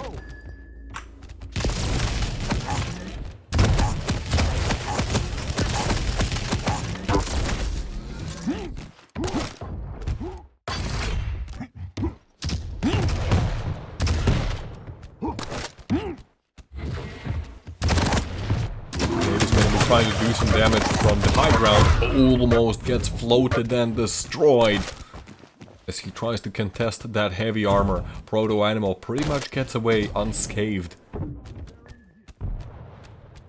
Davis now, not even full health, has no armor to his name. He does have all the weapons, so he can play defensively if needed. He's on Sorlag as well, which gives him a certain amount of movement advantage. Not if he keeps falling into lava though.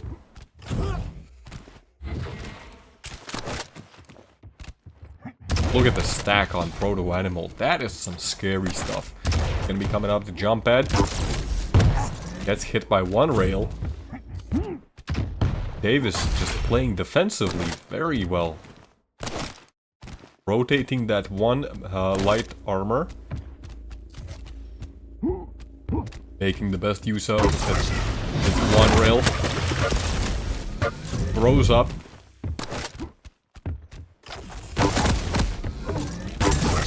These rails are starting to connect by Davis. He's gonna drop down onto the Mega right as it spawns, and it secures him the frag.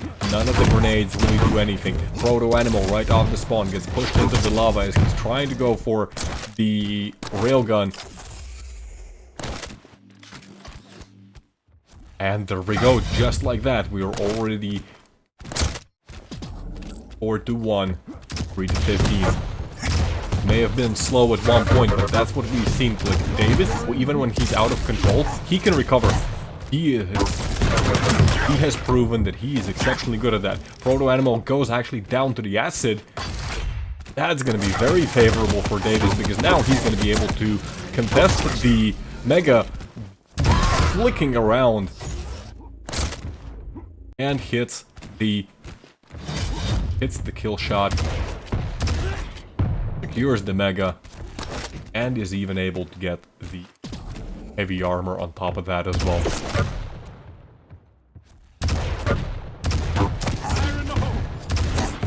Gonna be another fight coming up at the Mega Room. Davis once again, he's trying to just like get some damage. Oh, great job!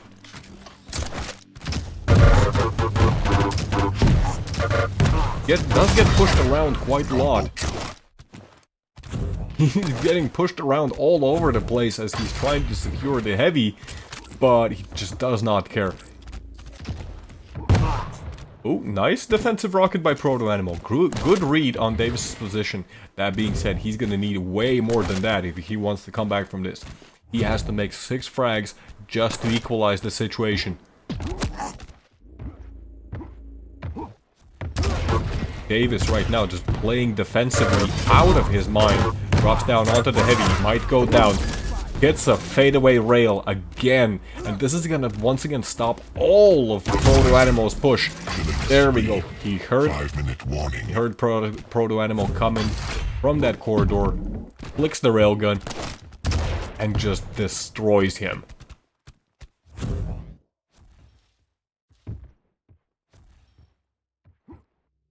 Davis suspects where exactly Proto Animal might be.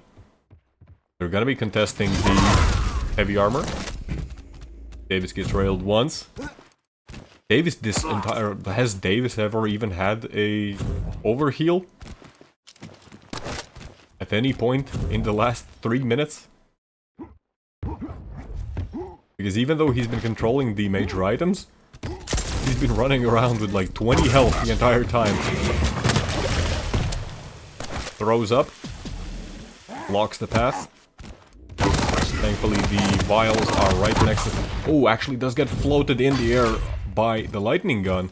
This is gonna give an opening for Proto Animal, especially if he finds an angle like that. Unfortunately misses a very critical railgun shot that could have killed Davis. Gonna slow down Stopwatch. his advance quite considerably.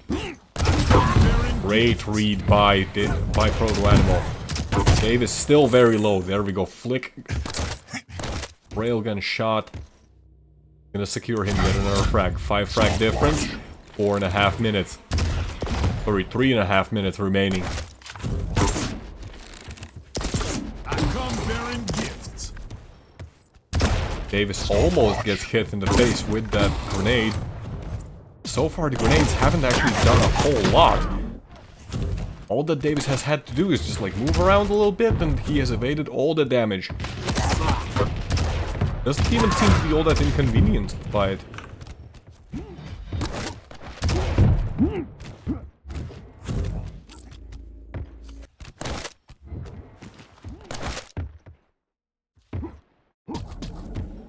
Davis once again 45 health. But he's been on 45 health like half the match.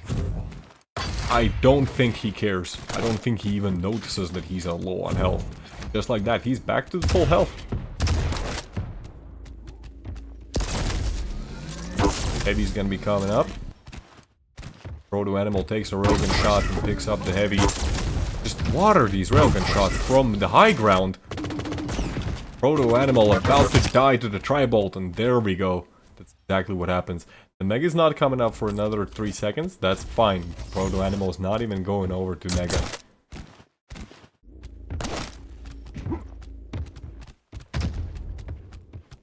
Again, there's gonna be a bit of a fight over at the heavy.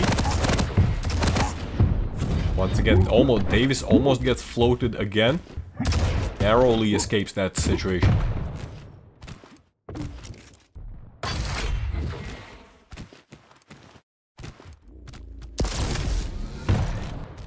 Proto Animal, once again with a huge stack. I think the entire match Proto Animal has been on a stack advantage. And it's not doing him any favors. Davis 45 health. How many times have we seen that in this match, huh? Proto Animal just unable to find the final killing blow.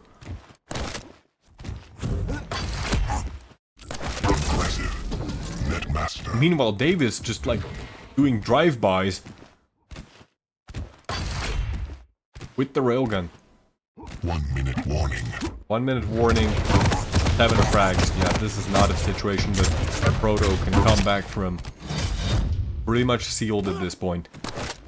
especially after he goes down once again. 8 frag difference now, with 45 seconds remaining. Get the stats. 58% railgun, 57% railgun for Davis, but that doesn't really tell the full story. That's 22,000 damage just with the railgun.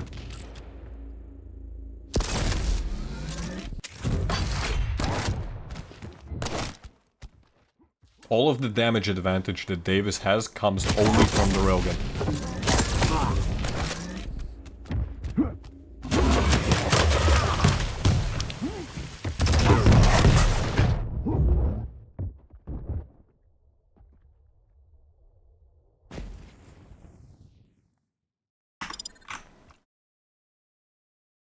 Whew. And there we go. Davis reigns supreme. Just played like an absolute monster.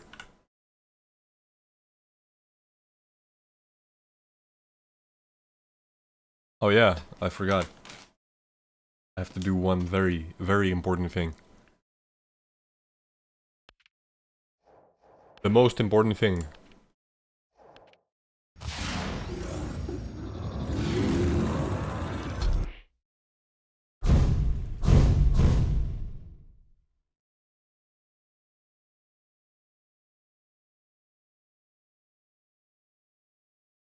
Let's go, Fisket! We are Team America. Look at all these brave Americans who have all competed in Moonbeam number 2. This thing. Let's go. Davis is going to be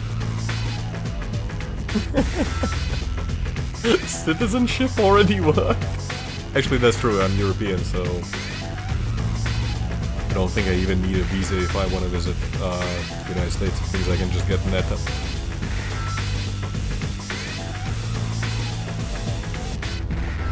But anyways, yeah, grand finals. That's gonna be Carson coming in from the from the upper bracket. Looks like Carson actually sailed... Yeah, Carson sailed through the upper bracket flawlessly without dropping a single map. Yes, Crofty, you just came in time for the grand finals. They have not played a single map just yet.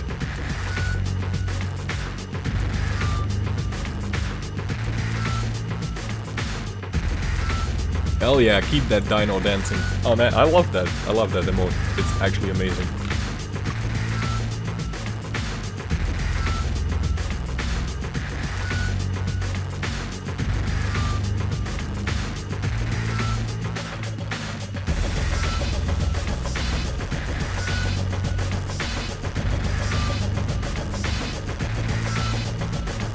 Hell yeah. That dinosaur is a true American.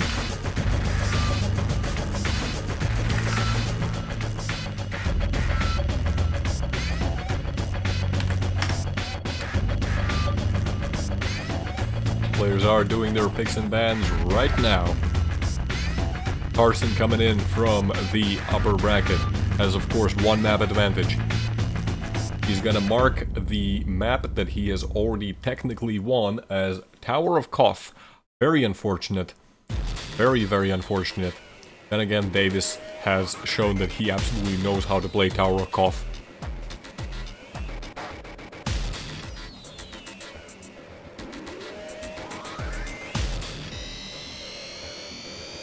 These matches, they have been really, really fun to watch. I'm excited to see what's gonna happen in the grand finals. Carson, yeah, Carson's the only one who's been really been able to sail through upper bracket without dropping maps so far.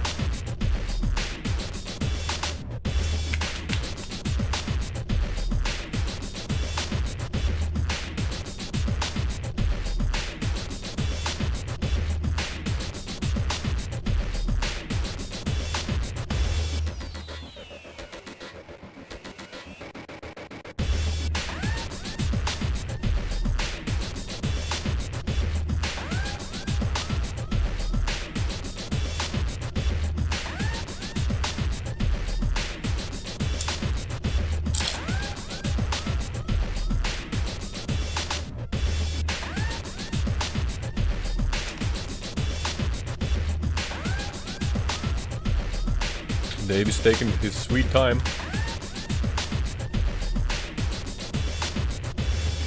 I'm really impressed by Davis' performance.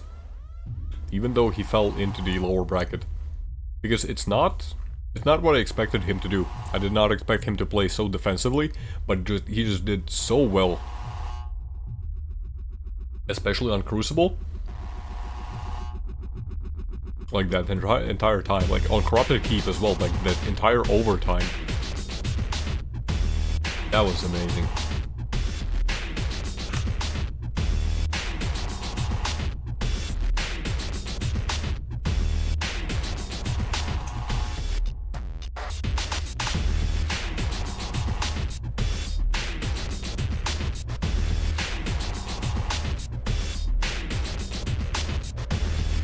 So the first map that we're going to be playing is going to be Vale of Knoth. Haven't seen that in some time. Let's see how is Carson going to respond with the bans.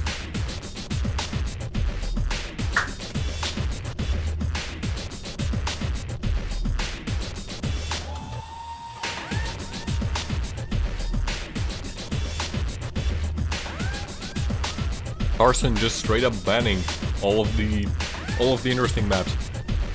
Karakov banned, like, okay, he won theoretically. Karakov. He bans Crucible.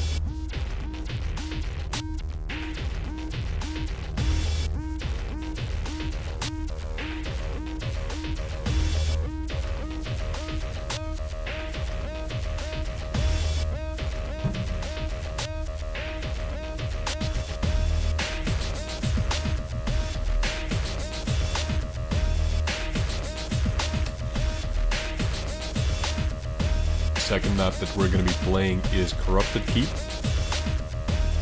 That's going to be followed by Awoken, and if it comes down to the final map, that is going to be Deep Embrace.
Oh boy.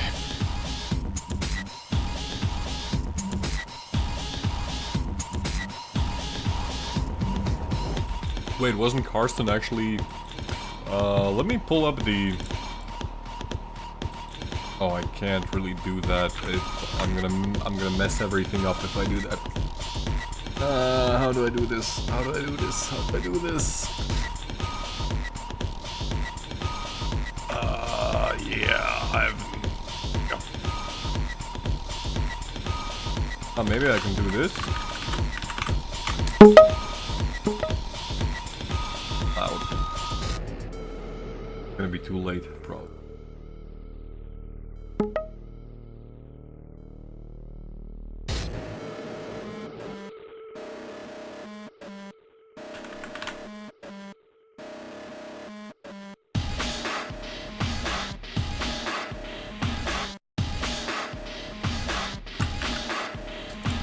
Okay, that does work. I need to work on that a little bit.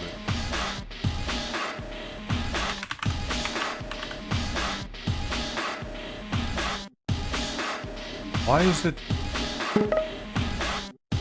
God, whatever, I'm messing everything up.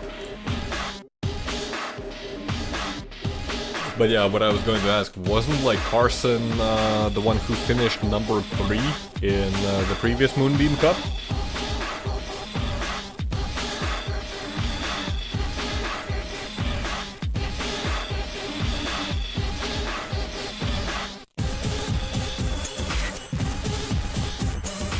So there we go.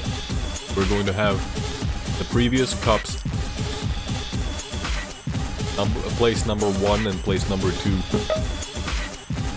fighting. Sorry, the previous cups, number 2 and number 3 competing for number 1 and number 2 positions.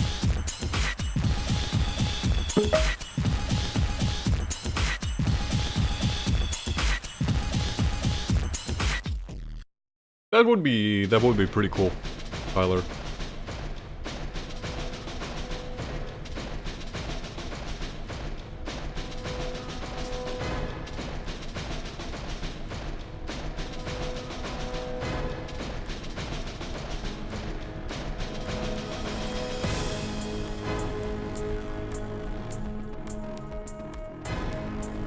Yeah, I don't know.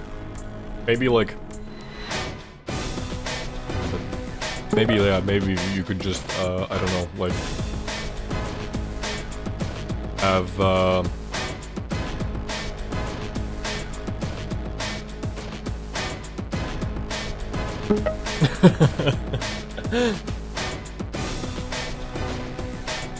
maybe just have the website, like, show, I don't know, like, all the...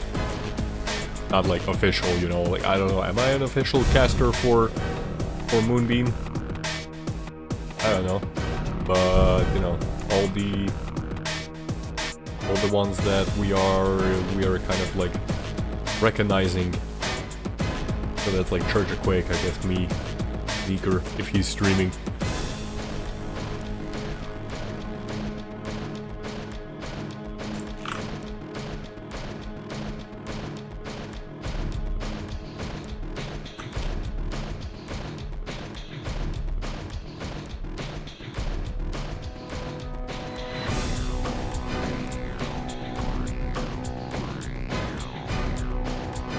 Interestingly enough, Davis actually banned Clutch, even though we actually haven't seen Clutch the entire tournament.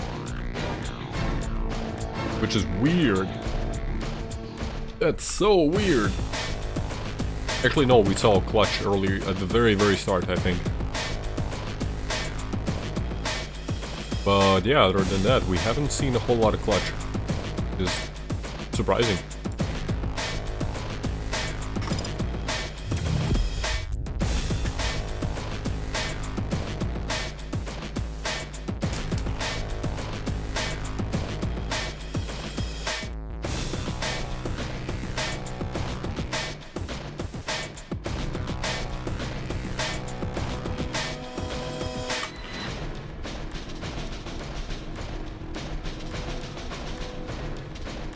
Of course I forgot to change this again. I'm like so excited for these matches that I keep forgetting to change it. Arson is on the right. Round begins in 3, 2, 1. Fight.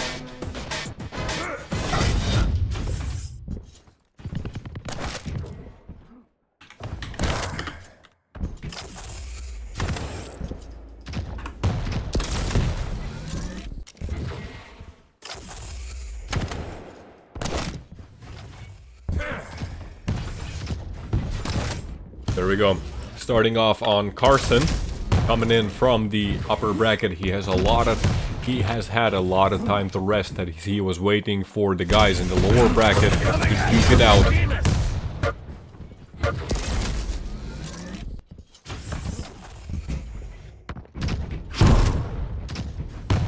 Carson Carson taking a very unfortunate direct rocket as he was standing over the plasma gun. Davis was already suspecting that. The flame strike did come out, but it didn't achieve a whole lot. Here comes another flame strike. It's just gonna be zoning. Doesn't achieve a whole lot. Actually does set Davis on fire. Guess his toe must have stubbed the flames. Now Davis actually looking pretty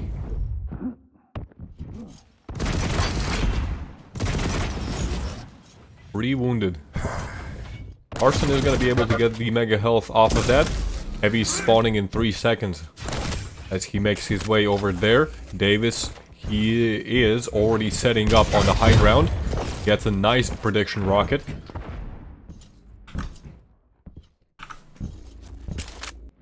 Carson. He's gonna push through the teleporter? Yes. Catches Davis off guard. Secures yet another mega health. 2 minutes in, we still don't have a frag. Flame strike is up, Dire Orb has been used. Carson just looking for an angle. Great rocket, and to another railgun shot. That's gonna be a rocket jump pushing. Can he find the angle?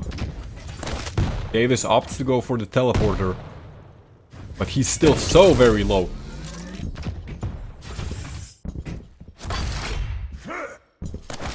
Carson, meanwhile, very healthy, and he's gonna be able to get the mega health on top of it. Davis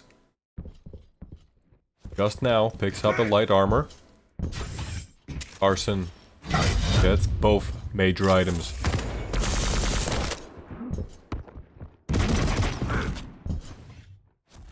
Oh, Carson could catch Davis in the rocket room. Davis wisely just turns around as fast as he can and gets out of there. Davis is not looking great in terms of like his stack, but there we go, it's being equalized very quickly, and Davis almost succumbs to the flames. As we've seen earlier, Davis, even though he may be very, very low on health, it doesn't mean that you can just push him and win that fight. That's exactly how he won in the lower bracket finals. Davis, once again, he's gonna be sitting just over at the railgun room. Oh, slightly messed up rocket jumps. This is the railgun as well. Carson now on a massive stack. Carson drops down.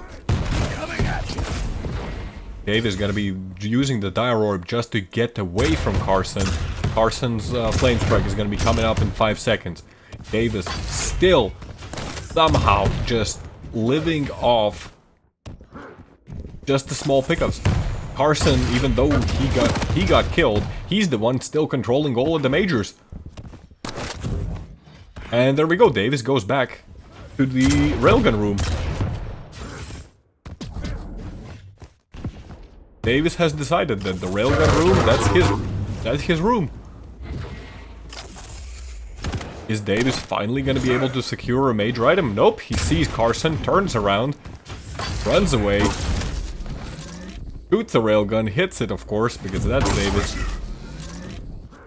Hits another one, hits yet another one. Davis is still railable himself, and finally he secures a heavy armor for himself. Carson now in the railgun room, but he has nothing to his name. Drops down, gets caught off guard. That's the second frag going in favor of Davis. Davis now, he's also in position to secure the mega health, and looks like this is going to be the start of his victory lap.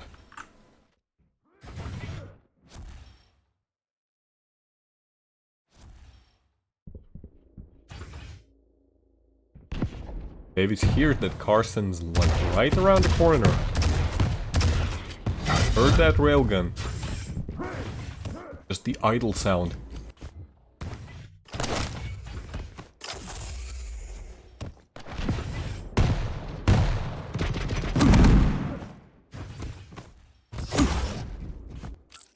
does take an unreturned railgun shot. You need more than that. Carson actually takes quite a lot of damage. Flame strike also doesn't connect. Doesn't achieve a whole lot. Davis doesn't even seem a whole lot bothered by it. Even his positioning wasn't affected all that much by it. Carson gonna try and rain some rockets down. Davis pushes in and just, with that rocket, actually pushes Carson off of the mega health. And is then able to secure it for himself. Just great plays coming out so far from Davis.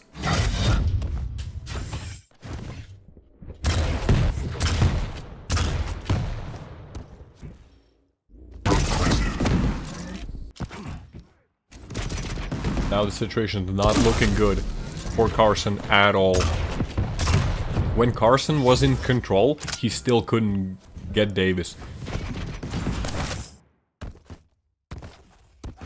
And now imagine the uphill battle that it is when he has to do that when he's out of control.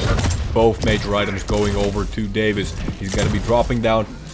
Not even, again, like, not even trying, not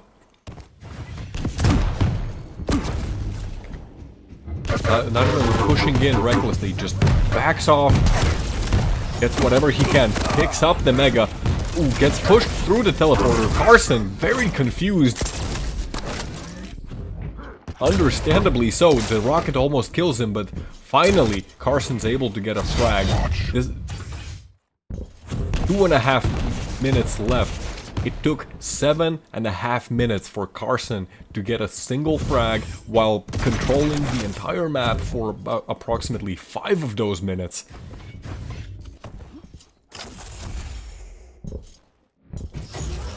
With just 2 minutes remaining, he has to make 2 frags. Tie the game up.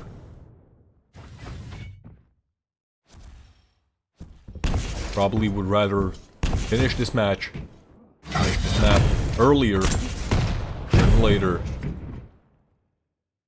Because we've seen that Davis, even when he goes into overtime, he is not aggressive. He doesn't succumb to, you know, the nerves. Great start. 1.5 minutes left. Carson has a pretty good stack as well. He has all the weapons.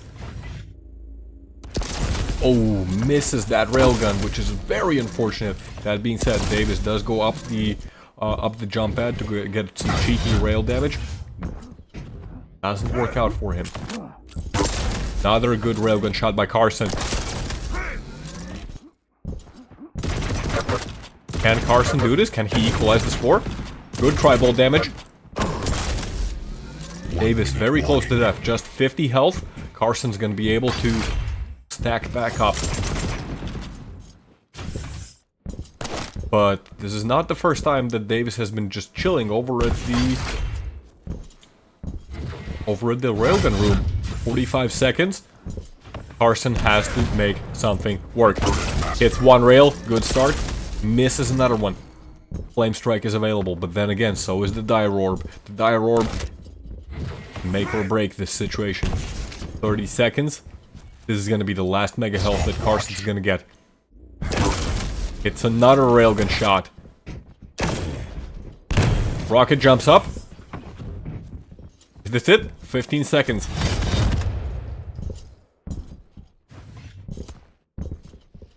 Carson's hesitating. 5 seconds, and Davis just destroys Carson with the dire orb. Whew.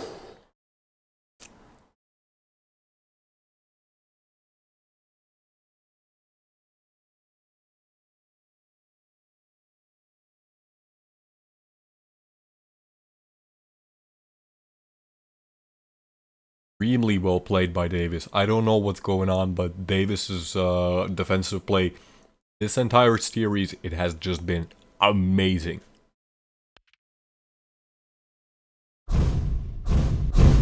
He was out of control basically the entire match. Like the entire map.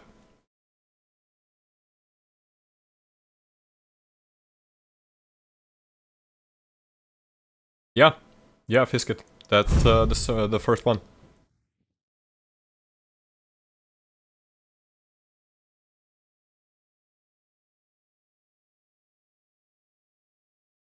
So we can see that Carson, he started at winner's bracket round 2. Beat Kuru 2-0, beat Festive Turtle 2-0, beat Proto Animal 2-0, and then that's where we are.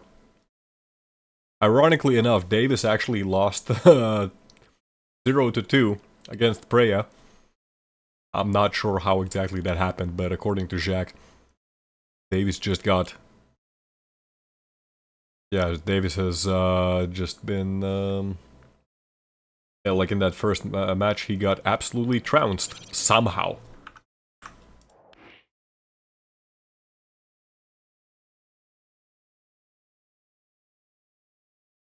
Map number 2.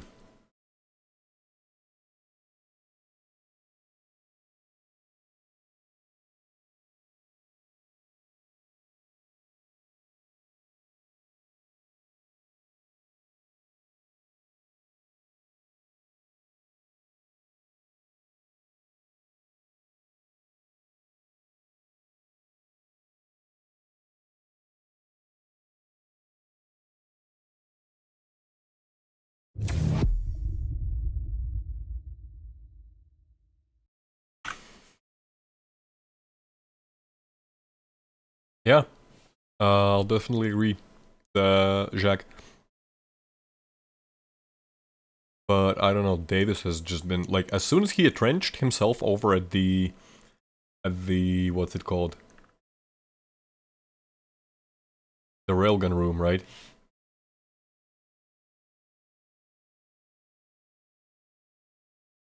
Carson had so much trouble just pushing in there. He was doing some good damage with the tri-bolt, and maybe he needed more of that. But Prepare to fight. even whenever he Round begins. basically the entire map, he had stack advantage, 1. Fight. and it still did not go in his favor. That being said, we are now in Corrupted Keep. Map number 2. Gonna be starting off on Davis, who's gonna be playing strong against Carson's BJ Blaskowitz.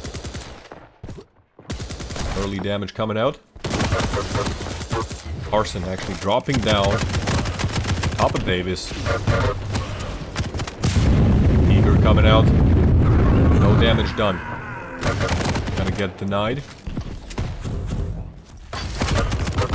Carson is slowly, he's just ticking damage over and over and over again, to a point where now Carson doesn't have a whole lot. He took the mega health, but even after that, his stack is basically that of a starting one.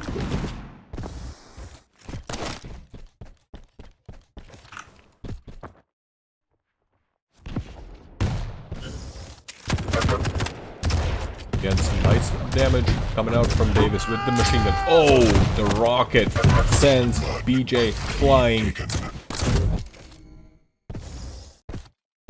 That's going to be the first frag for Davis, who also is now going to be able to get the heavy armor. Almost hits a direct rocket as he's trying to intercept Carson off the spawn. Dual wield comes out, great mid-air rocket, and that's a ring out. Securing Davis a second frag.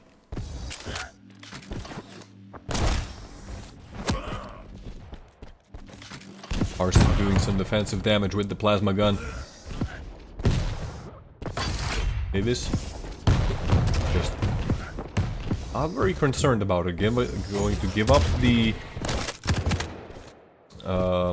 heavy armor. Here's him coming again. Great direct rocket. A lot of damage done by the peaker. Almost Carson going down. Great lightning gun. Already the third frag. Just great performance by Davis.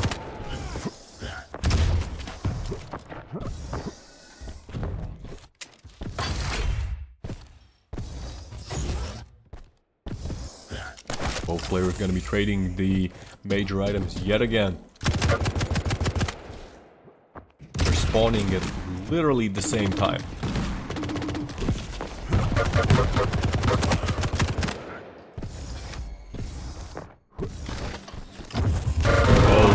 Carson. He's coming up the... What? What was that? In any normal situation, that should not have been a kill for Carson. That being said, he's pulling it back. Great rocket. Another good rocket into some machine gun damage. Is he gonna fly off the map? There we go. Davis flies off the map, gets to feel what Carson felt just a moment ago. Great rockets by Carson right now. If he can keep this up... Stopwatch. Ooh, no, this is not looking great. There we go. It started off with the rocket as he was coming through the teleporter. That again, like it completely stops all of Carson's momentum. We can see that, like, yeah, once he gets some momentum going, Air assault. can get quite a lot done, but Davis is just not letting that happen at all. Defensive play has been immaculate this entire series.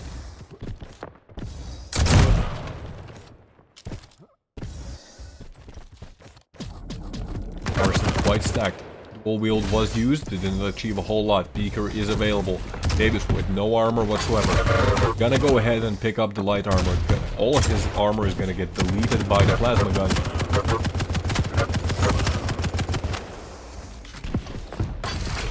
Does fight and get the mega health. Carson, is he gonna go down? No, not yet at least.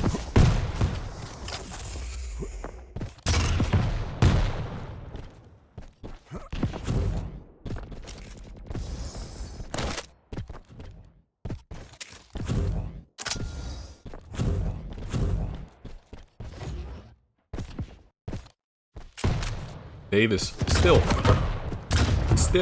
holding on to dear life. 5-minute warning.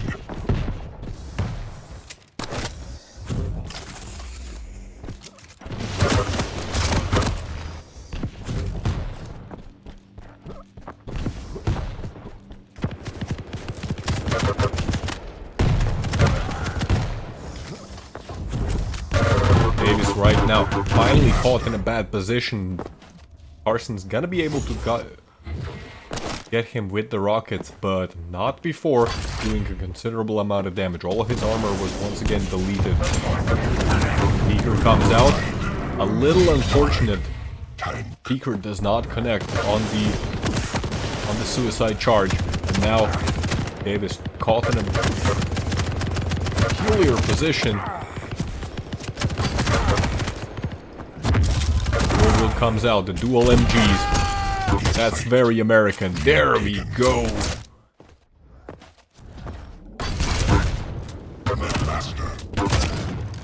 That was just very, very smooth.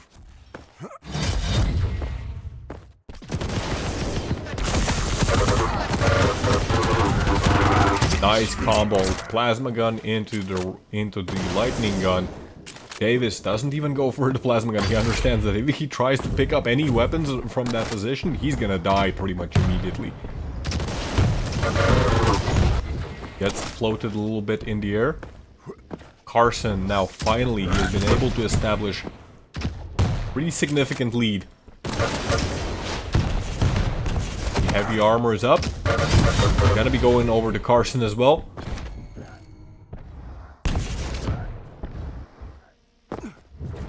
Dual wield is available. It gets popped. Maybe a little preemptively. Davis is not pushing in just yet. Davis is going around the entire map. Carson once again gets control of both major items.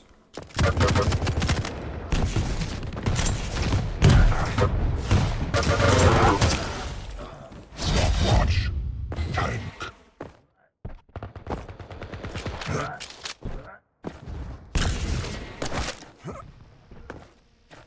Four frags in favor of Carson. When was the last time we saw anyone be able to get 4 frag lead on Davis?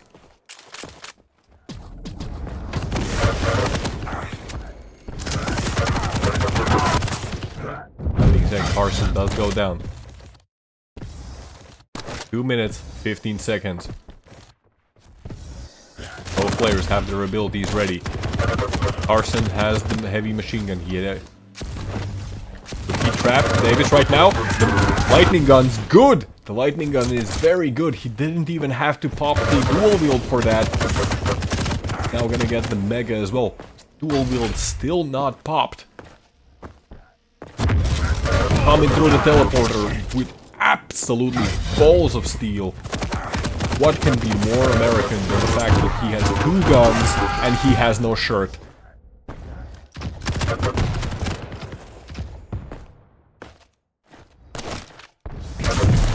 Frankly, I want to be American just so I can walk around shirtless with 2 guns, you know? Isn't that the American dream? Like, now I understand why there's an American dream. It sounds like hell of a thing, you know?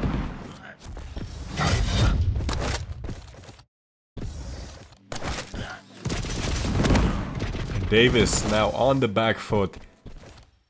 He held so well for the first part of the map. 1 minute warning. But with 1 minute and 4 frags to at least tie the game up.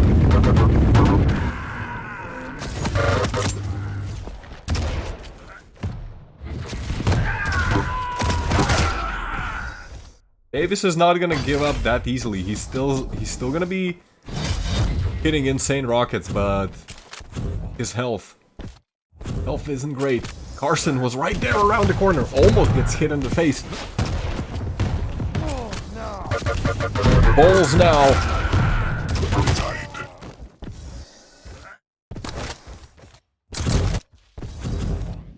Two frags, 20 seconds.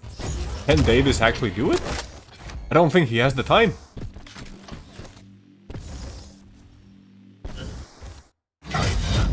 What is Davis' sensitivity? This is actually like kind of uncomfortable to watch him play, honestly. Both players go down. The very, very last second. That's gonna be... Yeah, definitely not at that point. That's gonna be 1-2 in favor of Carson.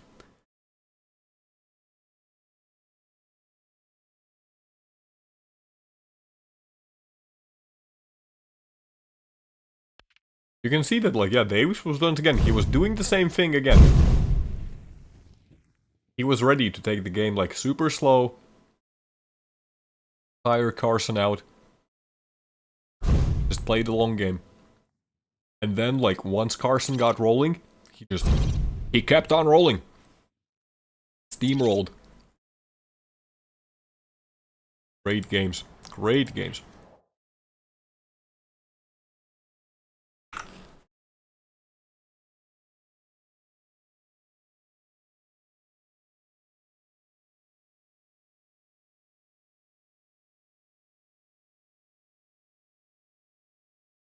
Map number 3. That's going to be happening very, very soon. That was Awoken, Anarchy, and Doom. Ooh, I haven't seen Anarchy quite some time on Awoken. It's always a pleasure to watch Anarchy players on Awoken. It's a very high-risk strategy, but it's also just super, super fun to watch. And it can absolutely work out.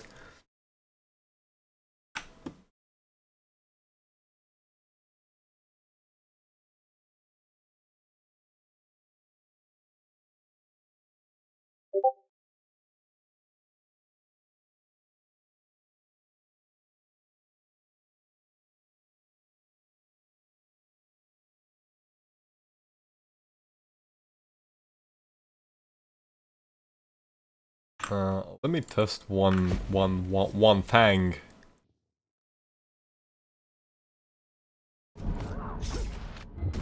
Prepare to fight. Round you have joined the strong. 3. Why it doesn't show the thing? 1. I don't get it. Whatever. Doesn't matter. We are all strong anyway, so why does it matter who is the strong? We're all strong inside. Davis. On Doom. against Carson on Anarchy.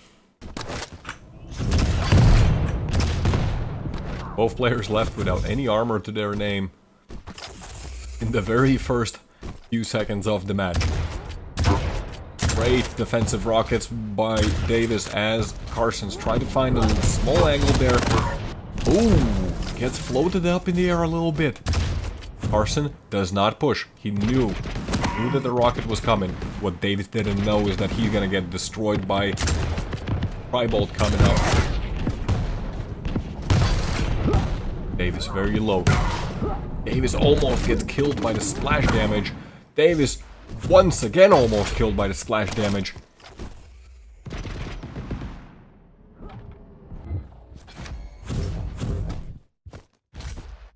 And there we go. Davis is just, you know, he's been able to stack back up. Gonna hear Carson coming from the railgun room. Takes some Tri-Bolt damage. Good Tri-Bolt damage so far from Carson. That's been working out very well for him. Carson just pushing in. Very nicely done. He actually jumped over Davis' rocket. And he still has the inject. So if Davis tries to do some super aggressive stuff, Carson can absolutely afford to win that. Oh, that was a great rocket jump. Knew exactly what Davis is going to do. Read the situation perfectly. Movement? What is movement? Is that just like schmoove moves? That's not how you say smooth though. Get this.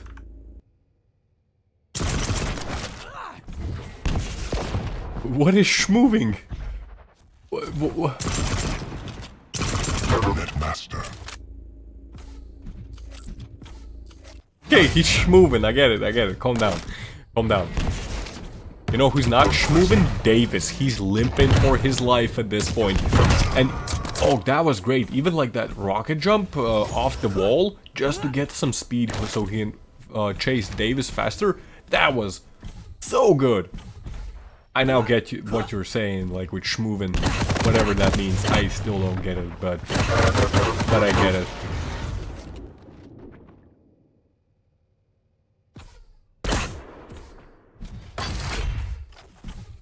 Carson now 3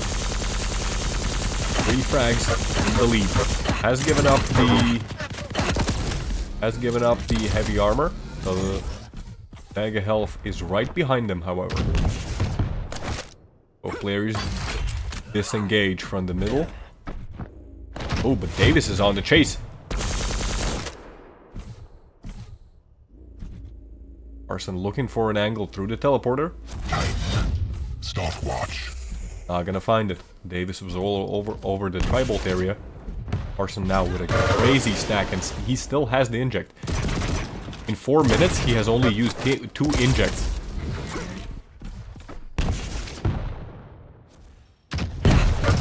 Oh no! The rockets don't connect by Carson. Great fadeaway shot by Carson with the railgun. That's gonna push Davis away, who's once again just left with nothing. Absolutely nothing. Davis actually used the Berserk. He suspected that he was in trouble and he just ran away as fast as he can.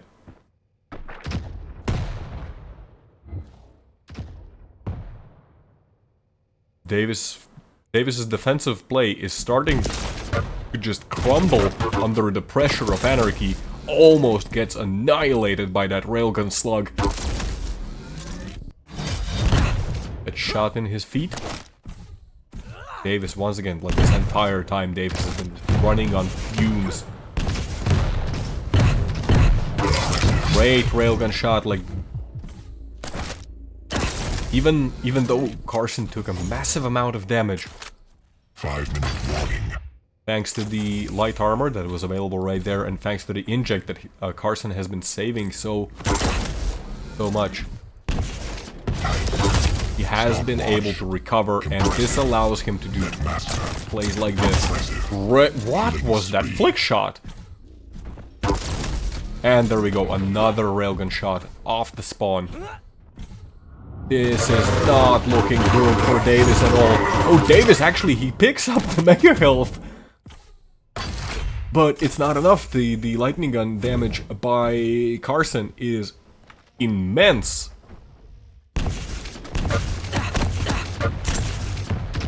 Carson now, for once, he does not have the stack advantage.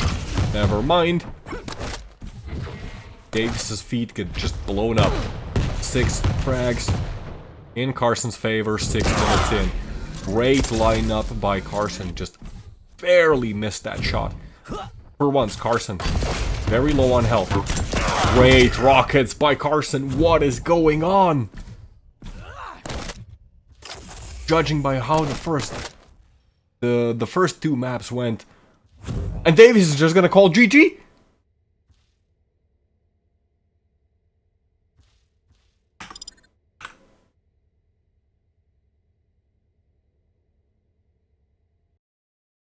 What? Carson, you madman. We have a grand champion for Moonbeam number 2. That's Carson. Can I draw? Can I draw on the stream? How can I draw on the stream? I need to... How do I draw on the stream? I need to know this. I don't know how to do this. Guys, please help.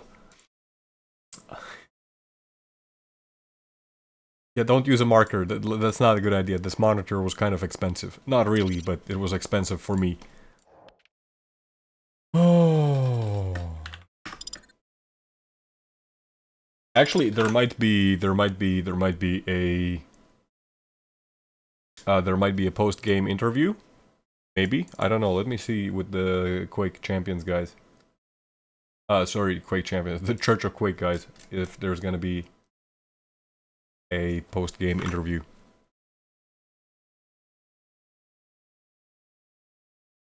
Yeah, looks like there's gonna be an interview. I'm gonna be joining that as well.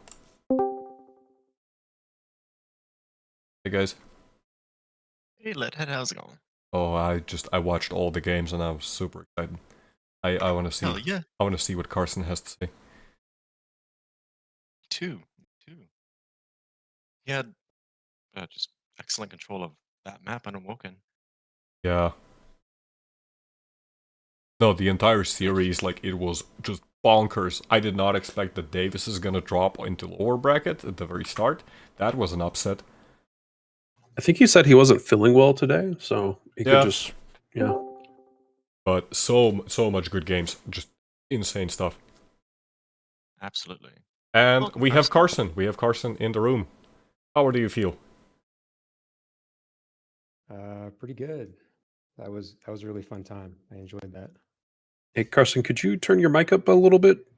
Yeah, sure. Move it just a smidgen closer. Is that better? Can you hear? That sounds better. I got you turned up as well. All right, I just moved closer. So how are you feeling right now? Feeling pretty good. I didn't really expect to get first place in that, but yeah, it was pretty exciting, and it's a relief to be done. Do you play a lot of duels? Play a lot of duel tournaments? No, so this is my second time playing in a tournament. Like last time was my first time ever trying this, and so yeah, I'm pretty surprised I was able to win.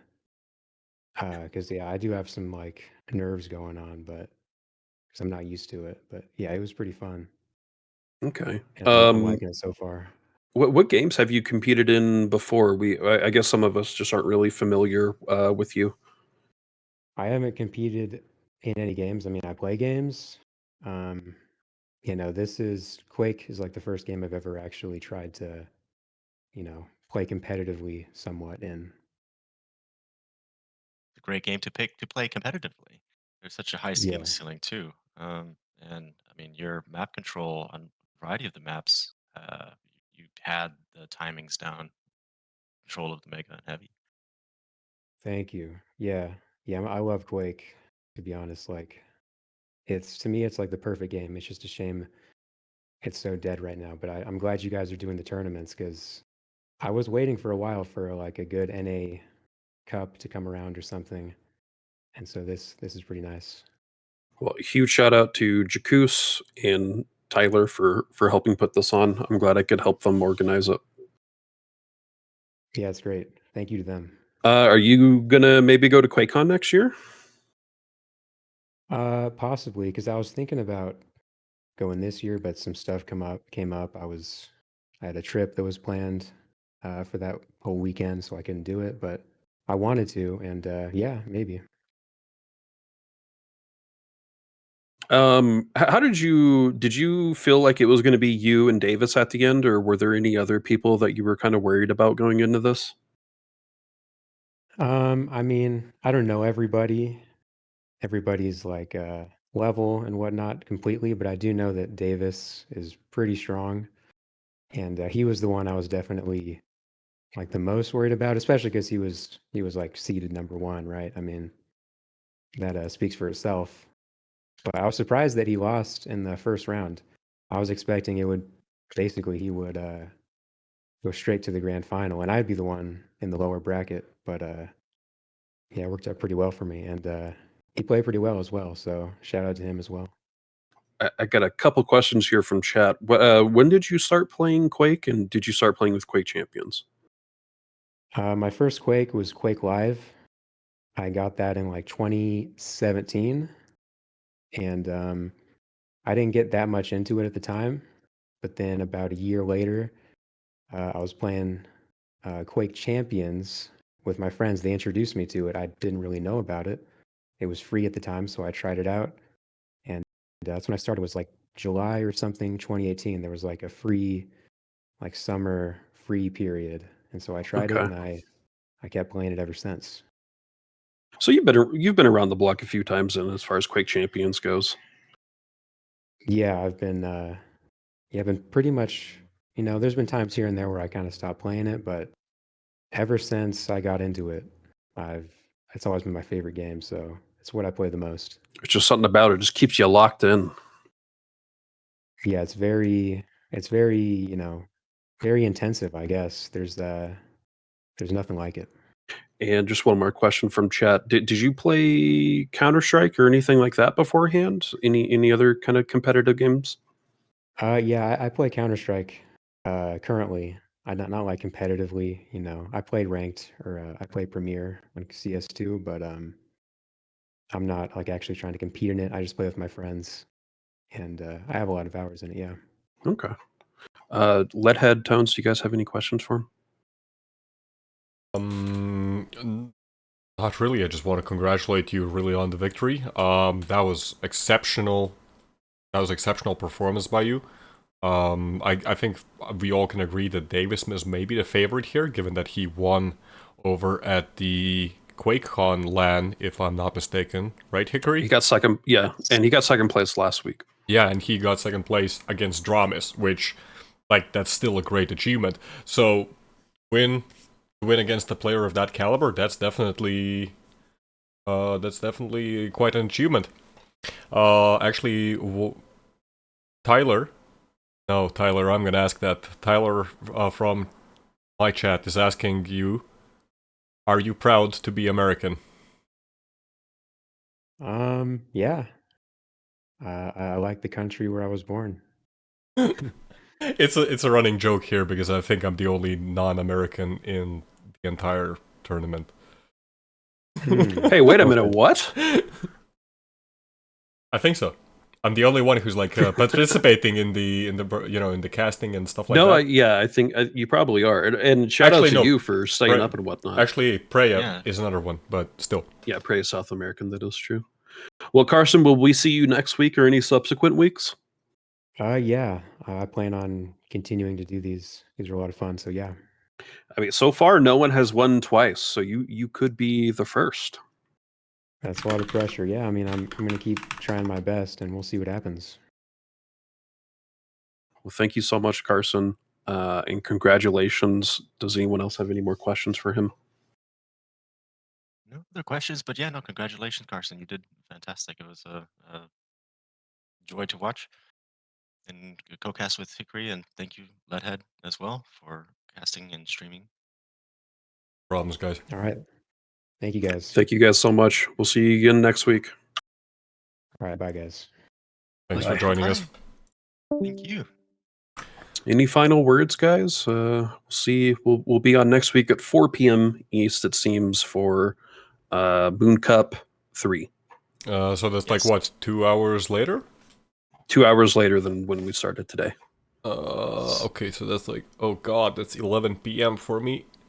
And then, well, I won't say anything, but next month it may be on a different day and a different schedule. But we'll talk about that. Well, I'll see. Okay. I'm quite like I'm quite accustomed, honestly, because I like to late hours because I used to work like super late hours, so my sleep schedule's fucked anyway, so I might as well. But yeah, worst case scenario, like if you need me as a co-caster for like, I don't know, let's say the first 2 hours, yeah, sure, I can join. Okay. Well, thank you to both. I really do appreciate the help with the casting and whatnot. It makes us so much easier on my end that, multiple games can be casted and there's not as much pressure on me. Absolutely. Anytime. Well, we'll see you next week, guys. I guess I'm going to go ahead and start closing things down and get a raid going. Absolutely. Thank you, Hickory. Thank you, No Leadhead. problem. Hopefully we'll catch you all tomorrow for some Capture the Flag. Yeah, absolutely. Are you going to be there, Leadhead? Tomorrow. Wait, tomorrow's Tomorrow, 2 tomorrow's p.m. East Sunday. Sunday? Wait. Unfortunately, no. Tomorrow I have to stream actually one completely different game.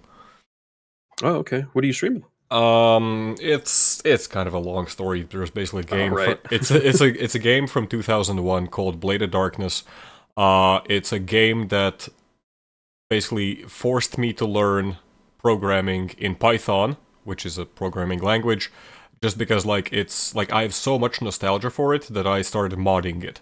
So then I found out that like, oh wait, there's like a small community which is like 10 people, and yeah, basically it's like I'm like, yeah, I'm active in that community as well. So the guys over at my YouTube channel, they're very confused when they see Quake Champions content. But anyways, yeah, I don't know. If not tomorrow, then probably some other days where I'm gonna see you in Well, either sounds good. Sacrifice Games or CF. Oh, Rob won't be at a Stody for Friday, so I offered to help cast.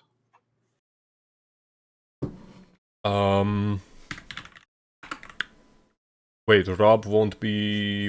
He's on vacation, so Chef Tastic can't do it. So I'm going to offer to help cast for his Stody. You could too, is I guess what I was getting at. Yeah, absolutely. All right, guys. I don't know. I don't know how it is Oh, with sorry, this. go on. I'm sorry, no, I'm not sure how it is with the Stodies for me because I'm basically like I'm arriving home immediately as soon as the Stody starts. So that's a bit I of a see. problem. But I'll see. I can Alright. always figure these things out. Anyways, thank you, Hickory. Thank you, Tones. Thank you everyone who watched the stream. I'm gonna go. Big thank you to I'm sorry, Jakuz and Tyler for organizing Moonbeam. Yeah. Absolutely. Thanks to There we everyone go. I'm who gonna watched. go ahead and get Thanks to everyone who followed. Yeah. Until next time, y'all. GG. GG, everyone. So yeah, that's the stream. Ooh, it was super exciting. Congratulations once again to Carson. Let's go watch some Yup TV.